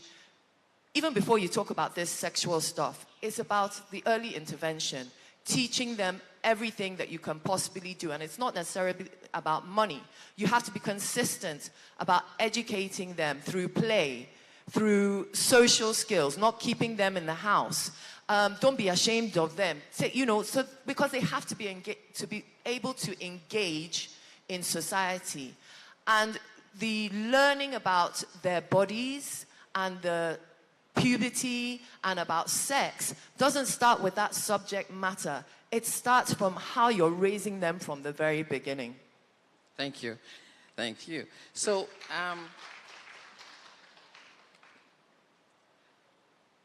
autism is a spectrum, right? So you have levels 1, 2, 3, or mild, moderate, severe. For the individuals that are more aware of, oh, I'm growing breasts, or I am starting my period, you can teach them. There are some who don't even know what's going on. They're not aware. They just wake up in the morning and the boy has an erection. Or one day blood starts flowing from the gall. How do you teach menstrual hygiene or explain to somebody whose body is changing somewhat? How do you teach them? So I'm just going to jump in Yes. on that before the specialists enter. So for example, my daughter has started growing hair, right, on her underarm. She can notice that, and she identifies it as hair. I can't tell her, she's not going to understand if I tell her about hormones. However, I'm aware that, okay, at some point, she is going to have menstruation. How do I share that with her? I can't tell her about, what happens in the womb and uterus, but I can understand that she has sensory issues. And I can show her what I do when it's the time for my menstruation, that she can see what a sanitary pad is. She can touch it. She can learn to put it on her underwear. She sees me put it on my underwear. And that is key, I think, for our special kids. It's about the visual. It's about the image and connecting that image in their mind to understand. So she knows when it's mommy's time, okay, you get the pad, you open it, you put it on the pad. She will help me. And we've literally just started that, so that when it comes to her time, she will understand that she needs to do this. And because she has the sensory issue, we are priming her for that. A lot of people have talked about priming. We really have to kind of think ahead and start way before we think that this time is hitting, so that when it does hit, a lot of the work is already done. We want these kids to function in society. I don't want to be carrying her up and down everywhere. I want her to be living life on her own and living her best life. Thank you. You want to piggyback on that, Dr. Baylor? You want to? Okay. Thank you very much. Honestly, when I look at this topic, the issue of puberty, transitioning from childhood to adulthood, talking about menstruations, talking about sexual issues. It's a big deal because this conference is breaking huge silence aspects in our culture and in our religion. These are things that ordinarily we don't talk about. It's an abomination. It's offensive to the elders. It's offensive to our culture and our religion. So, talking about how do we teach safety? How do we help them to achieve independence? The first thing I will say before I go to some key aspects of this topic is that it's a multidisciplinary thing. We have many of these multi-professionals in the management.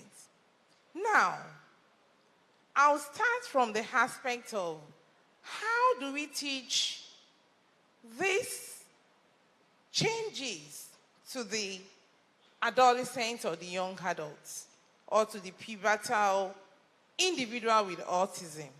The first thing is we should always remember that before they hit the pubertal stage, there will have been interventions. There will have been ongoing work on the social, communication, behavior, sensory issues, and all that. Now, we should have a clear-cut goal before we start anything. And we need to start documenting and put duration to it. The initial aspect, we need to know where the understanding of the affected individual is. Like Mr. Lanre said, they are on different levels on the spectrum. It's a lot or relatively easier for those that are high functioning or with some support for those with moderate. But for those on the severe aspect of the spectrum, I'll talk about that last. For those on the mild, especially, and some of those on the moderate, we need to understand the level of understanding, and it has to be a collaborative thing. Our parenting professional here has said a big deal, an important aspect. Using different aspects of what they see, what they touch, they're observing, they're seeing it. And I'll make reference because when we talked about Downs, it's also a genetic condition. And you know, genetics is a huge possible cause for autism. So they share a lot of features. So for that now, we have to start educating on sexual abuse. But we can't jump to sexual abuse without educating them on their body parts. Private places, public places. Now talking about about the body parts, you know, we've gone through quite a number of trainings, and there are a lot of emphasis on visual cues, pictures, even when we go to the aspect of the self-care. So that aspect of education, we may need, depending on the level, we may need to have pictures. We may need to show them videos. We may need to show them what we are going through as an adult in a way that we had to plan it in a gradual way. And it has to be simple, one step at a time. The aspect of the self-care too, after the body parts, that is, they need to use the right word. They need to know this is my nose, this is mine, and those aspects of the body parts that are private, you know. For example, they need to differentiate between, okay, for example, maybe a girl is wearing a shimmy, you know, it will cover here and it may hang here. We may use it to explain to them as they're wearing that as their own private parts. Unlike for a male child or an adolescent, you know, they put on a shirt and you're teaching them the private parts. And while we are doing that, in the same vein, you know, we are trying to break it, and we're trying to manage time. They also need to know the sensory parts, okay, apart from the private parts. Those parts that when they touch it, they can give, you know, they can feel some tickle or some sensations. Maybe the neck, maybe the hair, and things like that. In addition to that, because the bigger thing is we are trying to teach them about sexual abuse and exploitation, because we know the area of challenges in communication, in trusting people, in not being able to express their own aspect of what is going on. They cannot say if this person is telling lie and all that. So by the time we are moving from all that, we are going to the aspect of private places and public places. For example, if they are going to the toilets or to the restroom, as much as possible, a responsible adult or the primary caregiver should go into the restroom with them. And I'm trying to manage time. If we are then talking about those that are severely disabled or severely affected rather, that is the extreme end of the spectrum, where we have the severity. Many of them are non-verbal. And I see a lot of those in the clinical setting. It's really devastating if we should start to talk about the narratives, things that we get from the parents. So for those ones, even when they're in public places, we have to ensure that when they are with other people, also people around will be able to know what is happening. And when we don't feel comfortable, we have to take them away from it, from where they are. And similarly, we should be with them most of the time because those ones will need continuous support. Now, by the time they're hitting puberty, we are also going to the aspect of teaching them the self-care. The different parts, you already said, okay, this person identified that, okay, this is hair on the armpit, menstruation is coming. And remember, you know, in our environment, even for the typically developing individual, it's a lot challenging. We were not taught. We don't understand. Many a time you learn from your friends or you learn from on your own, you know.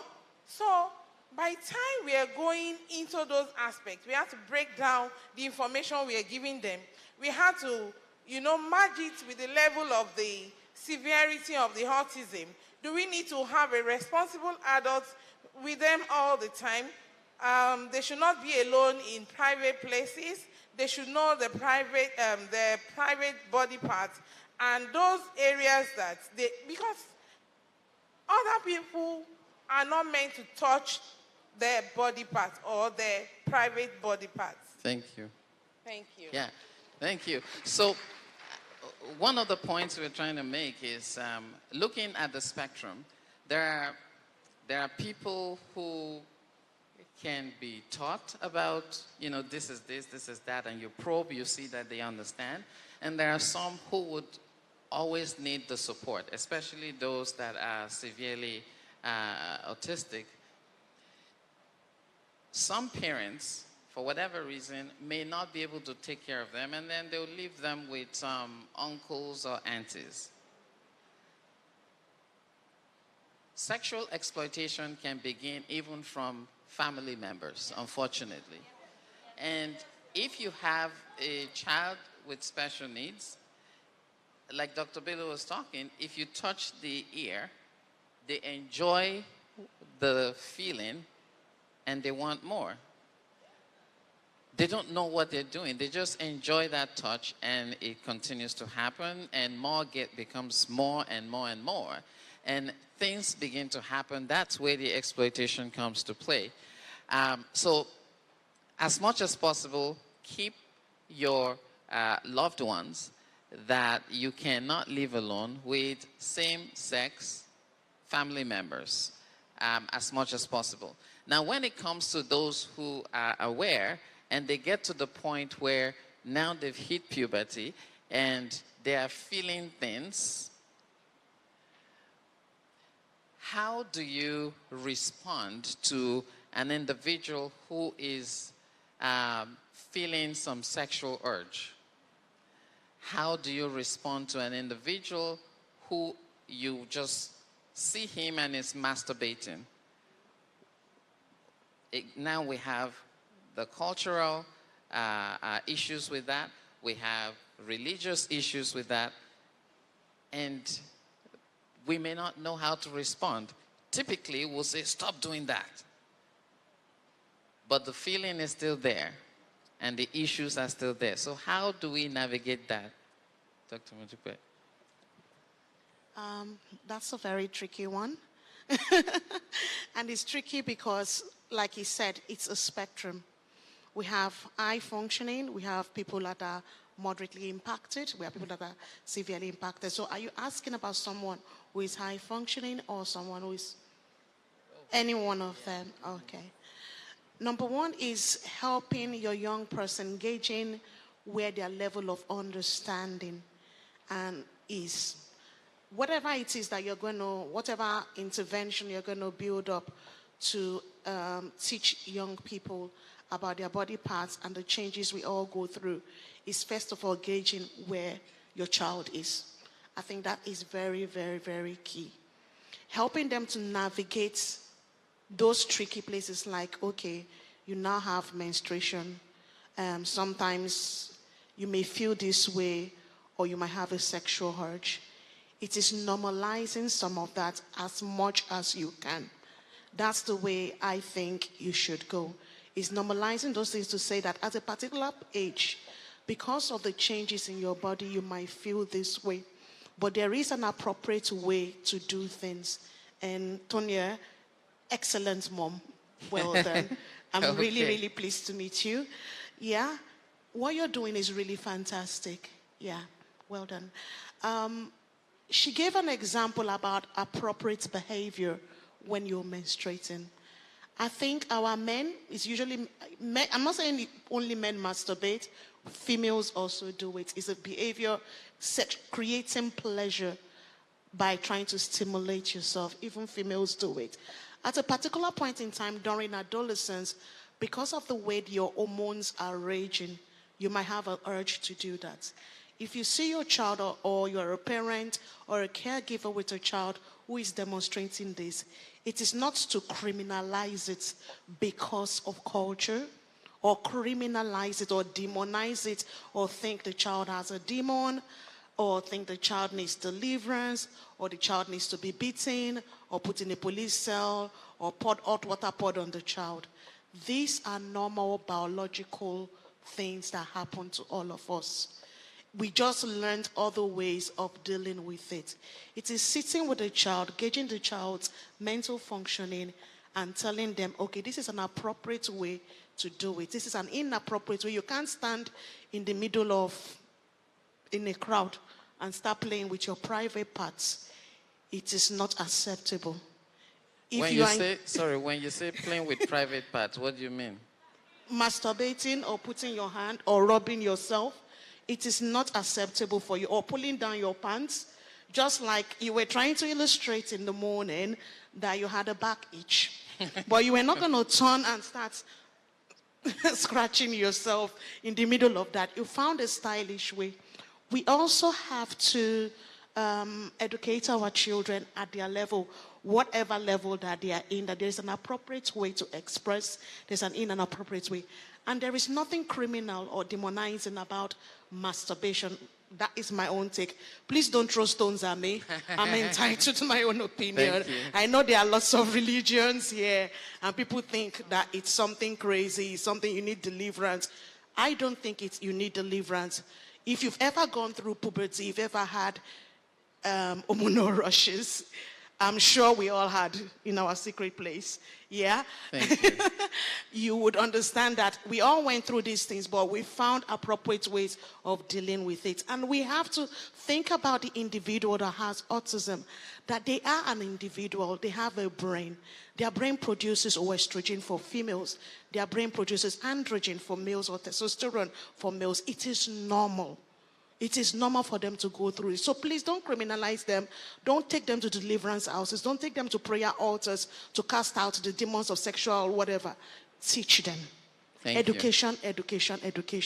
Thank you. Tonya, while that is going on, yes, thank you. If you have any questions, please pass them on.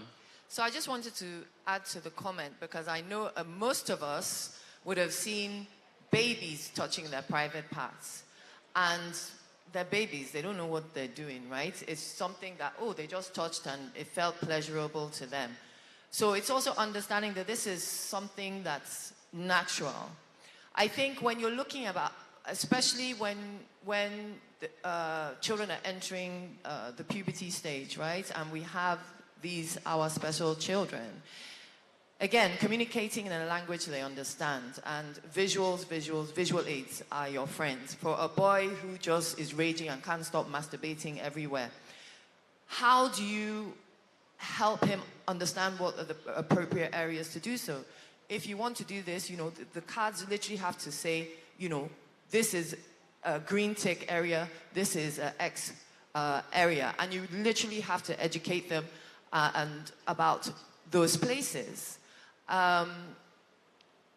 last year, there was a mom who complained to me that her daughter kept rubbing her private parts on the couch.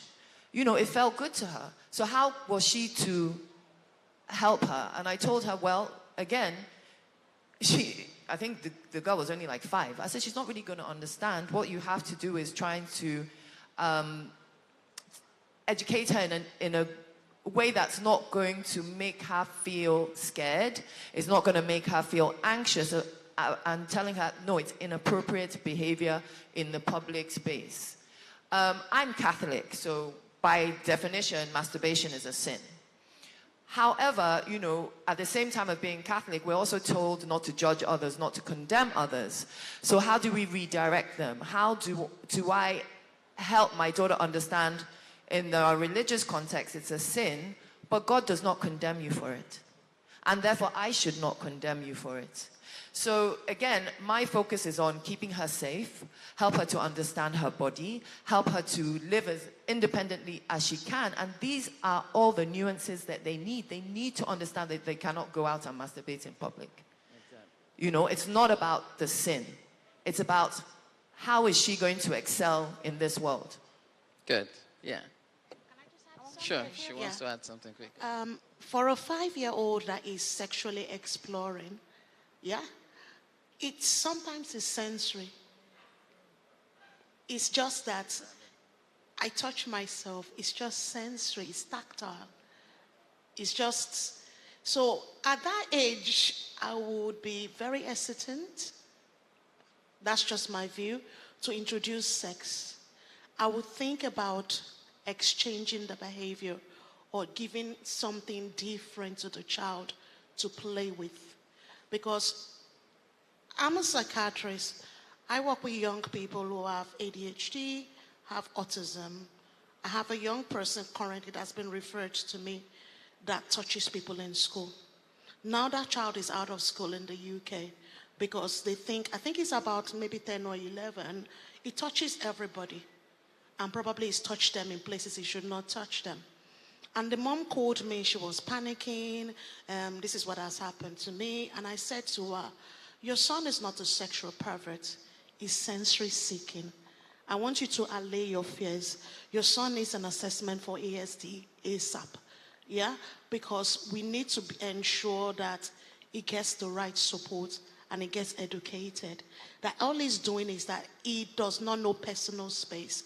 And that comes part and parcel of ASD. Sensory seeking behavior, always needing to touch something. Yeah. Always smelling things, always licking things. You see those children, everywhere they go, or they are touching everything. It's not sexual behavior, it's sensory. Yeah, thank you. And so we have to make a distinction between the two, sensory or sexual behaviors. Now, in terms of, Tonya, when you were talking, you said teach private and public places. And we have to be able to determine what is private and what is public. Because even in an apartment, the living room is not private. It's the bedroom that is private. And so we have to intentionally teach that part so that they know that, you know, if I'm going to engage in this behavior, it has to be in a place that is private. Dr. Bello, you wanted to say something, or you're good? I just want to say a few things. Okay. Few. On the aspect, okay, maybe a sentence or two. Okay. Honestly, I just want to make a big point on the aspect of individual with autism and pubertal changes, the hormonal changes, and what we are seeing as inappropriate, in quotes, inappropriate sexual behaviors or masturbation or touching people in inappropriate places. We should always remember that as the physical body is developing, we also have a lot of development inside, including that they have feelings, their emotions, they are seeking out for relationships. They are responding to the inner aspect of the hormones. So when we look at the masturbation, we should know that it's, apart from the anxiety, it's a tension kind of a thing. And there is a need for a relief.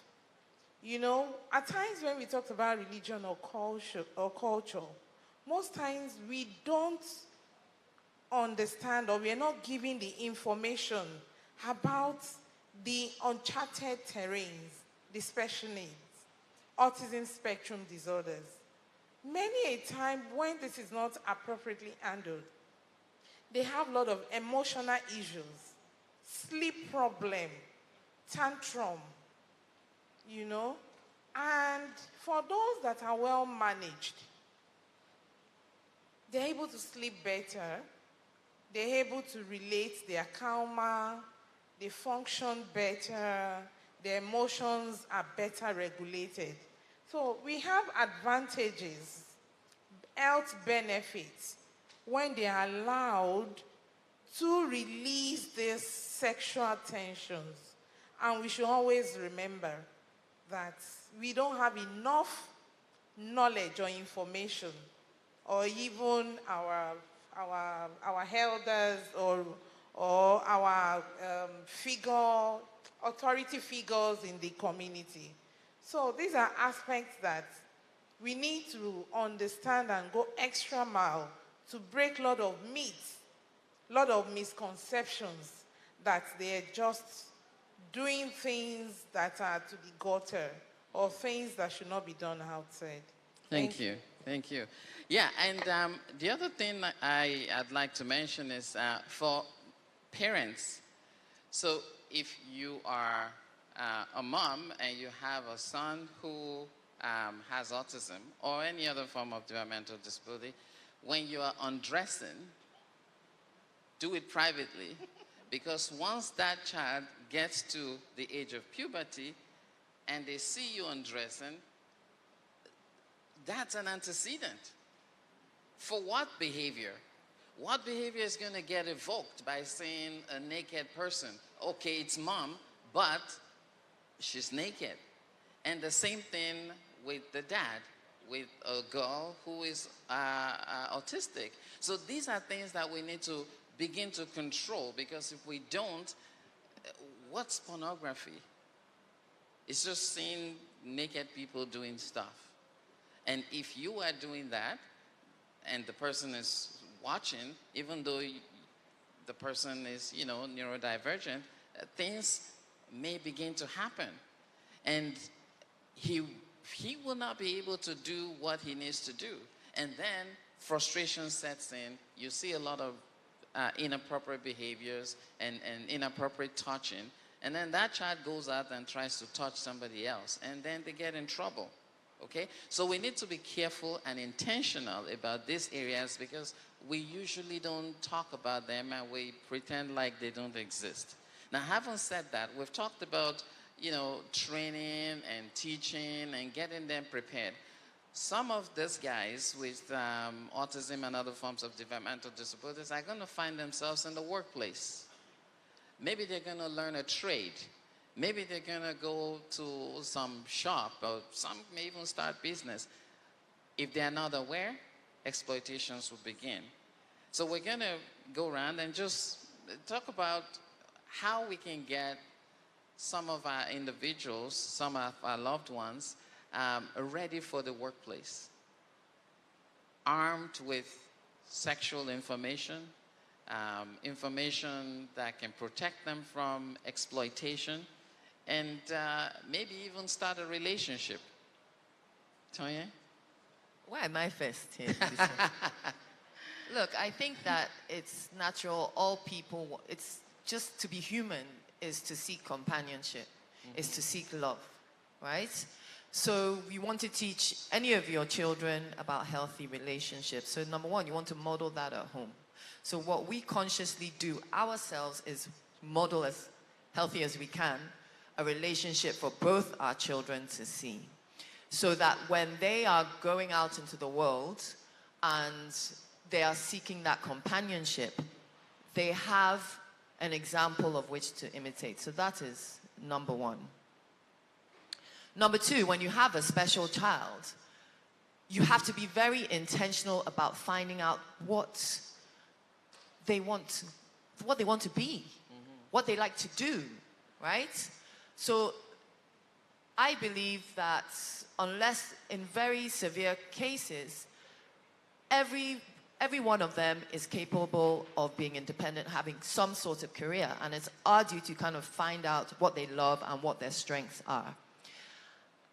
And if you have a child that is, or who's developing into an adult that has communication issues, you do need to find out what it is they like to do and begin to look at what avenues are available to them, right?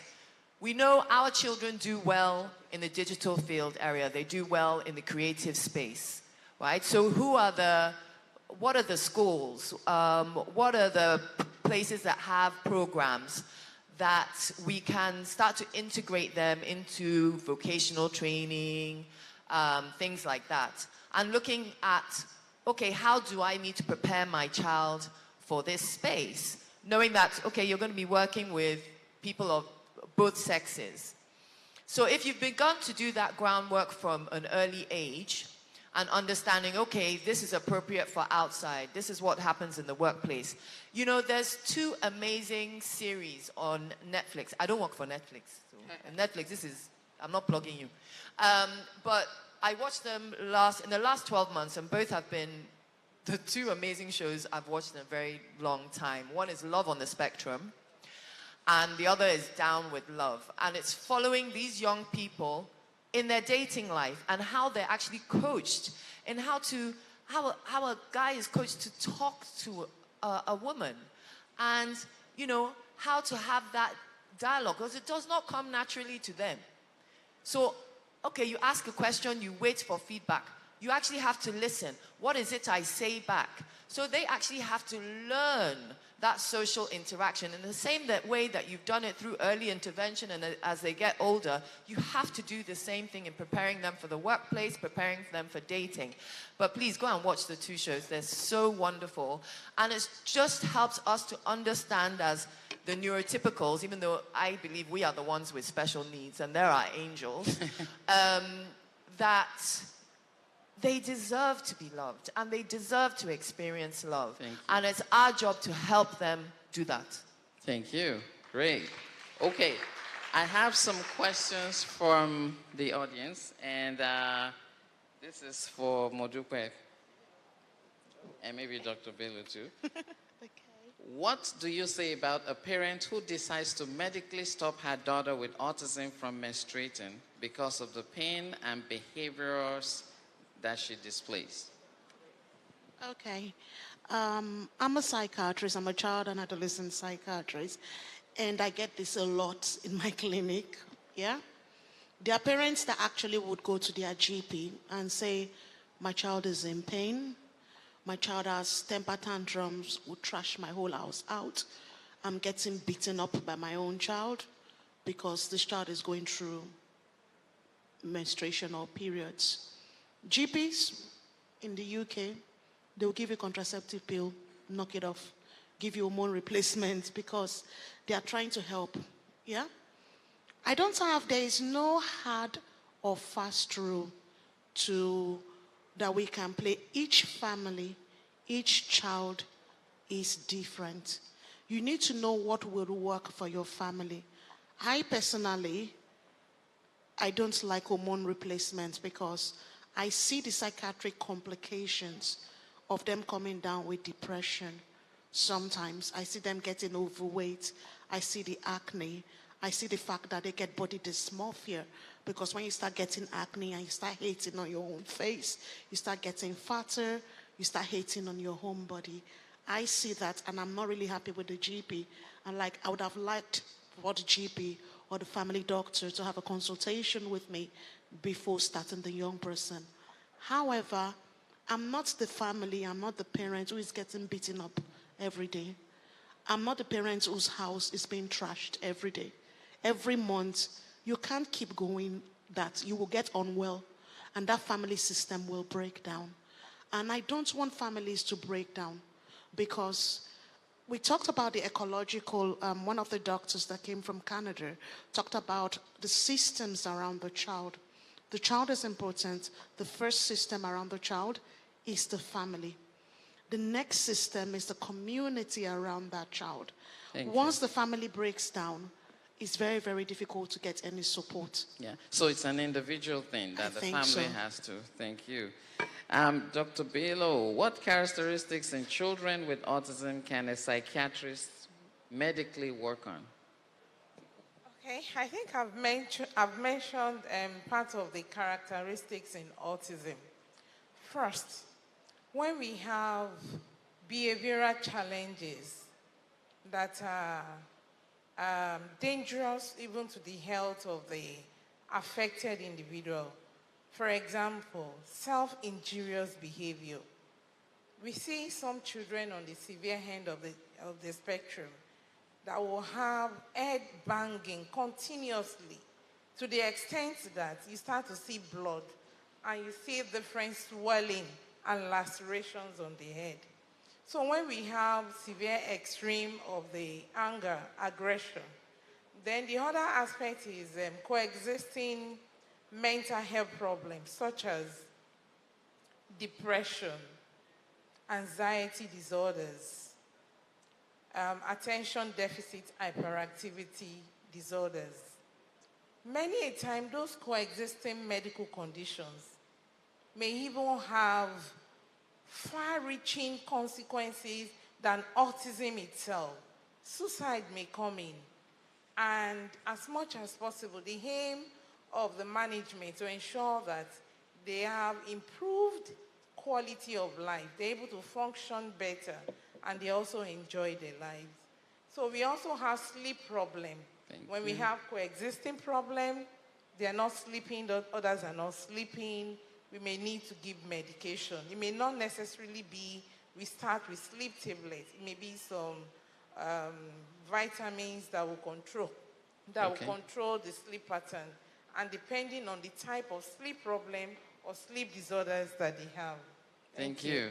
All right, I think this is more of a yes or no. Is it true that girls on the spectrum get to see their monthly flow earlier than their peers that are not on the spectrum? Is that true or false? I don't think it's necessarily. I think it's individual. Individualized. It's your genetics. There is no, when we talk about a spectrum, I'm neurodivergent, but you would never know. I showed a little bit of my ADHD traits this afternoon.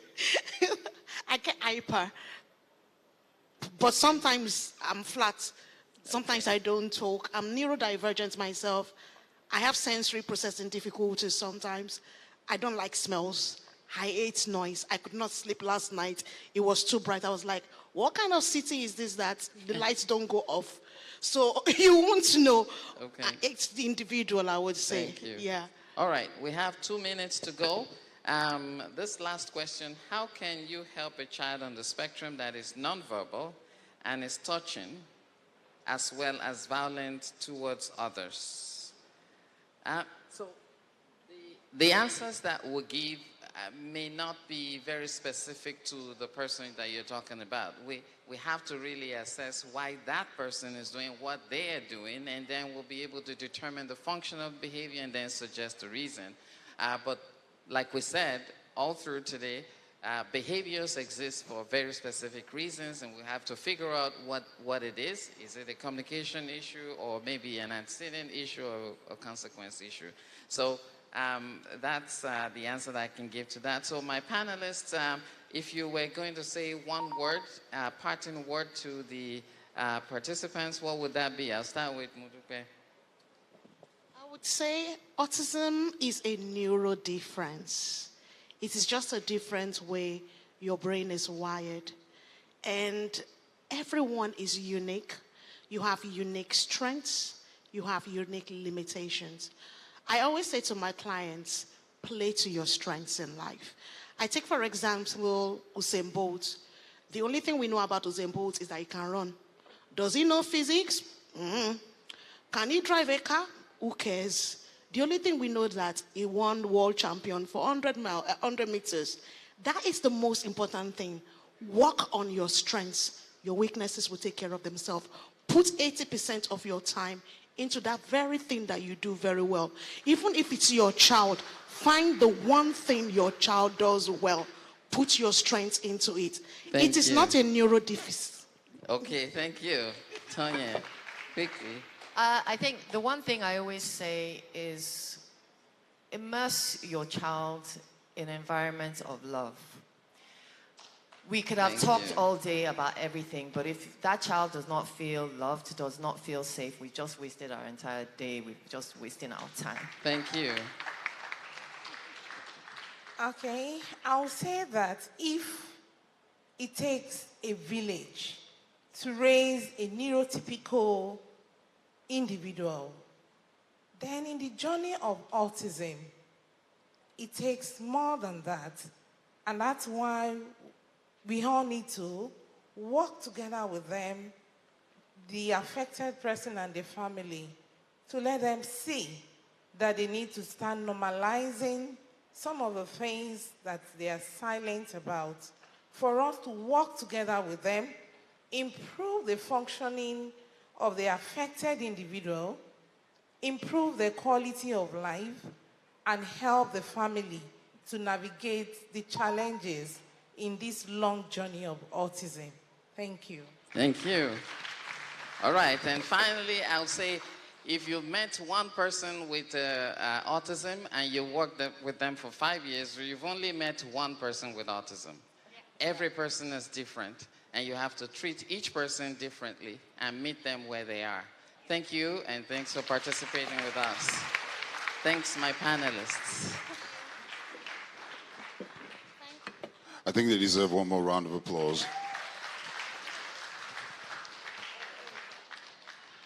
We want to thank moderator Mr. Lanre Duyile, Dr. Mashuda Tibelo Majid, Tonye Falugie Keze, and Mudupe Imasoge.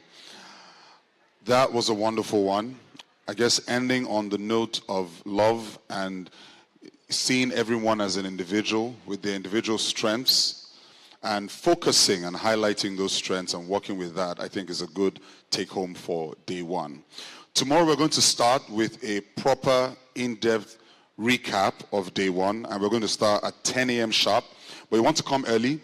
Today you can see that there was a very long queue outside, so if you're able to come early, that's awesome and that's great. So come early tomorrow. Can we put our hands together for our panelists as they get off the stage? Just a couple of announcements, right? So I've said we'll start very early tomorrow at 10 a.m. sharp, so try and come before that. Between Wednesday and Saturday, I think we really need to celebrate GTCO for not just doing a talk show, but for also providing the platform for one-on-one consultations. I think we need to celebrate that. That's a big part of this conference and of the week. So from Wednesday to Saturday, at the Chapel of Light Church in Alausa, we would have one-on-one free, by the way, one-on-one family consultation. Now, you have to pre-register because, as I'm sure you know, we don't have infinite resources and infinite time. So time is limited. The amount of people that can be seen is also limited. But it'll be on a first-come, first-served basis. So if you can, please pre-register. The website is gtcoplc.com/autism. If you look at the back of your program, you'll find the website. You can get more information there, and you can pre-register for the consultations on the website. Now, walk-ins will be accepted, but that would only be determined by if all those who are pre-registered have been attended to. All right. So I think that's it for announcements. It's been a wonderful day. Thank you so much for participating. And one more time, a spectrum of... God bless you. See you tomorrow at 10. And can we thank our sign language interpreters one more time? To our online audience, thank you so much. For those in the spillover Ajib room, thank you so much for joining us. We'll be back live at 10 tomorrow.